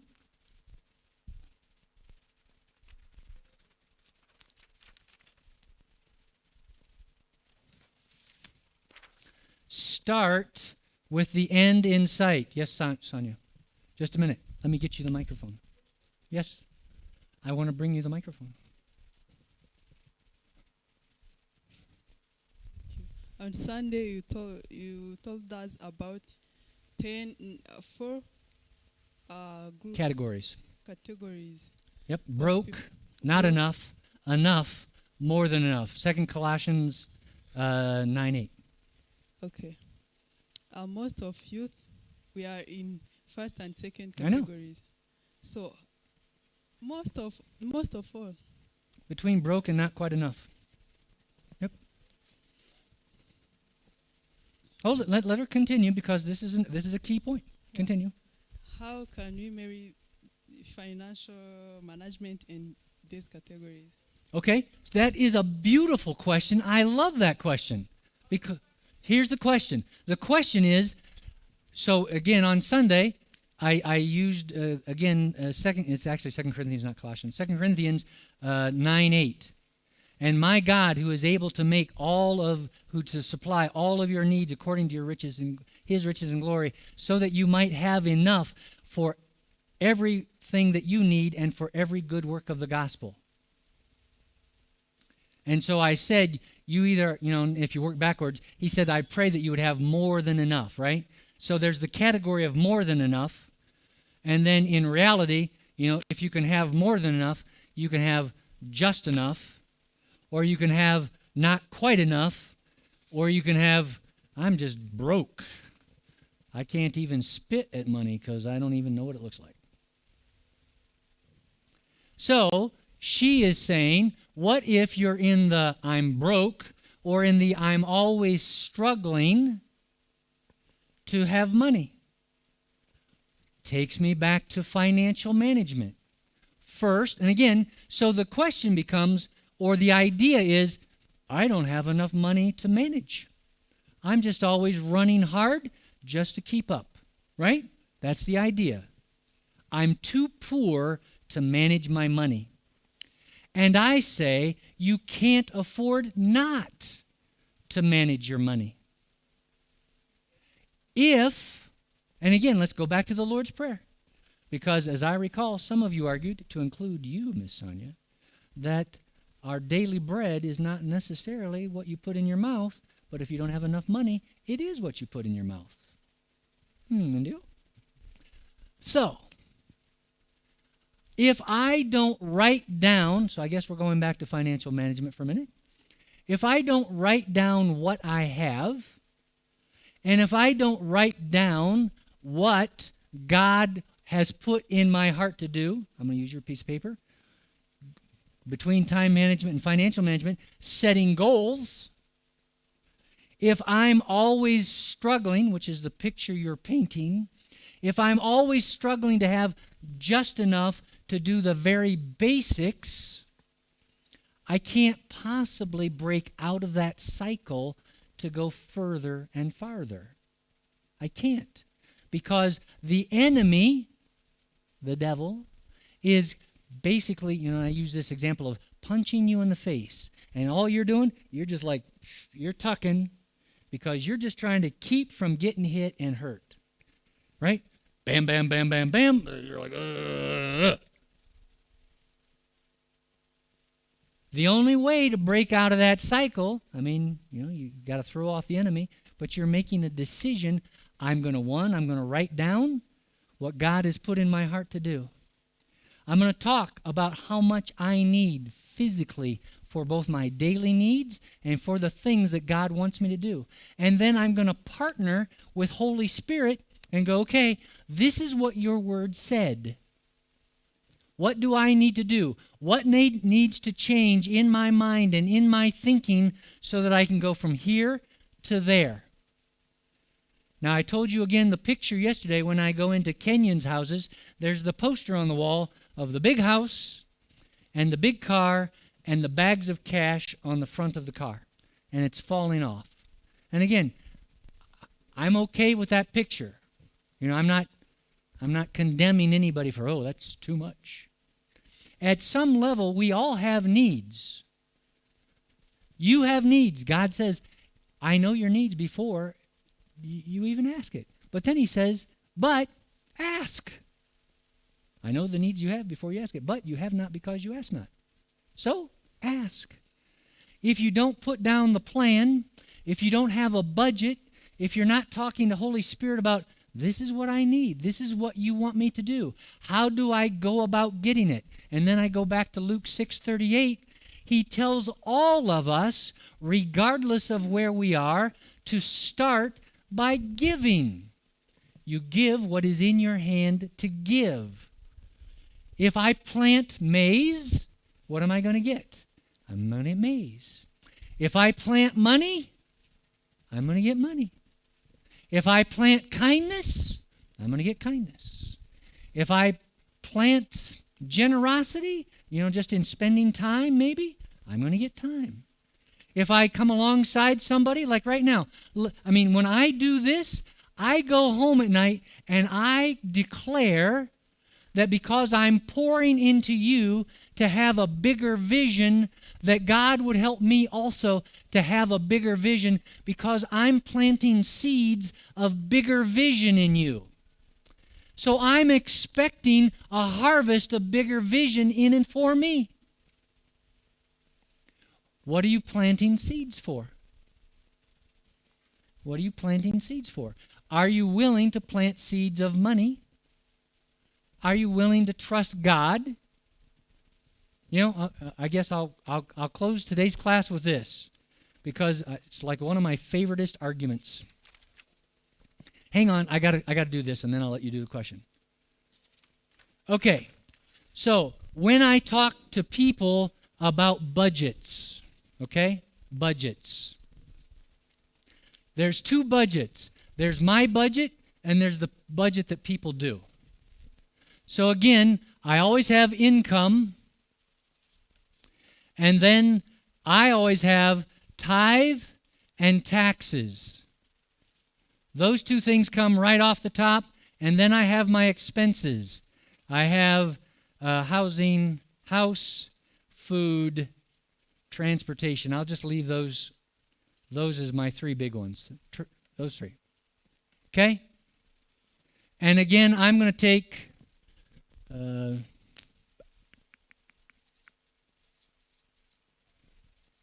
what's that? I'm going to say 20,000 francs. I'm just picking a number, okay? It doesn't matter what your number is. I don't care. It's a number. If I took this 20,000 francs, I'll make it 200,000 francs just because I want it to be a little more realistic. 200,000 francs. And I just say, that's what you got coming in. I know that from the beginning, because of what God tells me, that I should bring 20,000 francs as a tithe, and taxes usually end up being around 10%, give or take. How many of you pay your taxes? Does everybody pay their taxes here? 18%. Do you pay it? Here's an idea. And again, I will let you ask your question. My money comes from God. And when I say my money, that's probably not the right. The money I have in steward is from God. It's blessed. It's anointed. And when I pay my taxes, I send my money back to the government, and I claim and call that my money is blessing the government. Because the money came through me, and I'm blessed. And because I'm blessed, I'm going to bless the government, even if they're stupid. Because one, I was told by Jesus, render unto Caesar what is Caesar's. He said, do it. I'm going to do it. Doesn't matter whether I think they're doing a great job or not. It's my obligation. I'm going to fulfill it. You know, it's not like, oh, I get a vote. But anyway, 20,000 in tithes and 20,000 in taxes. And so that leaves 16,000 to live on.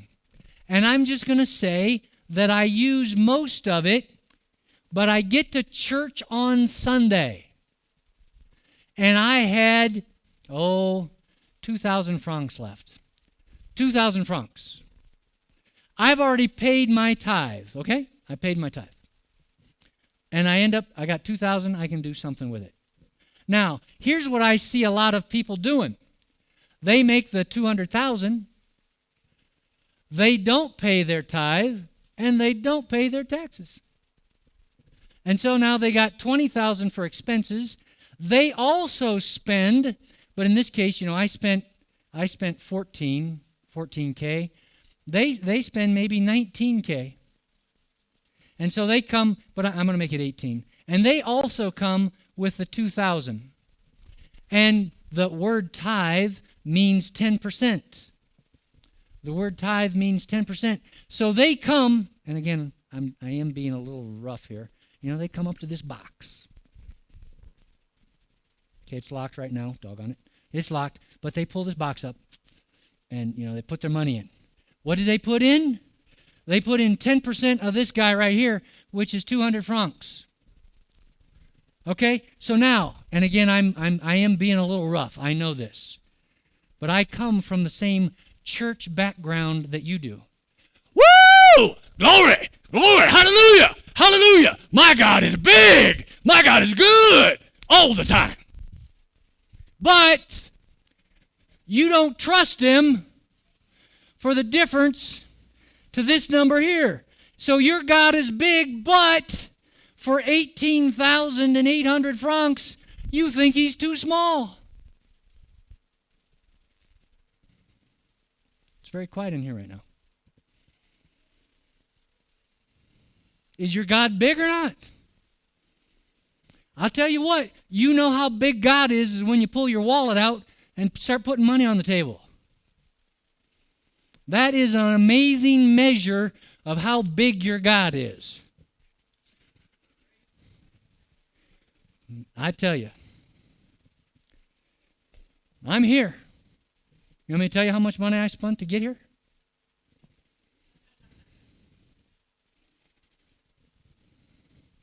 I'm just saying, as Joanna said, where your heart is, and that's your money is. Where your money is, where your heart is.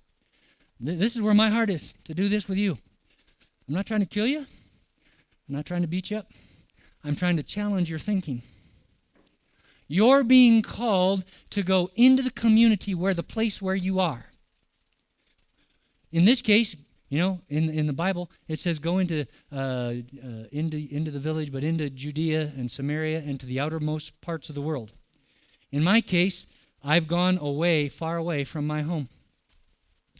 I even had people in my own community go, David, why, if you're going to choose to do that, why don't you stay here and do that instead of going all the way to Africa?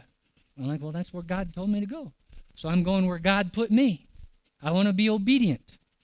So wherever God sends you, be obedient. Go do it. If you don't, if you don't manage your money, if you don't manage your time, and I guess this is where we're going to start tomorrow with time management. If you don't have goals, if you're not willing to trust God, then I'm asking you to start. I'm asking you to think about it. And again, if any of this has challenged you, think about, this becomes then a question between you and Holy Spirit about, God, I didn't like what David said about this today. And I'm just saying, have a conversation with him about what was it that I didn't like? What about what David said made me mad? Did it make me feel like, oh, I'm not giving enough or I'm doing something wrong? And again, I'm not trying to say any of those things. I'm just saying, if you don't have all the money that you need to accomplish what God has put in your heart to do, then have a conversation with Holy Spirit about what needs to change in you. Because again, I told you yesterday about the fellow who I gave 2,500,000 francs to. It wasn't money that he needs. He needs to have a change in the way he handles money and thinks about it and what his heart is. And we all need heart changes, and we all need mind changes. We are continuing to go from glory to glory. There is not a point in the Bible where God says, hey, if you do these 5 things, you've arrived, just sit down and enjoy the ride. Right? I mean, we never arrive. We are going to be continually being transformed until the day he transforms us in the twinkling of an eye and brings us into his glory. So just decide to continue to be transformed. I'm just asking you to be active about it. Be purposeful about it. I've asked you earlier today, what's your purpose for being here? What are your goals and objectives? Make a choice. Make a decision. Those are things that I want you to do. I want you to walk out of here and go, I need to think about those things. And I need to think about them to the level where I allow them to change my path, change the way I'm going. Where did I leave the microphone? There it is. So why don't you take it? I'm going to let you ask your last question, and we'll be done for the day. I wanted to ask, before you're planning, you needed to ask Holy Spirit, come and tell me what I can do. Nope. Or nope. You want planning before and then. So to me, this is a continuous process. Like a husband and wife. The husband and wife, they didn't come up to the altar and get married, and everything was fixed on that day, and then they just went for 50 years. Right? It wasn't fixed. Instead, here, give me your hand. No, I want your hand. They went and they held hands, and they walked it out together, right? So, we're going to keep walking out together. So remember the story of Paul and Silas going to, was it Bithynia? Remember, Paul and Silas were on the way to Macedonia, but they were going to stop in Bithynia, but the Holy Spirit forbade them to go into Bithynia. My point is that as you go, the Holy Spirit will direct your path. Now, I do believe that the Holy Spirit is talking to us all the time. Now, whether we pay attention or not, that's another story. But, here's a story. I'm going to France in September. I'm going to live in France for a year. Why? Because last year, when I was sitting with Bishop and with the mayor and his wife, there were 4 languages going on at the table and 5 people. My English is pretty good. My Swahili is growing. My French, and I apologize, I'm not going to learn Ki Rwandan just because I'm looking for big languages that let me talk to many people. So I thought to myself, okay, I want to be in Rwanda, I want to be in Burundi, I want to go into Congo, I need to go learn another language. I'm just telling you that I was sitting there. I hadn't imagined going to France, but after that meal, I felt impressed by the Holy Spirit. Go learn French. And literally, because I think it's going to be a lot of fun, so who said what? Oh, this is the idea about money. Sometimes we are worried about, I have too much money, right? I don't want too much, because then I'll do something stupid. I think going to France for a year is going to be a lot of fun. I'm looking forward to it. I'm going to have some amazing coffee. I'm going to have some amazing desserts. I'm going to have some amazing ice cream. I'm going to be living on the Mediterranean. I think it's going to be sweet. So I've worried, because I thought that was such a good thing, I've worried, okay, God, was this just me? Or are you okay with this? So I've been asking the Holy Spirit pretty frequently. I just want to make sure, am I still good with this? And he keeps telling me, you're good. So I'm saying that to say, there are things that are in your heart to do, or maybe I've said some things that have challenged you, and you're thinking, oh, I need to go do this. And again, this is the way I process. And again, Bishop likes this too. He likes to write and pray. I like to write and pray. Every day, and again, we have a similar computer where you can actually write in notes. And so, I start out, and I spend an hour and a half every day. And I know that not everybody's got an hour and a half, but I'm just saying, I write notes every day. Holy Spirit, here's what I'm thinking. What are you thinking?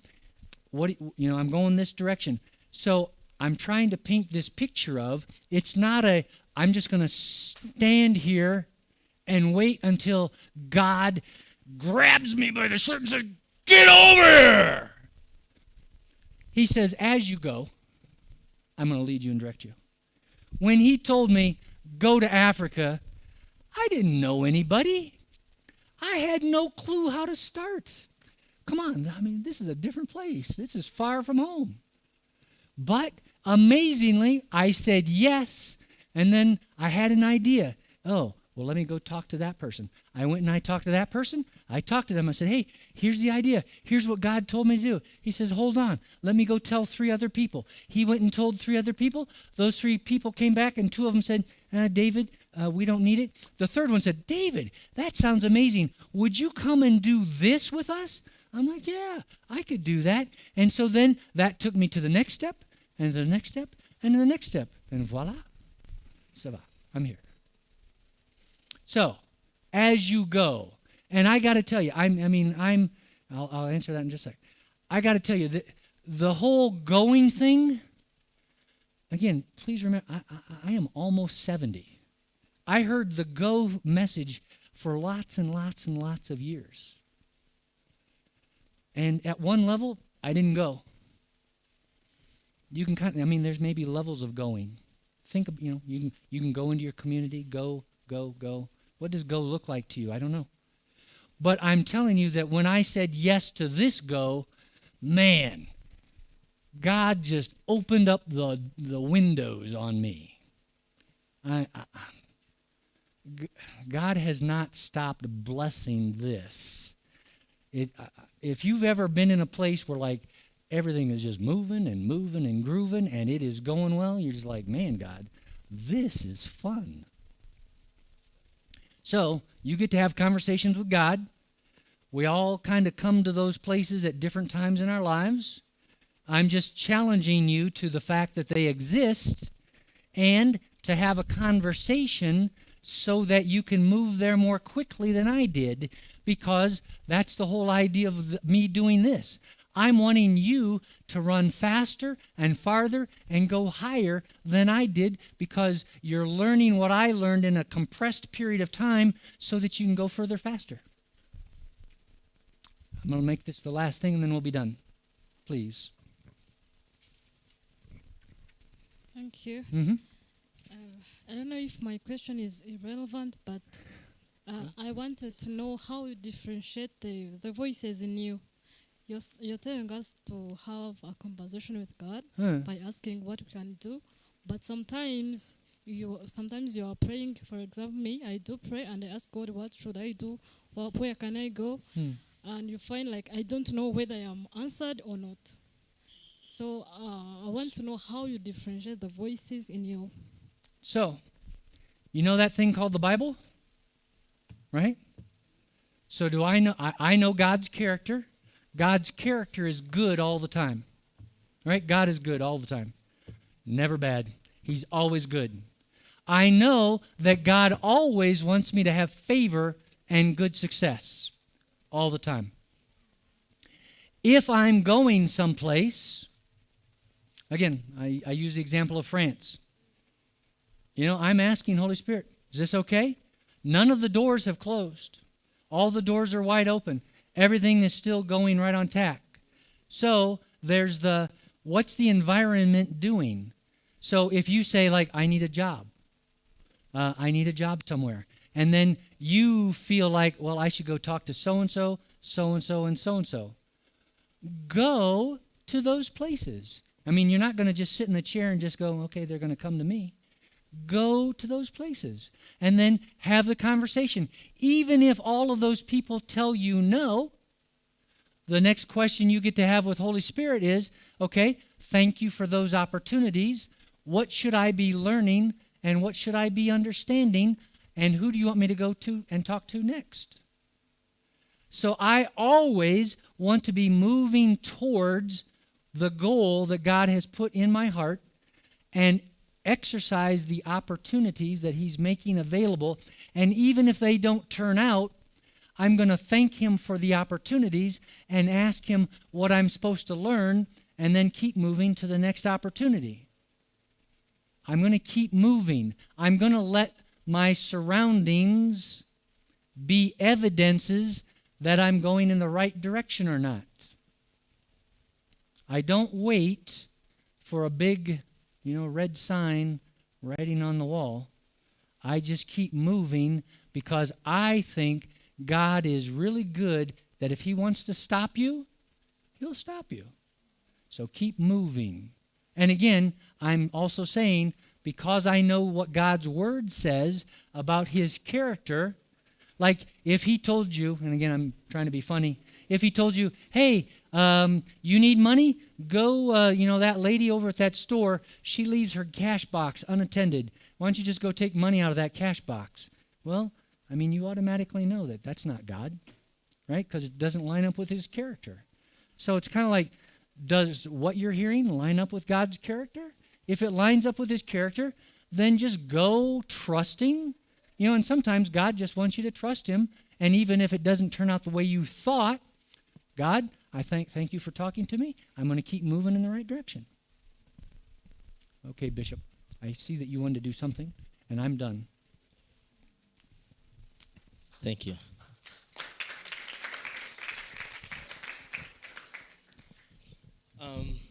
We are here to make you succeed in your life. And for honesty, it will be, I don't know how I can call it,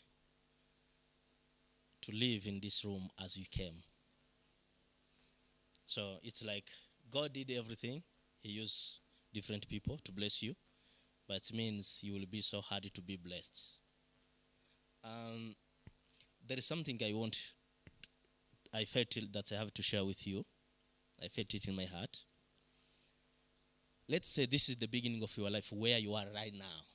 You understand? Like 20 years ago, let me say that. 20 years ago, I could not make even anything for myself. I could not even buy shoes. I could not even be able to provide anything to eat or to drink. Do you understand? I didn't have anything. Let me give you this testimony. 2010, when I get married, I go to the annex. I live in the annex of my brother. I didn't have a bed. I didn't have a mattress. I didn't have spoon or anything. I was sleeping down in the floor. And I didn't have any education. That was 2010. Do you understand? Imagine 2010. Nkora ubukwe mu bukwe bwanje hano muri Musanze nja muri reception nagendeye muri pick up y'umumama w'irubavu waje mu bukwe.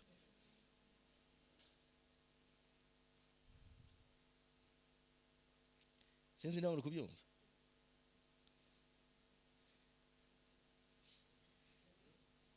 Nagendeye muri pick up y'umumama watashe ubukwe. Niyo nagendeyemo. Uwo natumiye w'umuvandimwe. Sinzi nawe kubyumva. But let me tell you something. Reka twimagine ko arahangaha narindi. I was in this place. Let's say that the same place maybe you are in right now, but I know you are better, 100 times better than me. You understand? But if you know where you are going, if you can project your life, your destiny, it's like this picture, it shows Pacific in one way, but you have your picture of who you are 20 years to come. Are you getting me? It means you have this vision. In that time, I had a vision to transform Africa. Can you imagine someone who doesn't have even something to eat, but he has a vision to transform Africa? Try to imagine how it is too big. Mu rusengero naravugaga ngo nzavuga ubutumwa nzagendera mu ndege bakankubita inkonjo. But this is what it means. I know where I was going. Ask yourself, do you know where you are going? Most of the people, they don't. There is two kind of a vision. People, they are living two ways. One, there are people living for themselves. Their vision is about themselves. It's about their stomach, what they eat, house, driving. It means you have a vision for yourself. You are struggling and trying to make things for you. You understand? That's not a vision. That's a selfishness. Did you get me? That's not a vision. That is selfishness. It means you just live by yourself. And that's why Africans, they are not progressing. Why they are not progressing? The leaders, they don't have a vision for their nations. They don't have a vision for their people. They have a vision for themselves. That's why you found like they have a billions and billions. Then they die, they leave that billions. So having a vision for yourself, or if you are working for yourself, you are doing nothing.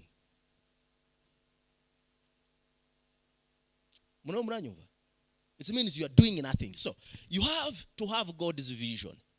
Why God did create you? Why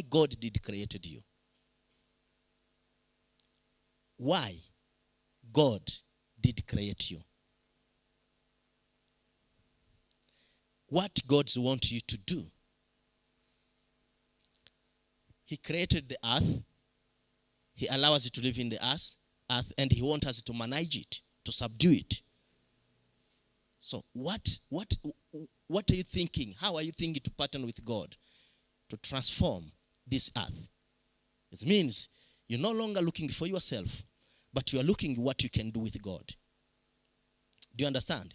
Now, because you have a vision, your life from here, you live a life of figuring out how you will get there. Do you understand? This vision, we determine which study you will need.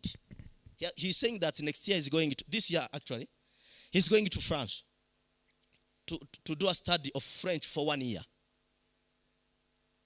Agiye kwiga Igifaransa kubera iki? Because he has a mission in French country, and he needs to communicate with them. So he's doing everything he's doing because of where he wants to go. So he lives a life of figuring out how he can get there. And I started living life to figuring out how I will get there in my vision. It determines who to work with. It determines my friends. It determines everything that I do.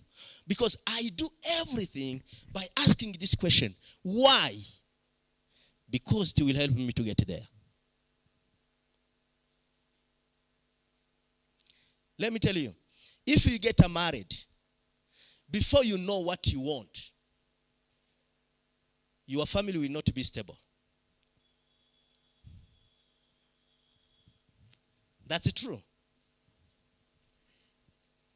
Because you will not marry someone who loves your vision. Because you didn't know your vision in the way you didn't communicate it. So if you didn't communicate it, he loves you, he marry you, but you are going Chanika, he's going to Rubavu. The conflict will start.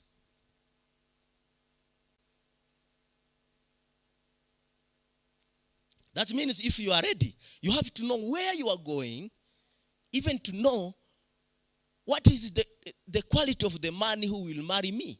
He has to understand me and my vision. And I have to understand his vision and see how this vision can marry together. For you to live. Timushobora kubaho niba vision zanyu zitagiye hamwe. None se zaja hamwe gute utazi yugiye.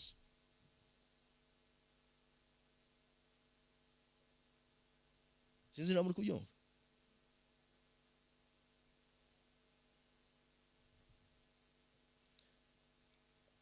Let me tell you something. Iyo utazi yugiye tushobora kumenya icyo ukeneye. Kuko uzafata buri kintu cyose nikitakureba. Ariko iyo yugiye umenya ibyawe n'ibitari ibyawe.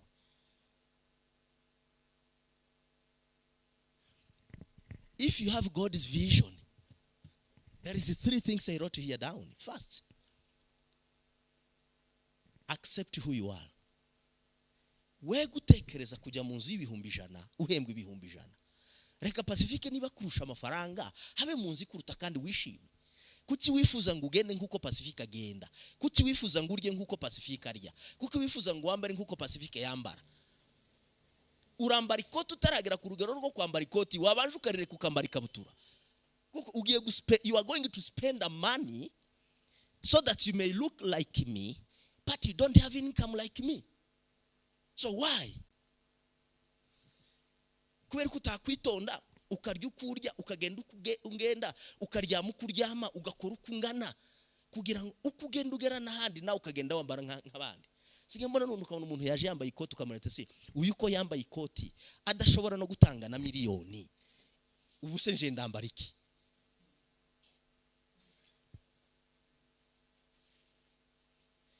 This is the biggest problem. We are not accepting who you are. We are trying to perform like people that they have a billion. You want to have a marriage. You're going to have a wedding. You don't have a money. You want to use the same car like the governor has used. That is stupidity. Why not accept who you are and the capacity you have and live that life, but with progression of where you are going? You just want to look what you don't have. That's not right. That's why, because people, they wanted to pretend that they are big when they are not big, they spend a lot in the way they can't manage. You understand? Tom can't accept to live in the house according to what he can be able to manage or to pay. So that's not right. Ryama no kuri tapi, ryama no mu gikoni, ryama naho ugomba kuryama hose. Wemera ukungana kugira ngo ukore, ugira icubi kugira icugeraho. None kurambara ipantaro y'ibihumbi 20 utarayigurira waguriwe na so. That's not right.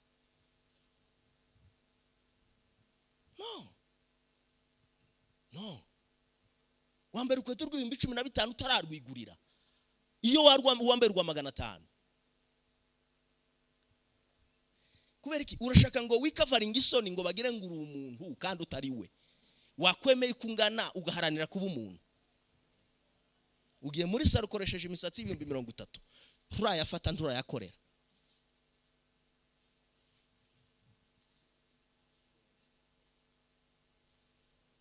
ubwo si n'ubuturage ubwo ni n'ubucucu ni n'ubuswa reka ukuru utagaragara uko umuruta that's right uharanire ko nawe uzamugeraho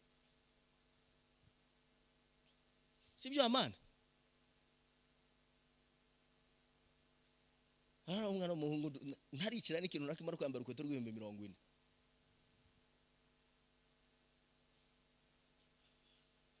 ngo niho bagaragara yuko uri hatari gutese reka nsoze kano kantu. Secondly, you have to trust God. Trusting God means God, I have this vision and I know you are the one who gives this vision. Me and you, we are going to make it. Pray. Have a conversation with the Holy Spirit. Trust God. I'm telling you, you will get there. Thirdly, be responsible. Be responsible to your mistakes. Reka gutera impuhwe. Naje kureba niba hari ubuswa bwa mbere, niba hari ibintu bigoranye no kwigisha umuswa Imana. Okay, let me down there. Challenges intekerezo cyane. But guys, know where you are going. Know where you are going. Live life to get there. Bizatumenya ngo ndavugana nande, ndagendana nande, ndashaka iki, keneki ngo mpagere, uwo mvugana ndamusaba iki, kubera kuzawugiye. Ariko uzagira gutyo kubera kutazi icyo ushaka. Umwe naguha imineke wikorere, undi naguha avoka wikorere, undi naguha amandazi wikorere. Finally uzikorera ibintu birenze igihumbi utazi yuja. Ejo bundi ugasanga kurakora amandazi, ejo bundi ugasanga uri mu mashu, ejo bundi ugasanga uri muri cake. Donc you don't know exactly ukora gusa bikujeho. Define who you are in 20 years to come. Ugira ishusho ya Pacifique mu myaka 20. Mvuge ngo Pacifique ngiye kumudesign mu myaka 30 azaba arihe avugana nabande akora iki. Muri plan yanje mu myaka 3 isigaye nshobora kutabigeraho, but I'm trying. Mu myaka 3 isigaye ngomba kugeza mu myaka 3 ndi mu millionaire. Donc kuri account yanje hariho miliyoni zitari munsi ya 500. That's my plan. Aho nzaba ngejeje now, but that's my plan.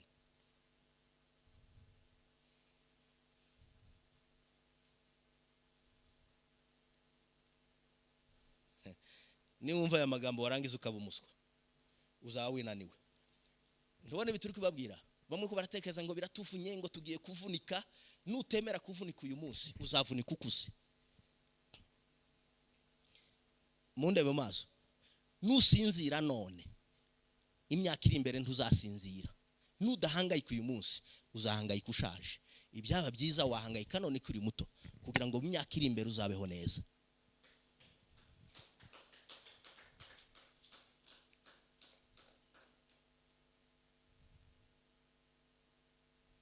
Muve muri comfort zone, mureke kuryama, mureke gusinzira.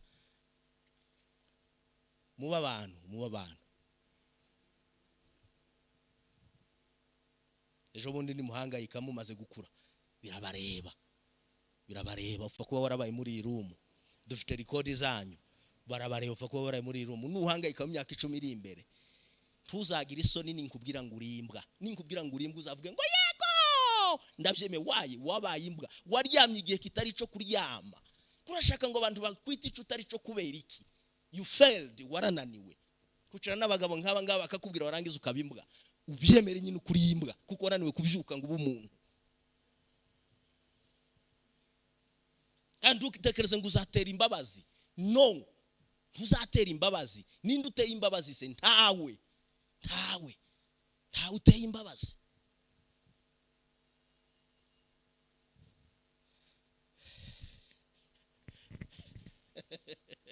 Ndanabaza muri buntera amabuye.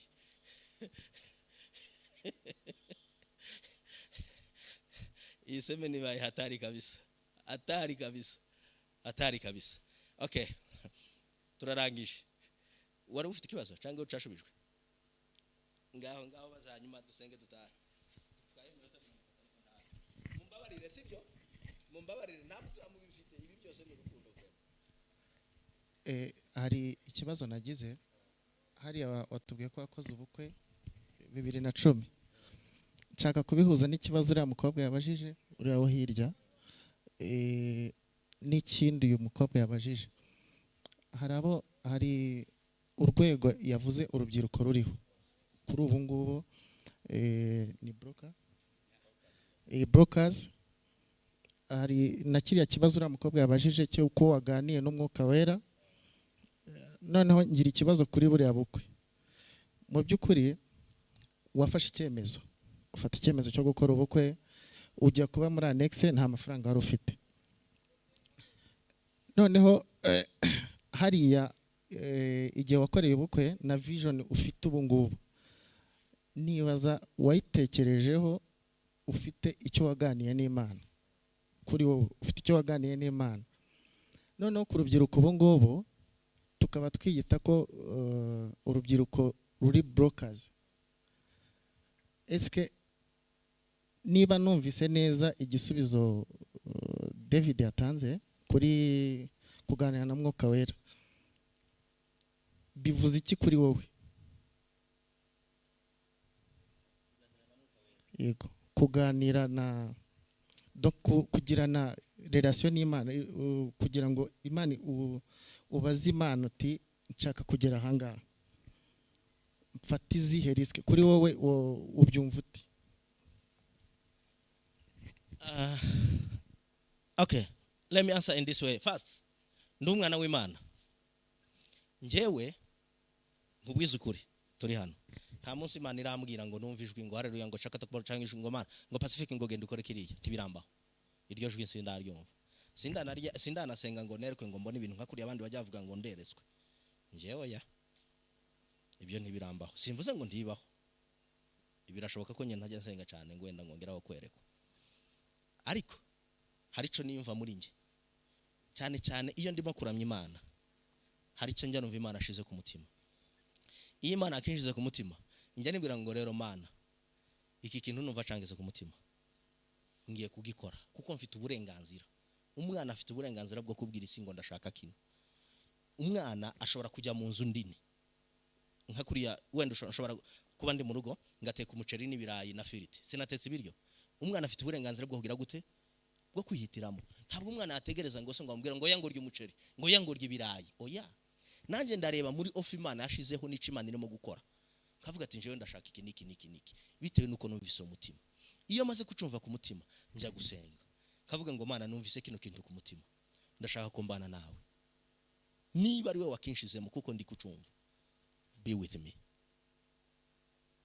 muri kubyumva that's my journey njewe niko bijya bigenda niyo vision mfite so kuvuga ngo Imana yaraje ngo yagarahira bimbwira no nabonye ibibazo biri muri Afrika ndeba ibibazo bihari numva nshaka kuvuga ubutumwa no guhindura Afrika mbwira Imana ndabwira ngo Mana ndashaka kugenda nawe runo rugendo niba ubaho ngwino tujyane kuko ngiye kubikora si kubwanje ni kubwawe tubona nk'uko abantu bajya basenga ngo barumuza ngo mpaka Imana yemere ngo niba ari byo cyangwa niba atari byo biriya no buturage biriya no kutamenya Imana ni nko gushaka kwactinga nkaho udafite uburenganzira nose waba mu rugo ugashaka kuba nk'udafite uburenganzira mu rugo ubu umwana yaba mu rugo iwanje akavuga ngo mpaka azategereza mubwire ngo kubura ngo haguruka ngo genda ushiremo umunyu ngana gutya kandi ari mu gikona arimo guteka afite uburenganzira bwo kuvuga ngo nahitamo gukora iki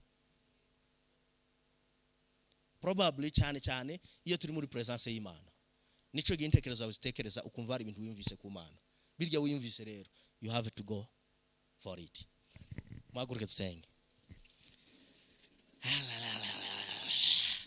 it's very hot birashushe ntabwo muzagaruka mwumvise hano you have to know ninde nagisha inama ninde wa